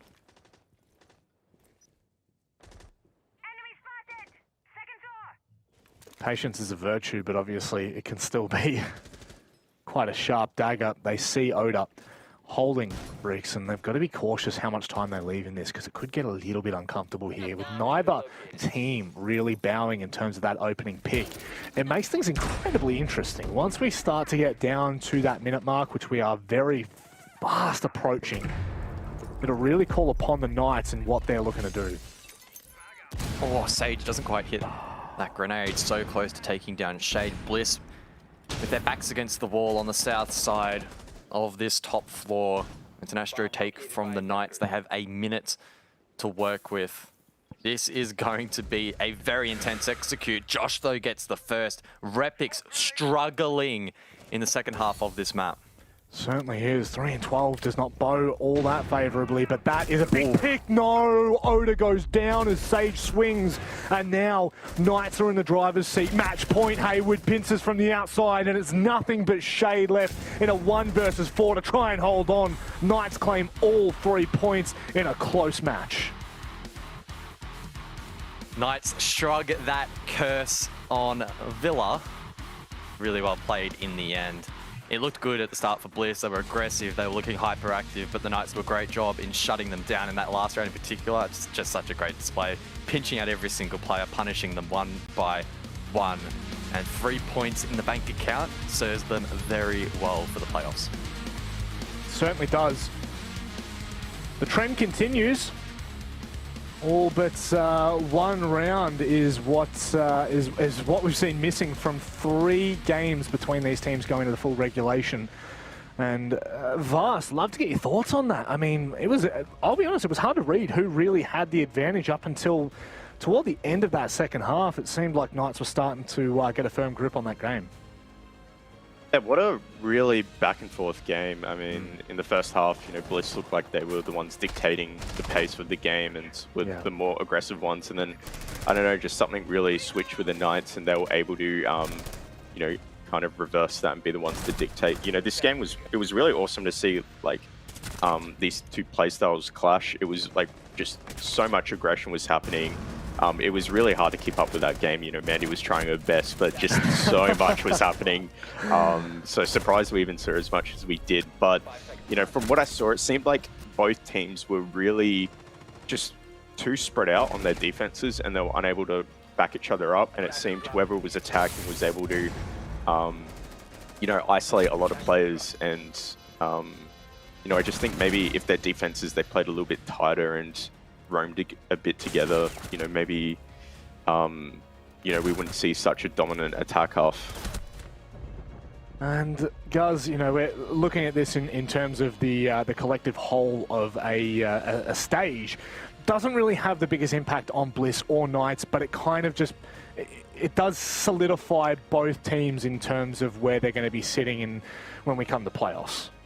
Yeah, and I think that's probably more concerning for Bliss than it is alleviating pressure for the Knights. And the reason I say that is that Bliss's map pool historically just hasn't quite been there. So the more games that they might have to potentially play in the gauntlet, let's say, you know, they have to play 2, maybe even 3 matches, worst case, heading in to that gauntlet, then that only continues to diminish their chances of actually being able to win it out. Now, obviously they've had a long period of time between stages 2 and 3 to work on that map pool, so no doubt it has improved, but yeah, it doesn't really bode well for them. Another thing as well I just want to highlight is the stats are up. Repix, he really struggled. He didn't get a single kill after the second round, and we were talking him up. He was looking so sharp, but just constantly, particularly on those defenses, the Knights were just tearing him apart with utility, and he found it really rough. So, look, I hate to single out players, and you know, he didn't play terribly by any stretch. It was just a testament to the Knights and being able to sort of target some of these key fraggers from Bliss and really just nullifying their impact, which was reverberating through some of these rounds. -4 for the entry, KD, the birthday man. Not favourable by any means. No, it certainly is, but isn't, I should say. Sorry, I mean, I've got a little bit of banter with Repix, but I don't have that much. I don't have that much beef with him. But let's bring in the Don to have a chat with him. Juicy. I mean, what a thrilling game for us to watch. It seems as though every time you seem to play Bliss in these best of ones, it goes the distance. You know, it's been a 7-4 in stage 1 and 2-7-5 stage 2 and stage 3. Is there something about this roster that seems to push you to the limits?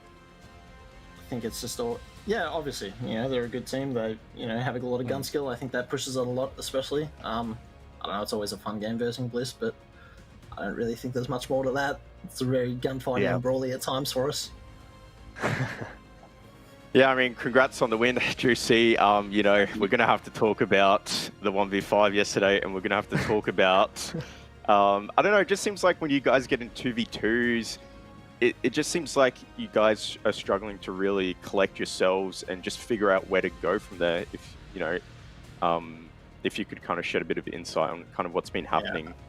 I don't know, clearly you can tell that, you know, there's a couple of things going wrong for us in the server at the moment. You know, when we get down a little bit, I think it can go one of two ways. What I did today, where we, you know, pick ourselves up very well and continue to, you know, keep trudging through it and, you know, comms stay up and all that, but sometimes it goes the other way for us where we, you know, get a bit down or like individuals start making bad choices or, yeah, things just start going wrong. So it's 50-50 which way it goes at the moment, so we're just trying to, you know, fix a couple of things that are happening for us, and you know, we'll be back again. We'll be back eventually. Just got to fix a couple of these. Yeah, in terms of your end to the stage, Juice, you've got order and then rhythm. Is it fair to say that those 2 games probably offer a bit of an opportunity to try and fix up these issues heading into the playoffs? Obviously, but you know, the way the rhythm are playing at the moment, and you know, order very 50-50 which one you're going to get. I think we've been through that in OCN. We're still, you know, half going through it where, you know, you don't know which team you're going to get. So I think it is, you know, there's a little bit of time obviously to fix a couple of things, but it's just about working through it with scrims for us, you know, fixing up a couple of these things and just being ready on game day. I think we're at a good place Yeah. with both of the leagues and how we want to play them. So happy with it. Juicy, before I let you go, I do want to know, do you feel like there's a certain amount of pressure on you as the Knights to perform, week in and week out? We do think of you as the best team that we have in this region, amongst, of course, the Chiefs. But is there a sense that there is a bit of pressure for you guys to show that performance week in, week out? I think sometimes there is, yeah. I think when you're expected to win games, if you pay much attention to it, you can maybe crumble into that. I think people, don't like to either look at stuff before a game or, think too much about it. But there is definitely pressure there sometimes, and maybe sometimes we collapse under it. But we're getting better each week at trying to deal with it, and I think that's all we can do at the moment. Yeah, that's it. Just go strength to strength. Well, I'll let you have the floor, Juicy, as per usual. Whatever you'd like to say, we'll let you go. As always, thank you to the support staff, the fans, all my mates, and for you boys for the cast. As always, it wouldn't happen without you guys, and thank you. Much love, Juicy. It's always a pleasure to have you on, mate. Maybe we'll see you tomorrow night. Who knows? It's order, so it's a flick of a coin, mate. We might see, we might not. Nah, you'll be seeing us tomorrow night. One-sided coin, maybe. One-sided coin. Jeez, I tell you what, Fast. Get in there while you can, mate. Get in there while you can. Got nothing else to say. So. Well, I mean, look, what we can say, Guz might let you close this one out, but we happy with that for Knights? Yeah, I guess. I don't see why you would be too upset. No, I'll give you a little bit more than that. I think, as you prefaced a little bit earlier, Bliss has traditionally and historically been a little bit of a challenging opponent for the Knights, and rightly so. They only have the one league to focus on. The best of one form has been really strong. So for the Knights to be able to get this over the line is big. Sets them up potentially to maybe even finish first. Now, they don't have the head-to-head against the Chiefs due to Playday 2. So even if they win the next couple of games, they might not finish first. But they've put themselves in the best position to achieve that. And it feels like finally we can start to hype up Knights' form in OCN, which is nice. Hey, don't speak too soon. Don't speak too soon. One team who we definitely are still unsure of where they're sitting is certainly Order, and they're coming up against Rhythm. It's after this.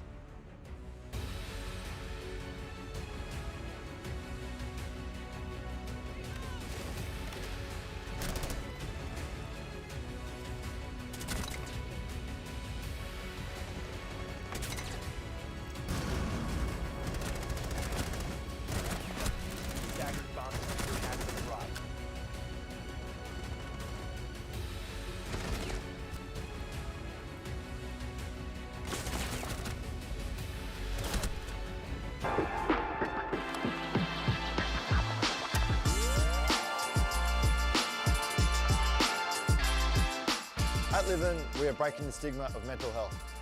Everything we do is about empowering people to speak up, because it ain't weak to speak.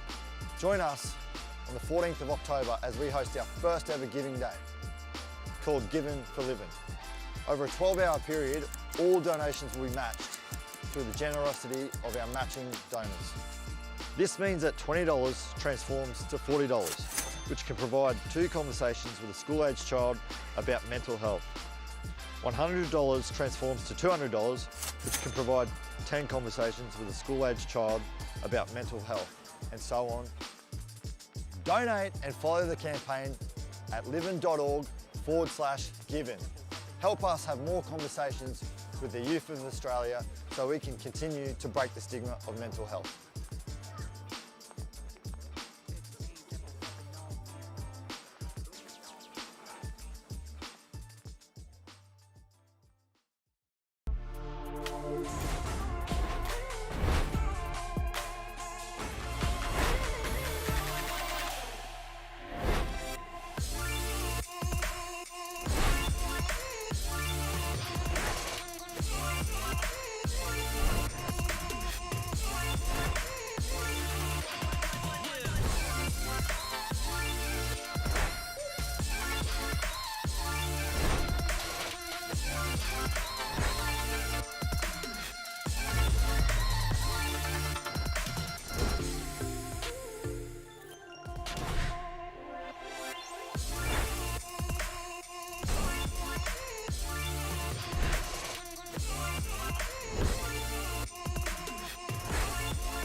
Hi, my name is Ghoul, and I'm the second entry for Rhythm. But what you don't know about me is I'm the worst guitar player in all of OCE.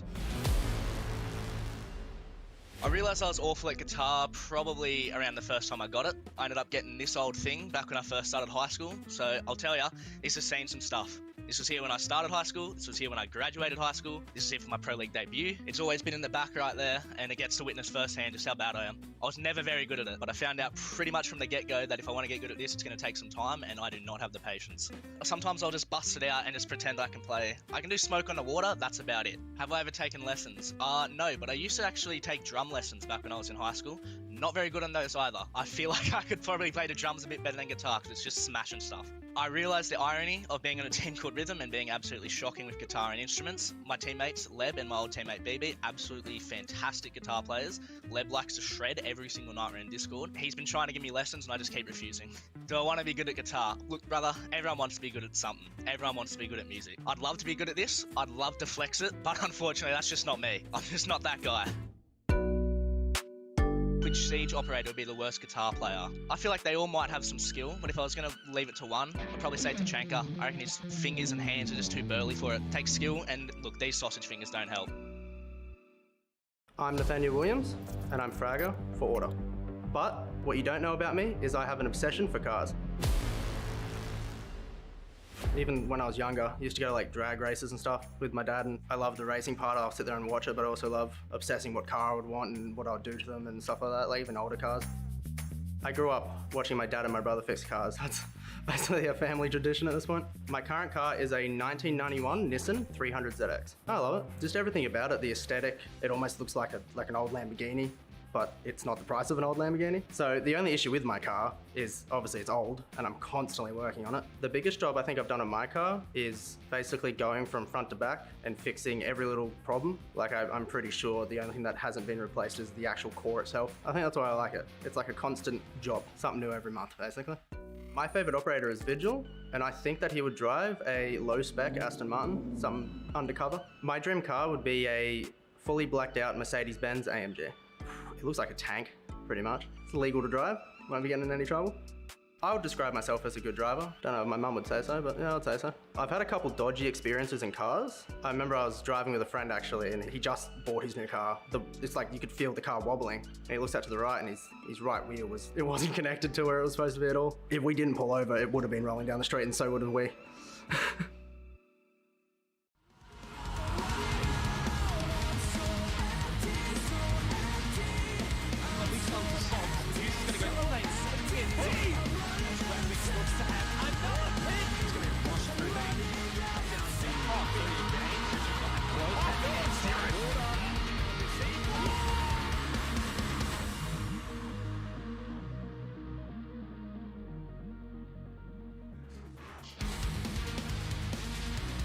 Let's hope that, like Nate, Order realise that there's a wheel somewhat missing from their car, because we do not want to see them continue to crash down this lane like they are.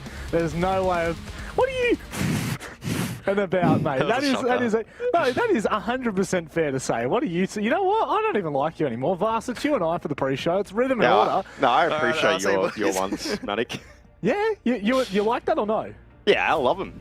Yeah, I'm always dying from your jokes. Yeah, see, get lost, guys. We don't even need you for this. Rhythm and Order is the matchup that we've got for our final game of the Playday, and I do feel as though we are still not going to see the Order that we want to see here, Vast. Yeah, I mean, it feels like we're singing the same song every time we talk about these guys of recent. I would have hoped to see this is the game that they win. Honestly. Even though Rhythm have been playing well, I just think they should really be able to turn this around. Is it true? Is it true, guys? Sorry, I was just coughing and I had to mute my mic. I was like, are you still there? Yeah. At least you muted your mic. Yeah. we don't want the viewers to hear that. But I do... This roster has so much potential, guys. So much potential. And it's really crashed and burned here in Stage 3. Yeah, you just described it perfectly. Order are just in this really rough patch of form. God. Bailey, what are you doing? What? I don't even have to talk. Bailey's the content, dude. Why? Is this like a What? POV? Wait, is he? No. Surely he has No, it strapped there's into no his way. head and it's going to be like this the whole time. That would, I He think has. he He has. Look at him. Yeah, he has. Look at him.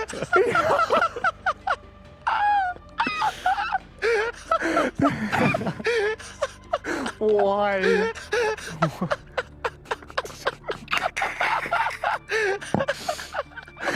Oh god! I want to get some. Can we get? Hopefully, okay. You know what I want to happen here is Bailey hits like a mad clip tonight, and we can replay it, but not replay the feed. Replay it from like the webcam POV. That is going to be the ultimate gaming moment if that happens. Oh god, that is so cursed. Almost as cursed as what we've seen from Rhythm in Stage 3, which is just absolute madness. Let's go ahead and have Looks a like the lobby's ready, so we should probably get along with this, lads. let's get a kick on, should we? Vast, this roster, it really has come together here in Stage 3, and it looks like Dragos, we're calling him Dragos, right? Dragos is a good addition to this roster. Yeah, I mean, he had a pretty impressive performance against Wildcard, being his second game, you know, against a team like Wildcard. Quite impressive the way he was playing, you know, playing with a lot of confidence. I do think as well for Rhythm, it will be a good test today. Hopefully we don't see an Oregon from them, because I'm kind of thinking they only have a 2-map map pool, but I'd like to be proven wrong. I guess we'll find out in the vetoes. Yeah, we certainly will be. What some are you going to curse laugh at going now? on tonight. What What is is this? AFX doing? Mate, what is going on tonight? Hang on, Where's I'll tell you what, Dragos? if I rolled up to a Macca's and saw this bloke taking my order, I'd be a little bit scared for my life. That is cursed. Look, heading into this one for Rhythm, they actually do have something going for them in terms of the head-to-head. 1-for-1 against Order this year. They beat them on Oregon. They beat them on Oregon 8-6 in Stage 1 and then lost 2-7 in Stage 2. So maybe we'll see the best of 3 on Oregon this evening. What is Dragos doing? What is going on tonight? Must be a full moon or something. I don't know. It's got to be. Honestly, No, I know it's not a full moon tonight. I got a missus that tracks that stuff. It was a couple of days ago. Don't you worry about that. Bubba told you it Yeah, wasn't, did she? Bubba told me it's not a full moon tonight, but it's certainly close to one. Let's have a look at the vetoes, and Vast, we'll go to you first as we start to roll these out. We got the Chalet. Oh yes, we are. Order and Rhythm. That's where we decide. Yeah, pretty smart move from Order to just ban Oregon straight away. You know, as I said before, Rhythm kind of feel like they only have a 2-map map pool. For me, Villa was actually the other map that I thought they actually can play quite well. So I think what we saw them versus Bliss on Chalet, which, you know, they kind of had a bit of a comeback on that game and they looked kind of decent, but I just think there was still a lack of experience in the way they were playing Chalet. But, you know, I think the right step for this team is to broaden their map pool. And I think today's, you know, a good step, a good test to see if they have been working on that. Guys? This is going to be scrappy, I think. Neither team's won Chalet this year. In fact, they've only played it 2 times combined, so once each, and both a loss. So I really don't know what to expect heading into this one. Chalet does have a pretty decently defined meta at this point, but yeah, I think it's going to be a bit of a messy match, and should be a lot of fun for us to sit back and watch. It might. Well, I mean, we've got to cast it, man. I don't know what you're talking about. Sit back and watch. But Vast, That's my quick job. final thoughts as we get into this one. Yeah, I mean, obviously, I think Rhythm are going to win the score. I don't know. I've been a bit hit and miss, I'll be honest. Yeah, I think it will be scrappy, like Guz said. I think probably OT, probably a 8-6 win for Rhythm, I'd say. All right, well, let's get underway. Let's see whether Rhythm can continue their dominant form in Stage 3 or whether Order will finally bounce back. Chalet is where it's all decided. I'll tell you what, composing myself during that pre-show was really hard with that Bailey webcam. Dude, my cheeks are already hurting. I just really want him to hit a clip and we get a replay from that POV because that's going to be nuts. But yeah, in terms of this matchup, pretty big. And one thing again to note that we haven't mentioned, now Spec is upside down. I'm going to be serious here. One thing to mention, if you are a wildcard fan right now, you are getting on your knees and praying that Order win this match. I knew you were going to do that, Manny. Why did you go to the I'm done. I've already lost the plot. I told you. We did say this during like the first map or the second map. The Knights said they're going to go downhill, and we weren't wrong. Well, it's the Thatcher and the Flores that are banned off first. And Lamai to follow. What will be the second defender ban? So I just keep looking at Bailey's webcam, dude. This is the most cursing I've ever seen. It's so I don't know. It's cursed. also funny because you can see him on the second monitor as well. It's like he's wearing a VR headset. Yeah, what's he doing? Like, does he have another? Like, is his laptop the webcam? Is that what he's doing? He's using his laptop as another webcam to show that the webcam on his head is him. Is that? Oh like, yeah. That's I don't know.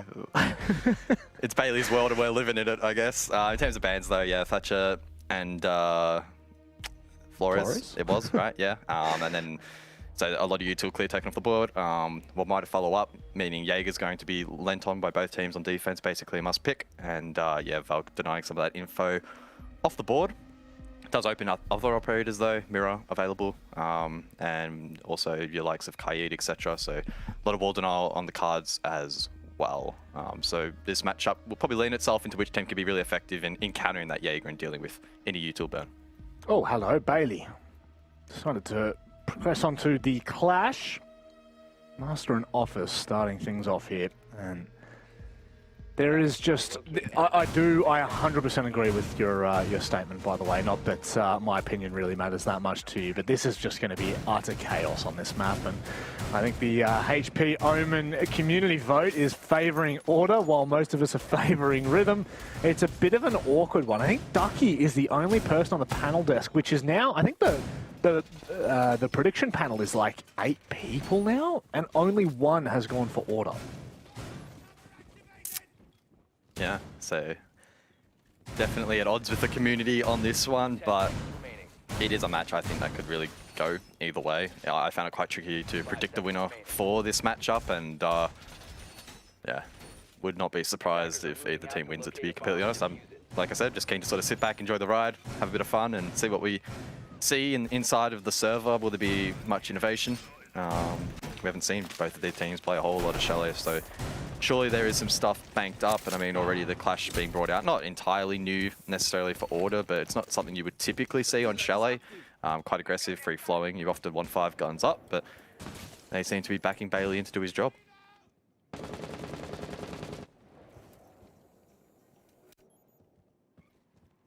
Rhythm. Slow start. Going to be sweeping across from Library, and with absolutely no thought of stopping them, Order are going to allow them to pretty much have at it and put the attention across to Solarium. Love that. I already mentioned it, but... Yes. You're so cursed, production. You're so cursed. Oh, no. Oh. We love it. We love it. It really is just Bailey's world, isn't it? He needs to turn the brightness down on his monitor, though. It was a little bit bright. Not as bright as Order's future, and not as dim as it. Well, no, I'm saying that their future is bright. I'm saying it's a good thing, not a bad thing. Come on. It's not something you often frame in a positive way.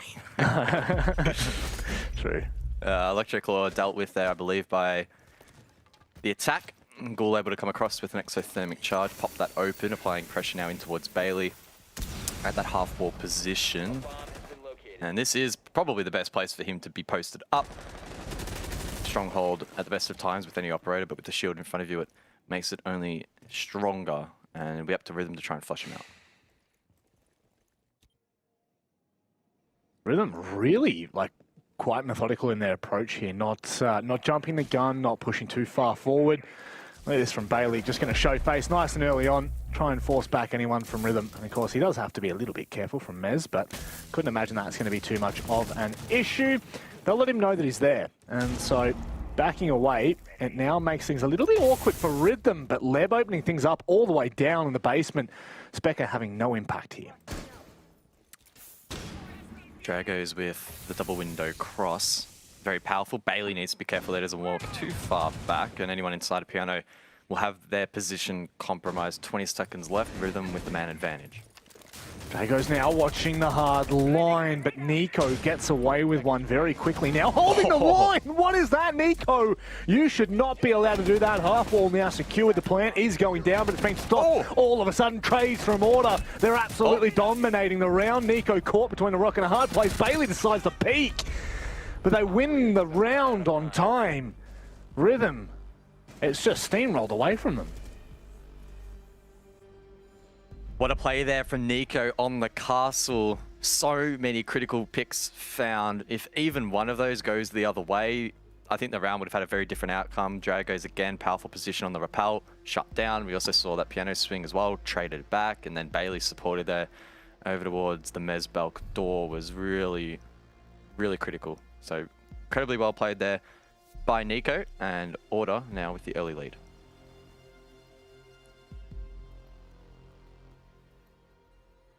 How long will it remain that way? Watch Order turn on. Watch Order light up the server.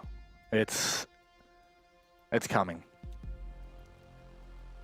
And certainly worried because, you know, Rhythm for the past couple of playdays have been phenomenal, have really shown us their worth and shown us that they deserve to stay in OCN. And that was the big question mark coming into Stage 3. What is Rhythm going to be able to achieve? We all said absolutely nada, and the fact that they're continuing to kind of push the issue and the fact that this is where they deserve to be is fantastic. But don't want to take anything away from Order headed into this match. We all did predict that it was going to be Rhythm that took away, only because of where Order are at. Now, you know, when you consider how quickly these matches are going by, you know, condensed kind of Stage 3 for both APAC South and OCN. There's a lot of pressure on Order to continue to perform at the level that we know that they can. So this is really where they can start to kind of step up and step out into their own, especially against a team like Rhythm. This is the chance that they need to take.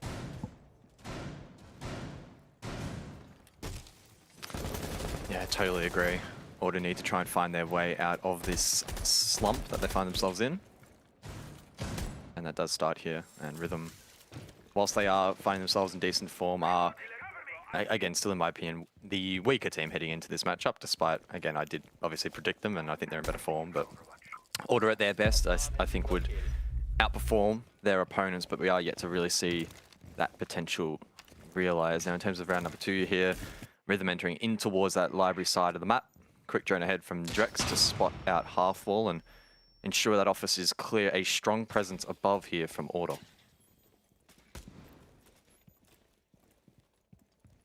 And it can be somewhat of a do or die situation for that top floor. The second you lose it, essentially Kitchen just becomes an absolute hotbox. There's not really many places you can hide that Rhythm won't be able to find you. So you know why they're hard sticking that top area. Bailey with the shield and Jack Daddy sitting back. They'll be able to play for their life's content, but again, the big question, the mark that's been left for Rhythm in that first round is timing, and that's not a great way to kickstart proceedings here. Jack Daddy finding Drex. And that was a long angle as well, I think. So really well played there by Jack Daddy. TCSG finds the pick. That's a good start for Order. Rhythm transitioning down below, looking to try and open up the dining wall. Nade there from Lev, doesn't hit the mark, tries to cook a second. You can see that Electro Claw on the right panel of the wall. A well-placed nade should clear that out. Oh no. Nah, fragment. Manages to find it. Big there from Leb. Ghoul can come across now with an exothermic charge and find that. Specker lurking down below means there's one less on site, but it is a threat that could be posed late in this round. Seen how devastating this long line can be. All the way from Solarium Stairs, and it pretty much watches straight through to Fireplace lobby, and it can really wreak havoc. Specker, that's what we expected last round. Now you're seeing the full effect of this line. Nico's holding the 1.5, will give him the brilliant range that he needs. Ghoul now starting to stick it. I love this with the smoke. Specker's being shut down. Rhythm might have this. 10 seconds left now. Nico getting aggressive. Diffuser has been stuck now. It's a retake, and it could be a tricky one at that. Ghoul finds one. Position now known. Nico needs to swing and does, but also shut down as well. The 5.56 just outputting so much damage. Jack Daddy out of nowhere in the 1 versus 3 make it 2. Specker's down, can give calls, but he is now stuck permanently in the grave.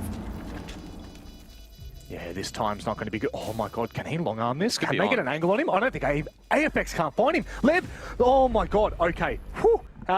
That was scary for a second there. I did not think that they were going to be able to find the line. Oh! There's a pixel in it. And a second or two in it as well. AFX, where'd you go?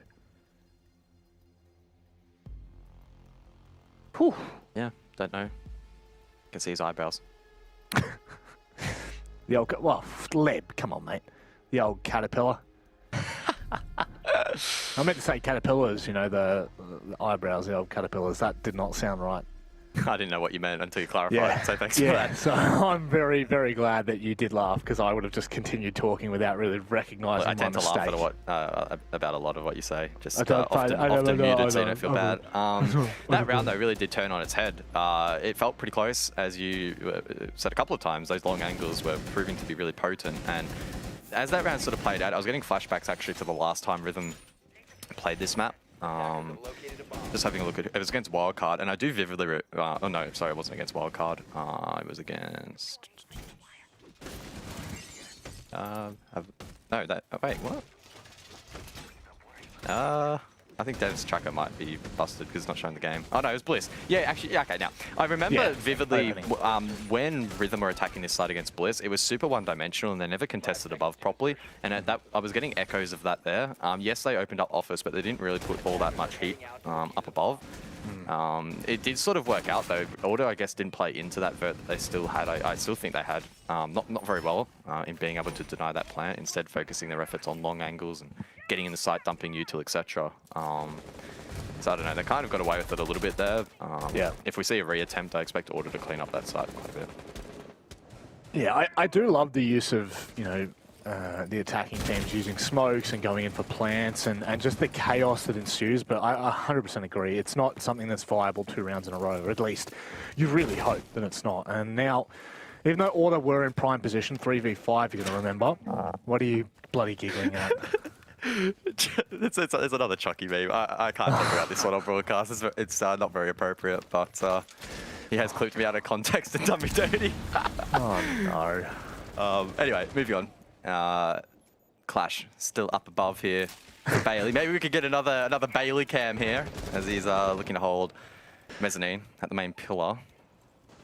Jack Daddy aiding from down below. That is a Nico angle. Nico's definitely found that angle and shared that with the rest of the team, I have no doubt. Where is that even looking? Is that up to Office? Oh, he's stopping the wall from getting opened. Okay, that is crazy from Jack Daddy. Leb elsewhere, though, does get an aid on towards top library.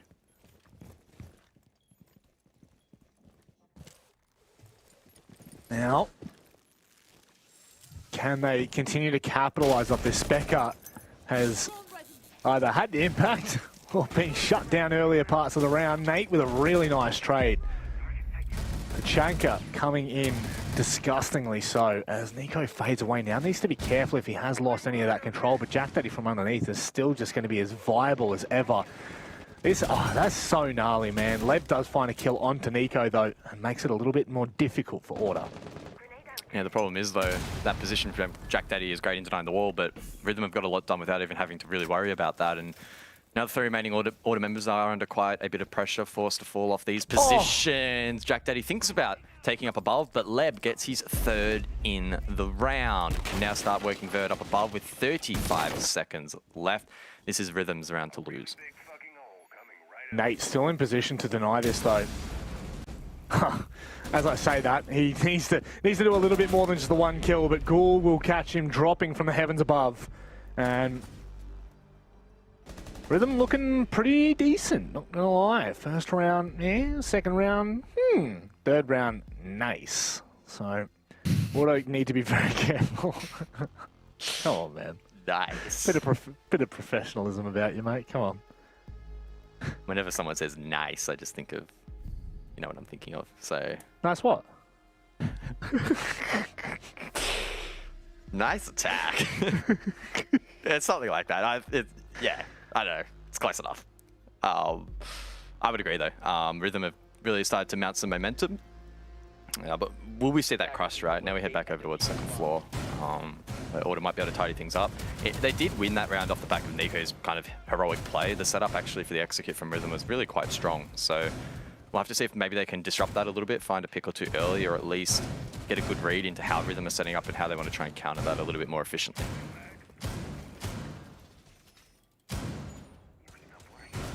I'm not going to lie, I missed every single word of what you just said then. But yes, upstairs important, downstairs equally as important. Resident Sleeper caster and Order very much needing to tidy up what we saw.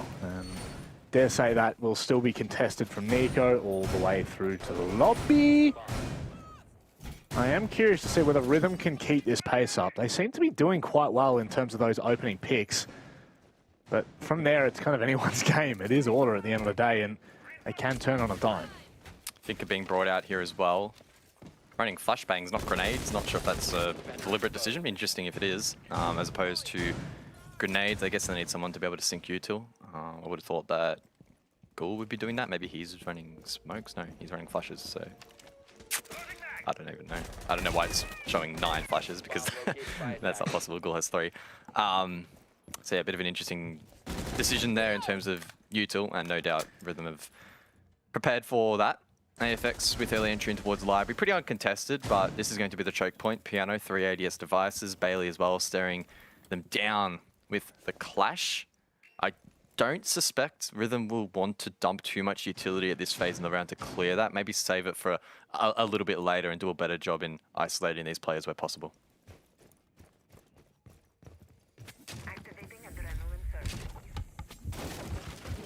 Oh, guys, what impact is he going to have? What is he going to achieve? He has been relatively quiet to begin with here.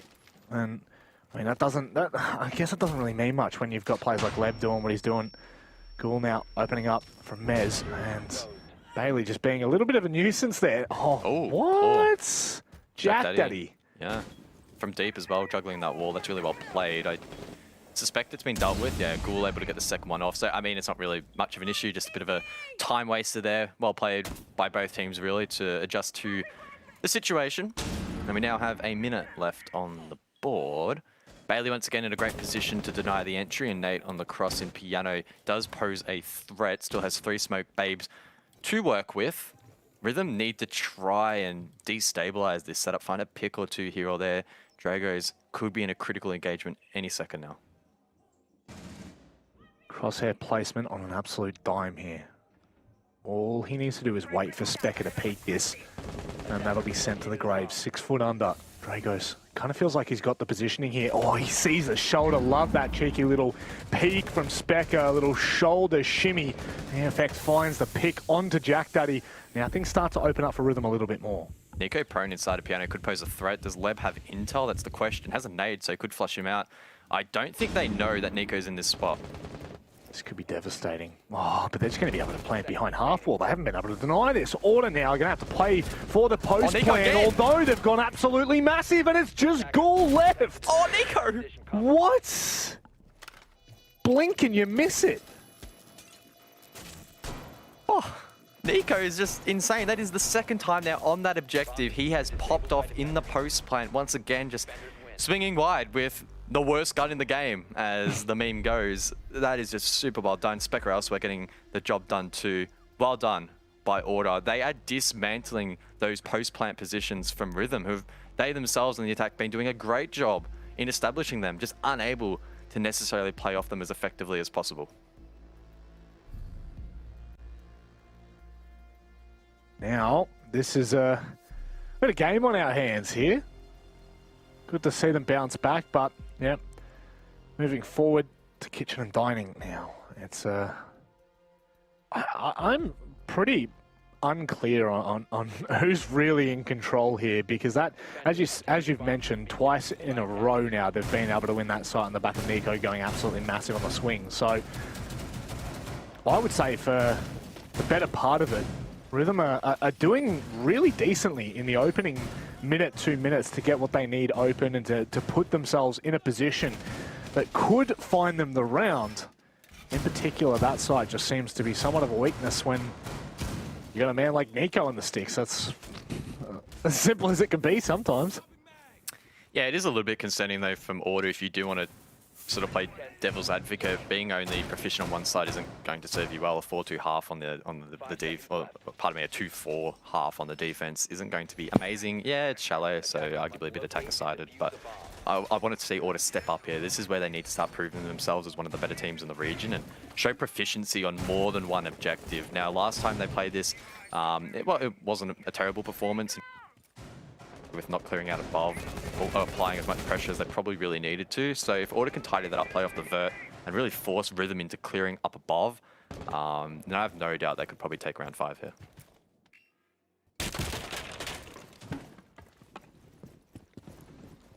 For a game that I expected to be so chaotic, it has actually been decently methodical. To the accuracy and success of that methodical approach, but certainly hasn't been the bloodbath that I expected. Rhythm playing this quite well on the attack, and I'm just trying to keep an eye on this. Goes with a really nice line. That's cutting off Nico, who's in a bit of trouble now. That's a great way of dealing with that long line. AFX, does he find the pick? No, because Jack that is there to save him. It does eventually net Rhythm a kill, and another one on top of it. Goodness me, that looks quite clean until Nate trades back. God damn it, how do you keep track of this? Yeah, AFX throwing away his life a little bit there, but good trades back in response basically nullify the effect of that. Leaves us in the 3 versus 3, and Order still playing up above, but Leb on the horizontal down below will shut down Nate.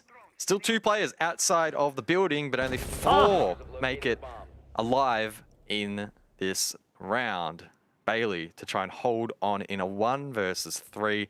80 seconds on the board, plenty of drones to work with as well. Rhythm should be winning this round. Surely we get just a point of view of him for the rest of this round. I'm waiting for it.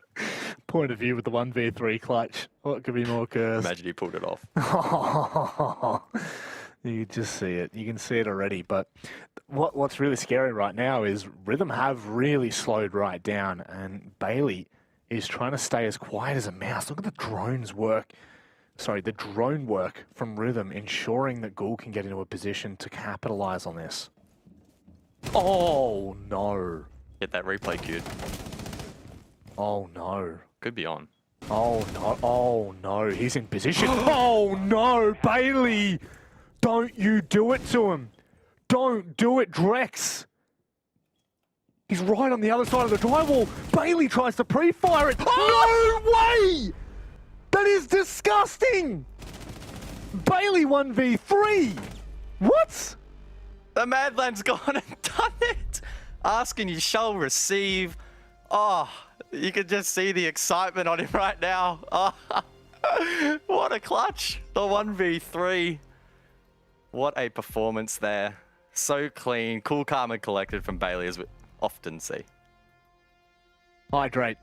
Stay hydrated. Oh, yes, you did it. Yes, you did it, production. Let's see it. Let's see what happens once he gets this final kill. That was disgusting, by the way. Look at the heat pack. Look at the heat pack on it. Yeah, let's go, boys. Oh, I love it. There is That is so nothing. cursed. It is more cursed than I could ever imagine. That is great. Well, that is a round that should never happen. No. I don't know what Rhythm were doing. Like, that was weird. They had plenty of drones. They all just decided to filter up West Main Stairs. Again, giving him the advantage on the peak. Yeah. I don't know. All I'll say is Bailey played that really composed. So yeah, we'll give him that much. You could even see in the replay, the man was not shaking at all. Cool, calm, and collected. That was not camera stabilization. The man is just that cold. Oh, man. What an entertaining 1v3 as well. Oh, honestly, I was like, oh my god, Rhythm are playing this really well. They're droning ahead, they're being patient, they're teaming up, they're finding the cross. Nope. Nope. Bailey just does what Bailey does best. Those wide shoulders ain't stopping for no one. That has really turned the tide of this matchup. Order claiming an alternate objective gives them the lead. Rhythm now needing to combat Tilt. No doubt that last round would have been really mentally tough to try and move on from, and they need to do so swiftly. If they manage to flip this around to a 4-2 lead, Order that is, on a Chalet defense, that is going to be very, very tricky for Rhythm to bounce back. So round 6 here, the last of the half, going to be a big, big one for them. Now I had a, just while we're watching this, we did have a Xenox fun fact. I'm gonna have to scroll back through and see if I can find it, but never mind, we'll hold that breath for a second here. Ah, god damn it, I got baited so hard. I thought there was some wild. Oh. Drex on the office bulk. Gone 6 to burn the gate. Nate to follow. This could be a huge frag if he manages to cook this onto Nico. So close, yet so far. No bueno. Not for now, anyway. And minute 20. Last round and a half. A really crucial round. You've already prefaced it, guys. 4-2 half Order would be quite detrimental to this Rhythm roster. For momentum, for the ability to have those rounds to play with on your defense. Just so many reasons why they need to solidify this. Nate with a really nice line. Just pre-firing the angle. Pretty sure that was a Gemini, but never know. Bailey just able to be a nuisance here. Someone from Rhythm needs to clear him out. AFX still has 2 grenades to work with. Needs to try and assist Dragos, who stuns out the clash. No kill to follow. Rhythm making this very, very difficult for themselves. Order on the flip side, making it tricky for their opponents. 30 seconds left on the board here. Dragos needs to find something big here. Still waiting to see what Rhythm's move is. Looks like Leb now starting to put a little bit of pressure on the double window. What to do though? Ghoul drops, so does Drex. Now they're on site. They can stick this plant. The trades come in. Well, it's not even a trade. It's just the opening pick. Dragos, what can he get? Find. It's going to be the clash, just holding down. Diffuser is on the ground, and Jack Daddy, what can he get done? A 1v2. Big round for the half. TCSG in hand. 30 seconds left on the fuse. Ghoul one shot, Leb full health. This could be tricky. Jack Daddy does have a nitro cell, but with one player outside on the window, this is a tall task. It's a clean shot onto Ghoul, but if Leb plays this smart, there is no way he could lose this round. Grenade perfectly timed. Jack Daddy needs to go for the vault, misses the shot, and Leb wins that round to close out the half.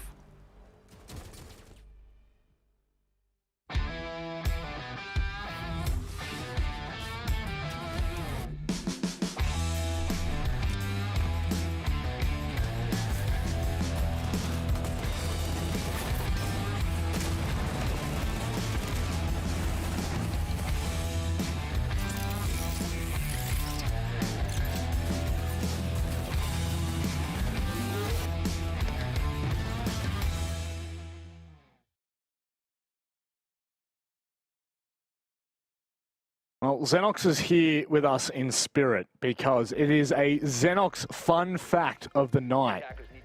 If Rhythm are to beat Order in this encounter, Order are 100% out of playoffs. That has come from the man himself, from the horse's mouth. And I am calling you a horse, Xenox, and not an Italian stallion either. And look, I just don't know what to make of this game. I really can't figure out what's going on. It's been super weird. I thought that maybe heading into this one was going to be a little bit messy, and I don't know if that's necessarily what we're seeing at the moment, but it's been this weird tug of war of sorts where it feels like whenever one team slips, the other kind of yanks the rope a little bit harder, but then sooner rather than later, that team will get back on their feet and yeet it back. So any team trying to gain momentum is really finding it tricky. Difficult to get a read, makes the match nice and close and entertaining for us, but no doubt a bit of a head scratcher probably inside the server. And outside. That too. Yeah, but Order now on their first attack. Want to be able to make a nice shout. That claim for this game. They cannot allow Rhythm to get comfortable on this defense. I know that yourself and Dev included tend to feel like Chalet is a little bit more attacker favored. Me, for example, I don't have a clue. So that's just the deep analysis that you're getting with Manic Monday on a Freaky Friday. But it is going to be very detrimental for Order should they start to lose the first two opening rounds, especially, you know, it's always important to get off on a very good start on your attack. And it's going to be a little bit difficult if you're unable to take that claim. Bar defense first up here from Rhythm, extension up above, Sawyer Gates alongside Jaeger ADS devices to fortify some of these positions and force Order into some util stink. Office wall, interestingly enough, the one facing Leb front on, fully soft with footholds, so maybe looking to aggress off that, not really allow Order to get that line of sight open for free. We do see a couple of different variations of that, but Rhythm no doubt going for the most aggressive, those reinforcements being used elsewhere. Order really taking their time. Minute 10 left, no util dumped yet. Here comes a Lion charge, and, well, at the very least, the E1D will kind of force players out of position. Like that from Nico, he has been able to take library control. I don't know whether he knows it yet. He's being very cautious, and, I mean, how would you ever know that that player's dropped? 50 seconds left, and Rhythm, I'd say Rhythm would have to be comfortable here. They have completely turtled on site. They're just waiting for Order to make their move, but there has to be traps set up.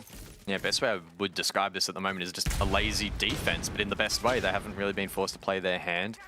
They just need to hold on for a little bit longer. 30 seconds left. Leb is in a very off-meta position behind the box, but shut down.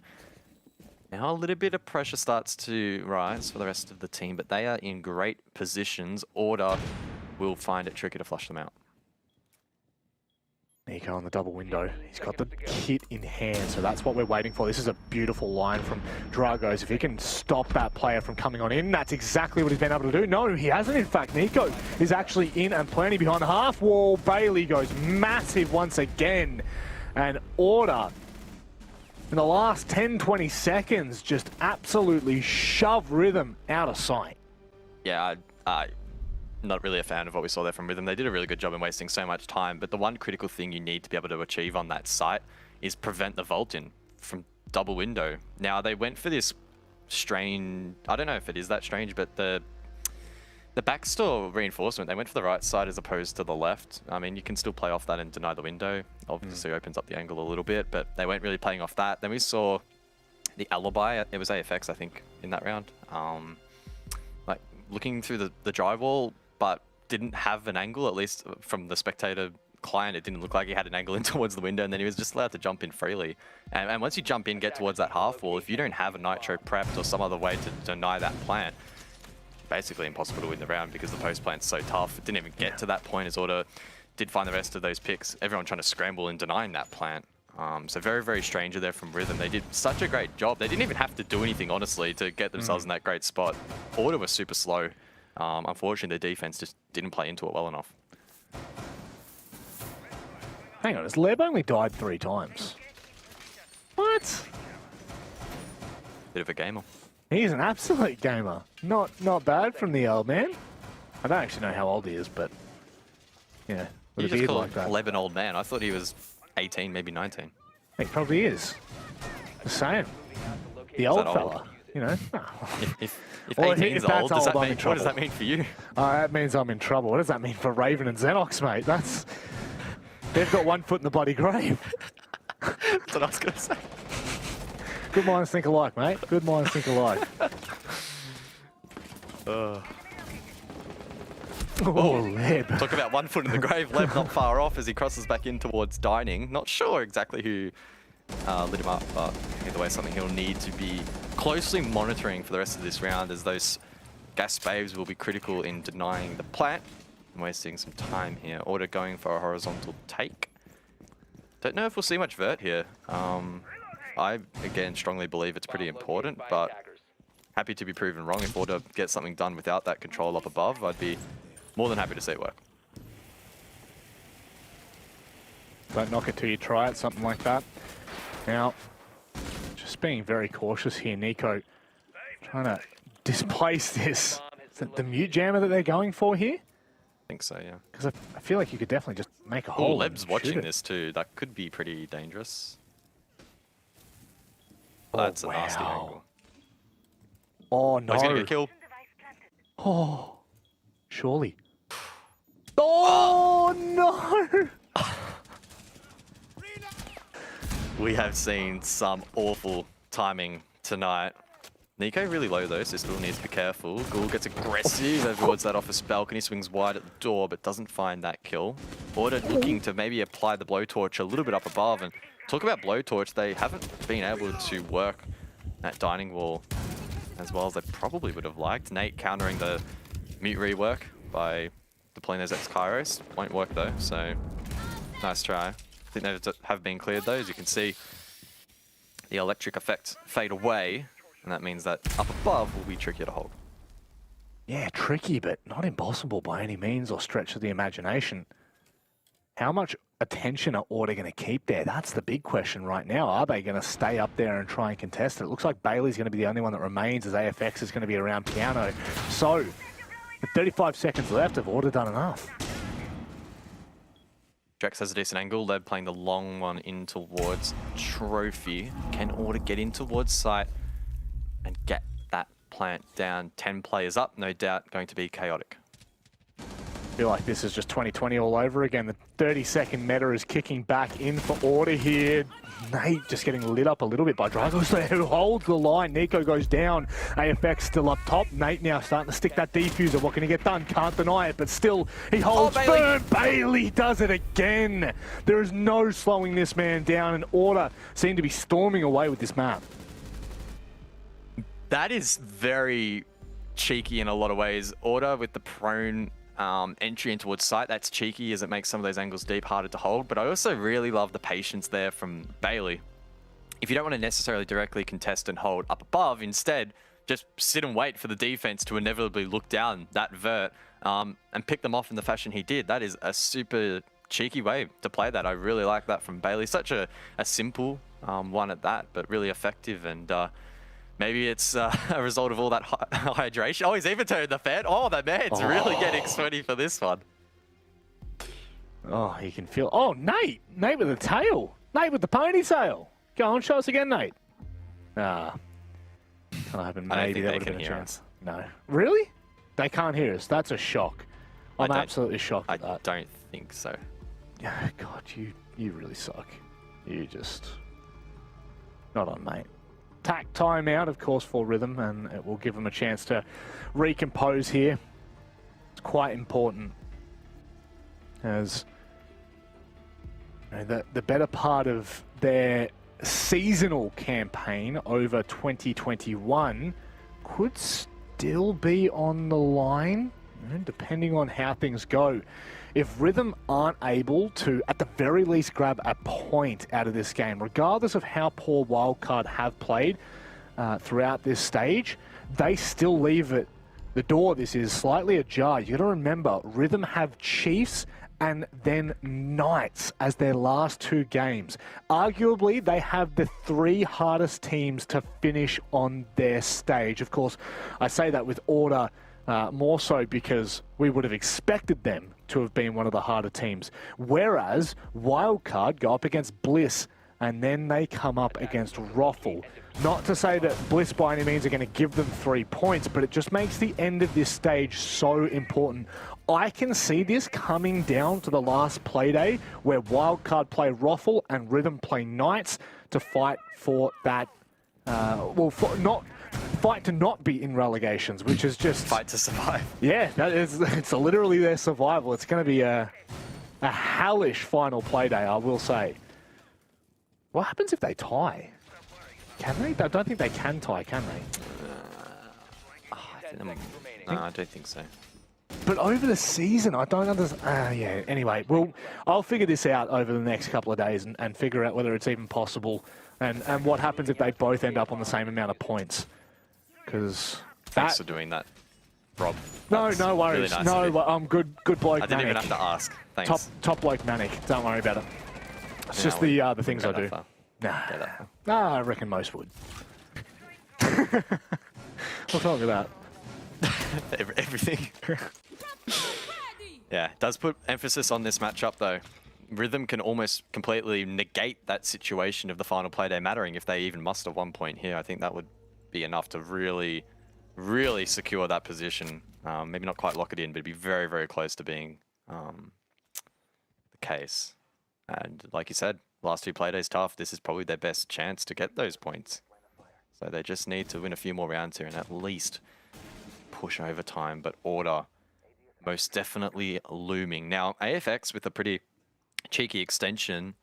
That shot with the Bailiff has given away the position for Jack Daddy looking to pinch. Order are either going to give something for free or get a free kill here, one or the other. Oh, well. There you go. Oh, hello, Leb. Oh, hello, Dragos. My goodness, that is what we want to see from Rhythm. Prompt trades. But this is ridiculous. This is just a game of trades. Very quick. And what a shift as well. So many of these rounds have just been util dump and last second executes. This one has been very much different. Shield inside of Piano. Drex to find that kill. Nate to clutch up. Just don't feel as though it's possible. Yeah, I swear, if we see another clutch in a 1v3 position, Rhythm, they may well be in a dire situation. This, of course, being for Matt Point. Nate, got 4 minutes to work with, and that's the thing right now. He can take this as slow as he wants. He can try to approach this in the best possible way. Oh. Oh, God. Menacing, Guz. Menacing's one way to put it. Awkward, probably another, but Nate does have time to work with. Ghoul low. Not impossible, but yeah, very tough. I can't believe he stayed alive that long. I cannot believe he was alive for as long as he was. There was next to no hope there. All 3 players within a very close radius, and really at the end of the day, that is a very big round for Rhythm to be able to take. Again, you have to remember how important 3 points is going to be. You can't really, at this point, where you've still got wildcard in the realm of which they could knock you off of your perch, you have to be so damn careful. Now, without doing the very quick math, even if they draw, Rhythm will win Stage 3. And, well, not win Stage 3, obviously. Rhythm will be above wildcard in Stage 3 due to the head-to-head. And that will, in fact, put Rhythm above. And that is a very scary position to be in. So, whatever they can get done here, they need to. They need to claim absolutely everything that is left up for grabs, which I think Order are giving them an opportunity here. Yeah, 100%. The door has been left ajar, and Rhythm could well seize the day here. It has been a very back and forth matchup so far, and they're only trailing by a single round. No doubt they could even it out here with bar defense. Pretty typical extension up above once again. Now, last time Auto was super slow on the clear. They ended up rotating over towards the game's double window, went for the vault in, and it was basically uncontested free plant. So, provided Rhythm can burn some more time here, they might have to be a little bit more proactive. Last time they kind of just sitting back and waited the entire round. I think this time they'll probably have to be a bit more aggressive, as Auto will surely speed up their clear a little bit. And again, really be focused in the last couple of stages of the round. Do not allow Order to get anything for free.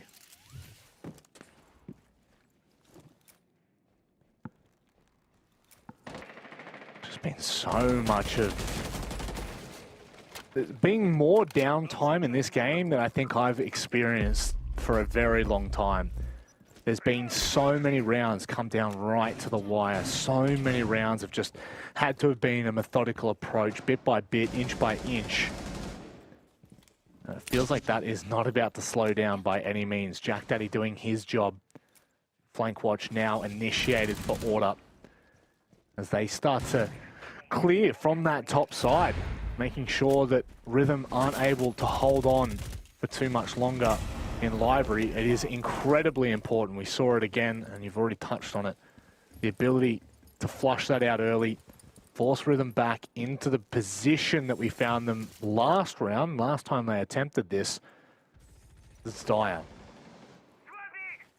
Now, Nico again might go for this tricky micro play where he shoots the barricade and then angles the grenade so it bounces into this position. It is a tricky part of Library to clear. Oh, Drex walks straight in the line of sight there. Nico doesn't quite capitalize upon that opportunity.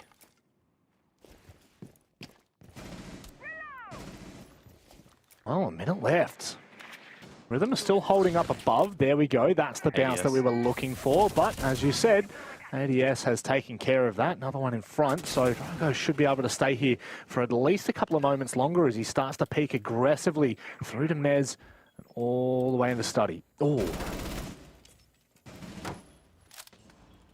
Bit of a standoff at the moment, but Dragos does, in fact, get that first kill. Nico doesn't trade, unable to find this angle, and he doubles down.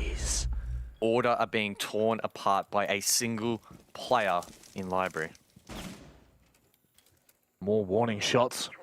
They cannot deal with this. 3 versus 5, even if they can flush him out now, which they eventually do. It's just so quickly traded. Lovely work from Rhythm as they try to hold on and ensure that Order do not snatch away any points from them. Specker, he's going to find his way in. How has he been able to do this? Specker has given them a chance now. Order with only 9 seconds left as Drex, he holds on massively. Bailey, he's already clutched up once before. Can he do it again? How has he done that? That's a collapse through the wall. No way. Match point Order. No. That player 100% could not have been down when that spray started. That was just a clean collapse wallbang. You can see the shock on the face of Order. They know they have gotten away with that. Another clutch from Bailey. Wow, what a round. Dragos in Library did such a great job, and then what an intense finish. Specker on the entry off the back of that finger boost. A fantastic 2K, and then Drex bringing it back. It was just such a seesaw moment. Oh. But Bailey manages to pull that off. Wow. That is crazy. Utterly insane. I mean, they walk away with all 3 points here, Order. It puts Rhythm in a really scary position. I do stress this, a really scary position, because that is Wildcard's opportunity to come in these last 2 playdays and knock them down a peg. This could be absolutely insane for the season. I'm sure the Wildcard boys are sitting back watching this, sweating a little bit, and probably for the first time ever cheering for Order.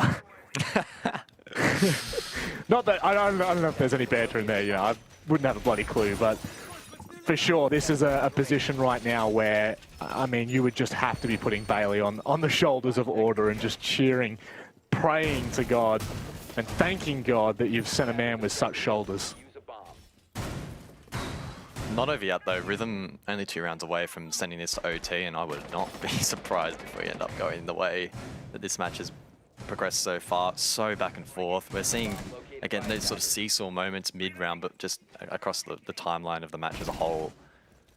Still too difficult to call in my opinion. I don't know. All it takes is a couple of players from Rhythm here to step up and have their impact felt. Oh, Bailey, not only finding big picks, but that intel in sight as well is huge. AFX, though, gets the first in this round. This could be big from Nico if he finds the timing on that nade. Just holds on to it for not enough time. Oh my God, and it's Bailey again. Bailey. There we go. Specker goes down. Dragos holding his own in this matchup and starting to step up massively. Rhythm, 4v3 they find themselves in, but how many times in the deficit have Order found their way back into this game? Only 2 live drones on the board, 2 that are still kind of technically dead, but Nico, a little bit unfortunate there. Dragos tries to double down. In fact, he already has, tries to triple down. It's Nate and Bailey left. Yeah, key pick there, key trade. Still winnable here for Order.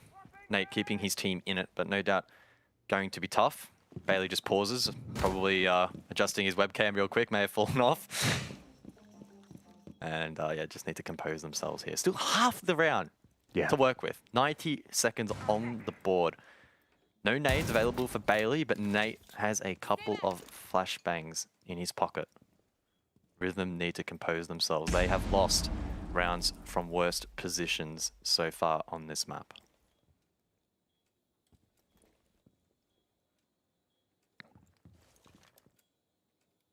As Bailey does so, we take a hot second just to recompose and figure out where this game is truly at.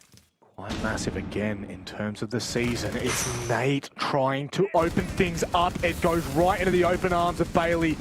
He's knocked him down. Does he know where he is right now? Nate needs to be careful he doesn't overextend. Are there any players watching that staircase? I'm not even sure Bailey saw the down, so they may not even know this player is finished. Oh, there we go. Nate to do the dirty work.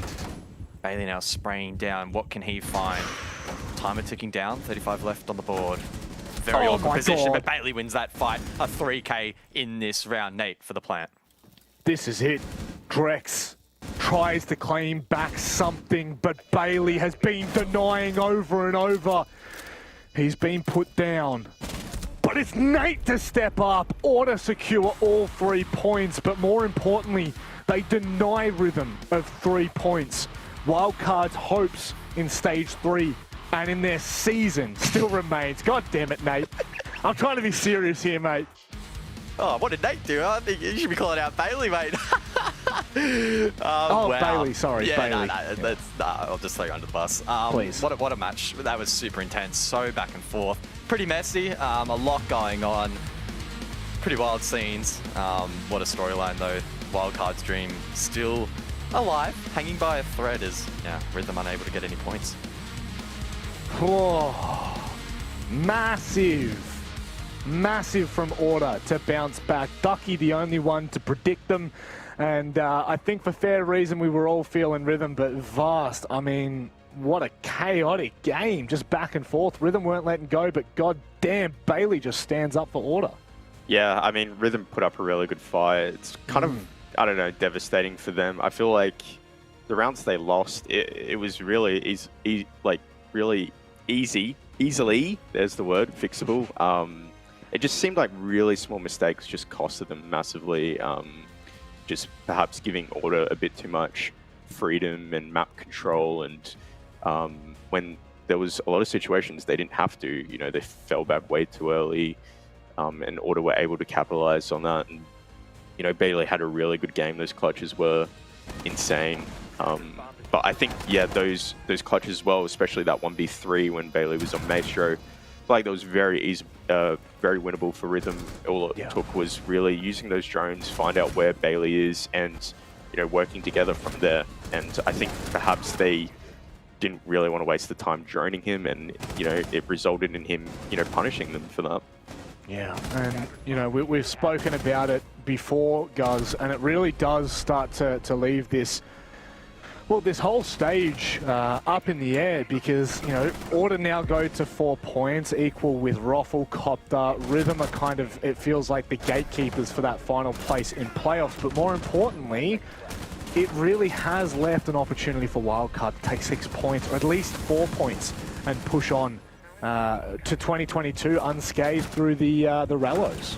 Yeah, it really has, and it goes to show how a single match can have this sort of ripple effect throughout the whole standings and all the teams, and not only just Stage 3, but the whole season, encapsulating all 3 stages as a whole. It's pretty ridiculous to think about how tight it's going to get in the back end. For Rhythm, they're not safe by any stretch. Order, however, on the flip side, have prevented themselves from being locked out as well from the playoffs. As you mentioned, there was a real possibility that they couldn't make playoffs if they didn't win today. So they're keeping that dream alive as well. And I mean, you look at the stats again. I'm always curious about like where the stats lead us, and it just goes to show, Vast, that this game, it's even closer than 7-4. You know, you look at the kills, you look at the opening entry kills as well. It really had everything that we could have wanted for this matchup, and it is a bit of a heartbreak for Rhythm. Yeah, 100%. I mean, there was a lot of you know, rounds where I felt Rhythm were playing outplaying them and had control of the game, but those small mistakes, they let it slip away. But it was really back and forth. It was impressive from Order to kind of keep their composure and just kind of stick to their game plan. Certainly did. I mean, I'm over the moon for Order here, guys. Couldn't be happier. The entire team has put in a huge performance, and I've no doubt we'll see a very big smiling face when it does come to the interview.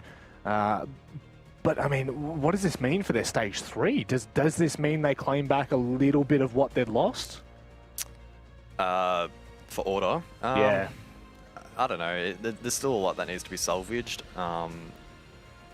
Work needs to be put in to still make the top 5 for the playoffs. So their job's far from over. They do have a somewhat challenging run home. They still have Knights next Playday, so that's going to be tough. And then Bliss, that's not even somewhat tough. It's really tough. So they'll have to really show what they're made of if they want to make that top 5. Whoa, that was a bit of a potential spoiler, maybe. Spoiler alert! Yeah, no, that's. I think that's.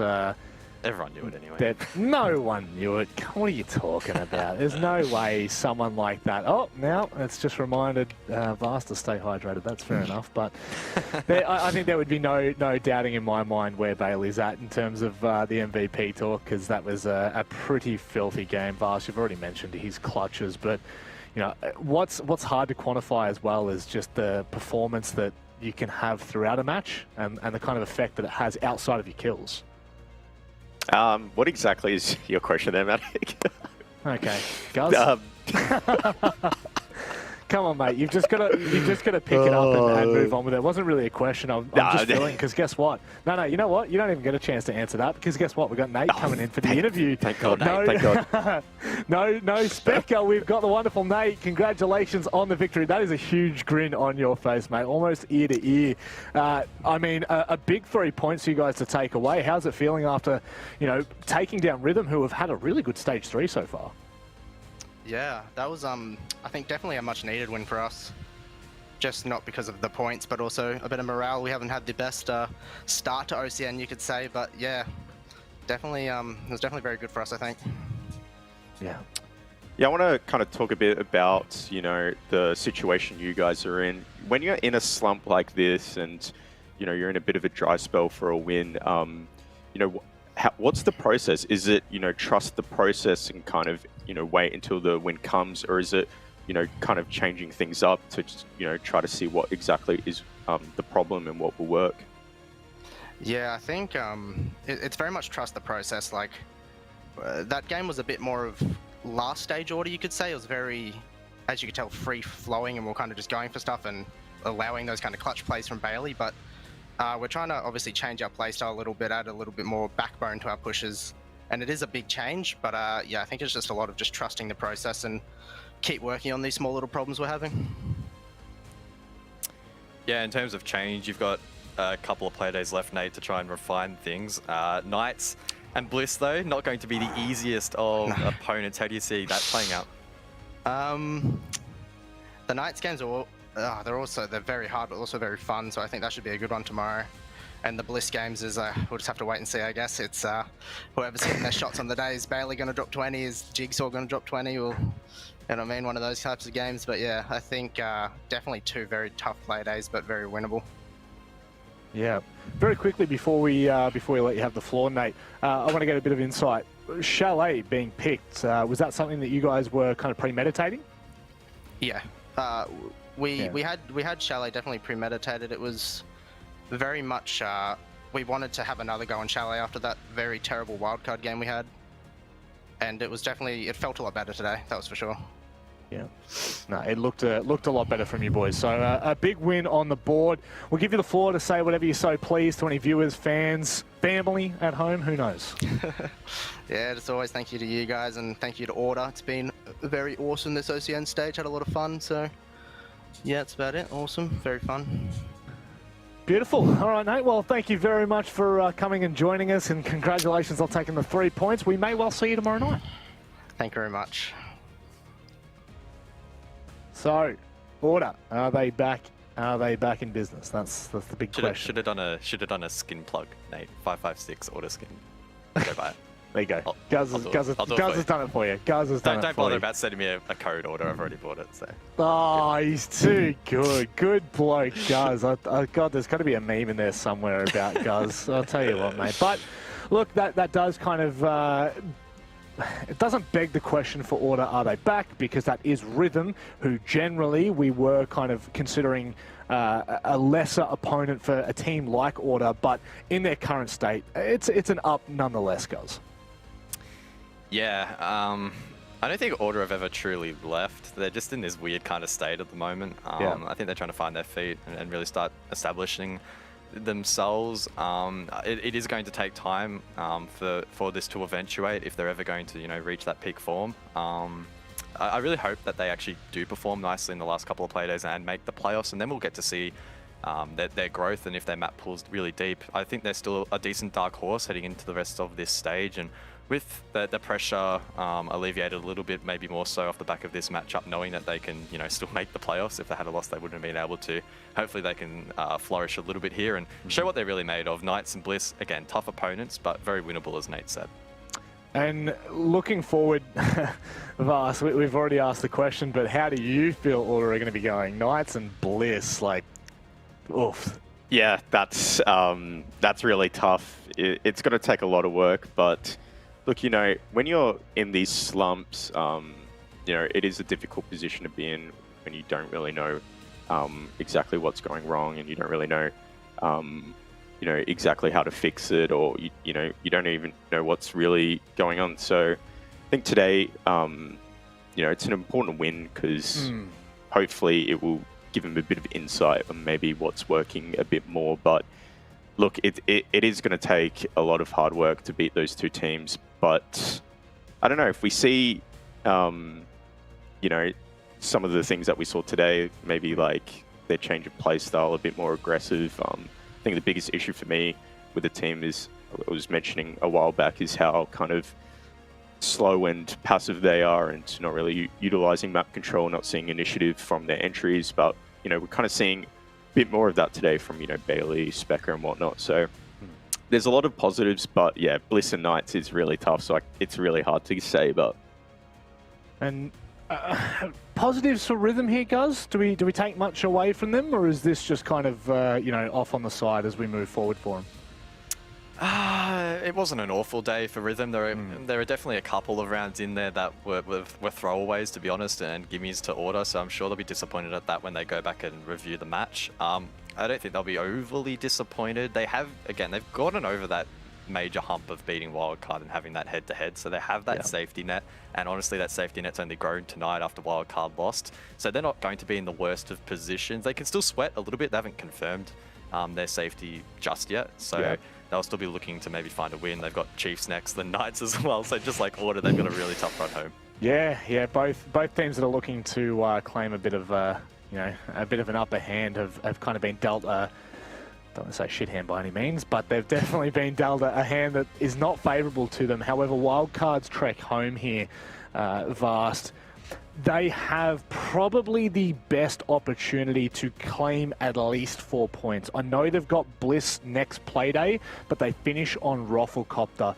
Do we think this is possible for the wild card that we're seeing right now? Can they claim at least 4 points, which is either 2 overtime wins, or a straight win and a overtime loss?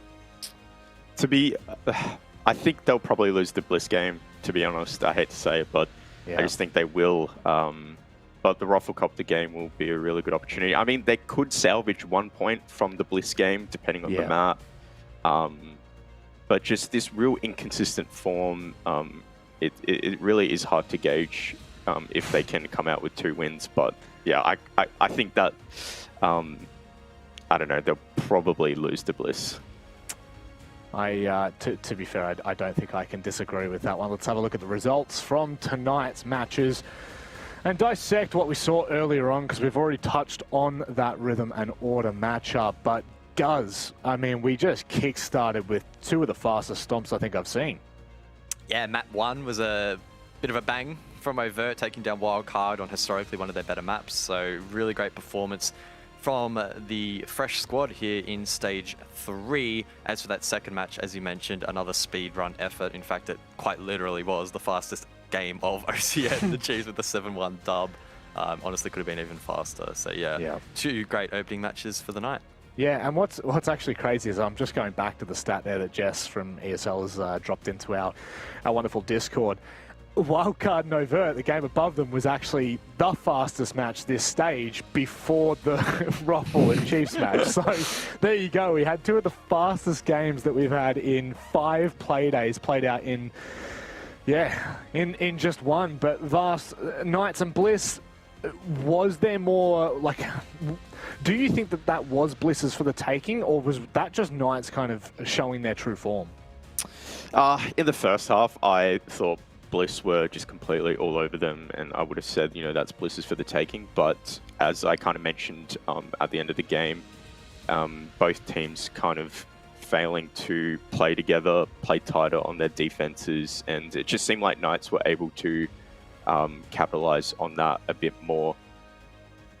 Certainly are, and we'll have a look at the next graphic because I can't remember what the producers just told me. So let's move forward. And there we go. It's the predictions. I didn't want to say it. It's called the Guz graphic. Oh, get stuffed, mate. We're still hot on your heel, just not as hot as what we usually are. But you know what? I'll give you the floor here, Guz. Go ahead. I mean, what needs to be said? Well, that's it, isn't it? There's nothing to be said. The difference maker today was really that Overt wildcard matchup. Again, heading into this Playday, I just backed Overt based on their recent form of wildcard struggles. Did not expect it to be anywhere near as dominant as it was. Again, particularly on Clubhouse, I thought it would have been a lot closer, honestly, if not a wildcard win. So pretty unexpected there. The other results, also unexpected. Been a pretty poor night, 2 from 2. Knights catching us all off guard, and then only one predictor guessing order. Both of which, honestly, those last 2 games should have been more split than they really were. Yeah, I feel it's a bit harsh to say that Knights caught us off guard because I mean they are one of the best teams in this region. It kind of sounds a bit absurd to say that, but of course it was coming up against Bliss. That is more than fair enough. So let's go ahead and I mean congratulate the MVP, just Bailey. Who is it? Is there? Who is it? Come on, mate. Who are you? Were you thinking you're being a little bit cheeky? But what a performance from Bailey there, Vast. Honestly, 2 rounds that Order were gifted due to this man. Yeah, I mean, you could say gifted, but I do feel like he actually played it really well. Rhythm did, make a lot of mistakes, but I mean, look here, like the way he positioned himself, it was really good. And I mean, I think the second clutch that he got was a bit lucky with that wallbang on Freezer. But Bailey, he had a really good game, and I think I was talking about it a while back that with Order, we're used to seeing, Bailey being this entry player that, looks for opportunities, uses initiative. We saw him do it in Stage 2, and I feel like he started off really quiet this season. We didn't really see that, but today, he exceeded those expectations and, played really well and was a huge value for his team. Would you agree with that one, Mr. Guzcasts? Yeah. Dude, I mean, even just looking at that replay package, not only was he pulling off some insane plays, but they were actually impactful. Getting openings, especially in that mid to late round, and actually making positions winnable that otherwise probably shouldn't have been. So, yeah, the man was just on a heater tonight, and very worthy of the MVP. On a heater, you've said that twice tonight, and I still can't figure it out. Let's go ahead and have a look at the standings. He's on fire. That's a common saying. Yeah, I've never... Guz, I've been alive 26 years in October, and I have never heard someone say they're on the heater. Jeez, but let's let's have a look and a real serious conversation here, Vast. Well, I think we just ignore the top 3, right? We'll just write Chiefs, Knights, and Bliss off there. They're secured. From what I know, they are secured for playoffs, so that's fine. We can cut that out. However, where we want to draw our attention to is where Wildcard and Rhythm really sit. All those teams in there are fighting for that playoffs position. Yeah, it's going to be really messy. We're going to have to look at, who's versing who and whatnot. But I mean, from what you said before, Rhythm and Order, they've got a tough battle ahead. Yeah. So those teams that definitely want to be on their A game and trying to get maximum points out of their last 2 games. Haven't looked at who Overt are playing. I think they have Chiefs, which is going to be a tough battle for them. So, you know, it really is going to be scrappy. But I think, you know, we're going to see these teams really fight for it. Does Overt have, they've got Chiefs and they've got Rafflecopter left in their season. Are they going to secure playoffs? There's still worlds in which they don't, but if they win one more game, I'm pretty sure that's it. Very realistic, right? Tomorrow against Raffle, I think they're a very good chance to, at the very, very least, push that game to OT. Obviously, Chiefs going to be a tough opponent, but we could well see them drop off in the final Playday, especially if they have a pretty safe spot up in the standings. So you never know. Avert in a great position, and yeah, I just love the storylining for the last couple of Playdays, right? We have all these teams battling it out, not only for the top 5, but then that secondary battle for avoiding relegations. Rhythm and Wildcard especially in such a difficult position right now, and no doubt under the pump. Vast, I'll give you the final thoughts. It's not quick final thoughts. You can. So I can actually give your essay. Give my paragraph. Hold on, I got a page one. Nah. Look, yeah, tonight was, you know, I think the siege that we saw tonight, it was just really fast paced. I feel like every game I was just struggling to keep up with. Just had to really focus on what was going on. And, you know, I'm just really excited for the next couple play days. I think that, you know, it's going to be really important, and it's going to highlight which teams are, you know, ready for playoffs. Well, that's it. We're all getting ready for playoffs. The big dance for Stage 3 is only 2 play days away from deciding the top 5 teams. But for now, ladies and gentlemen, thank you very much for joining us here on Play Day 5. We start again at 6 p.m. tomorrow for Play Day 6. It's Xenox and it's unfortunately Dev. We'll see you then. Oh, yeah?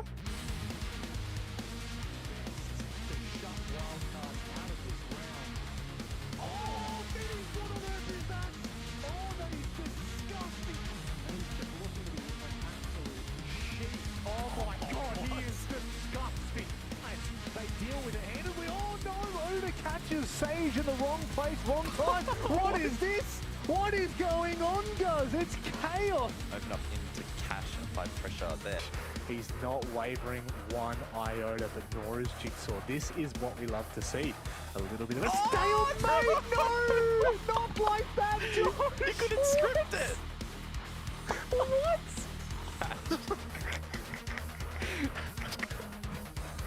I knew you were going to do that, Matty.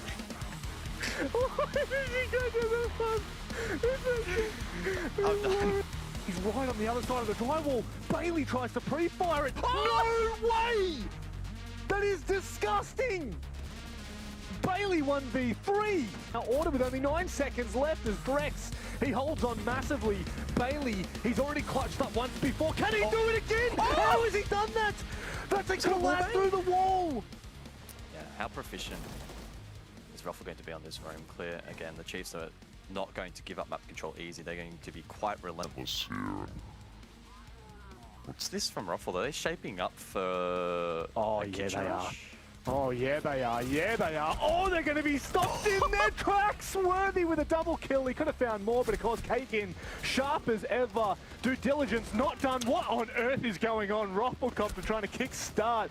And in fact, they've just been stunted in their place. I mean, it's like trying to take off from...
I'm running out of time.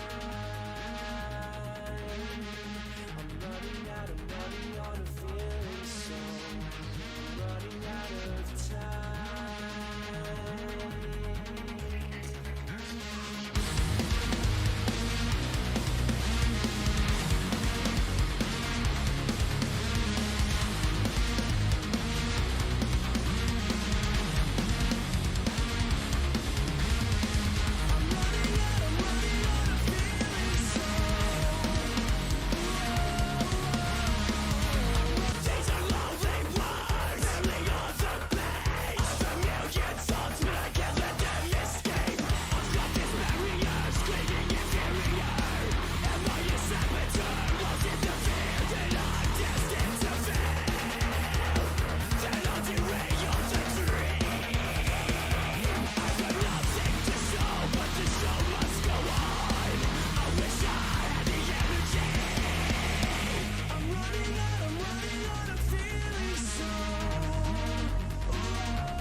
Well, can you tell me something, tell me something? Is it a wild shot of letting you know that you're the topic of all of my thoughts, yeah. 'Cause I'm so sick of this friend zone.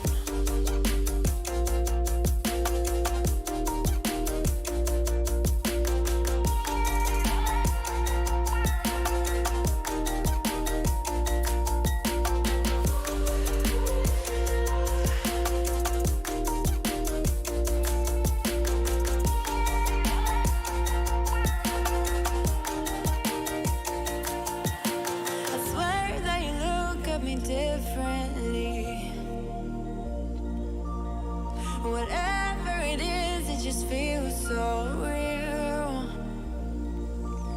And your eyes keep on talking in the silence, and all the blood to my cheeks are rushing now, yeah, yeah. And I'm hoping you are getting closer.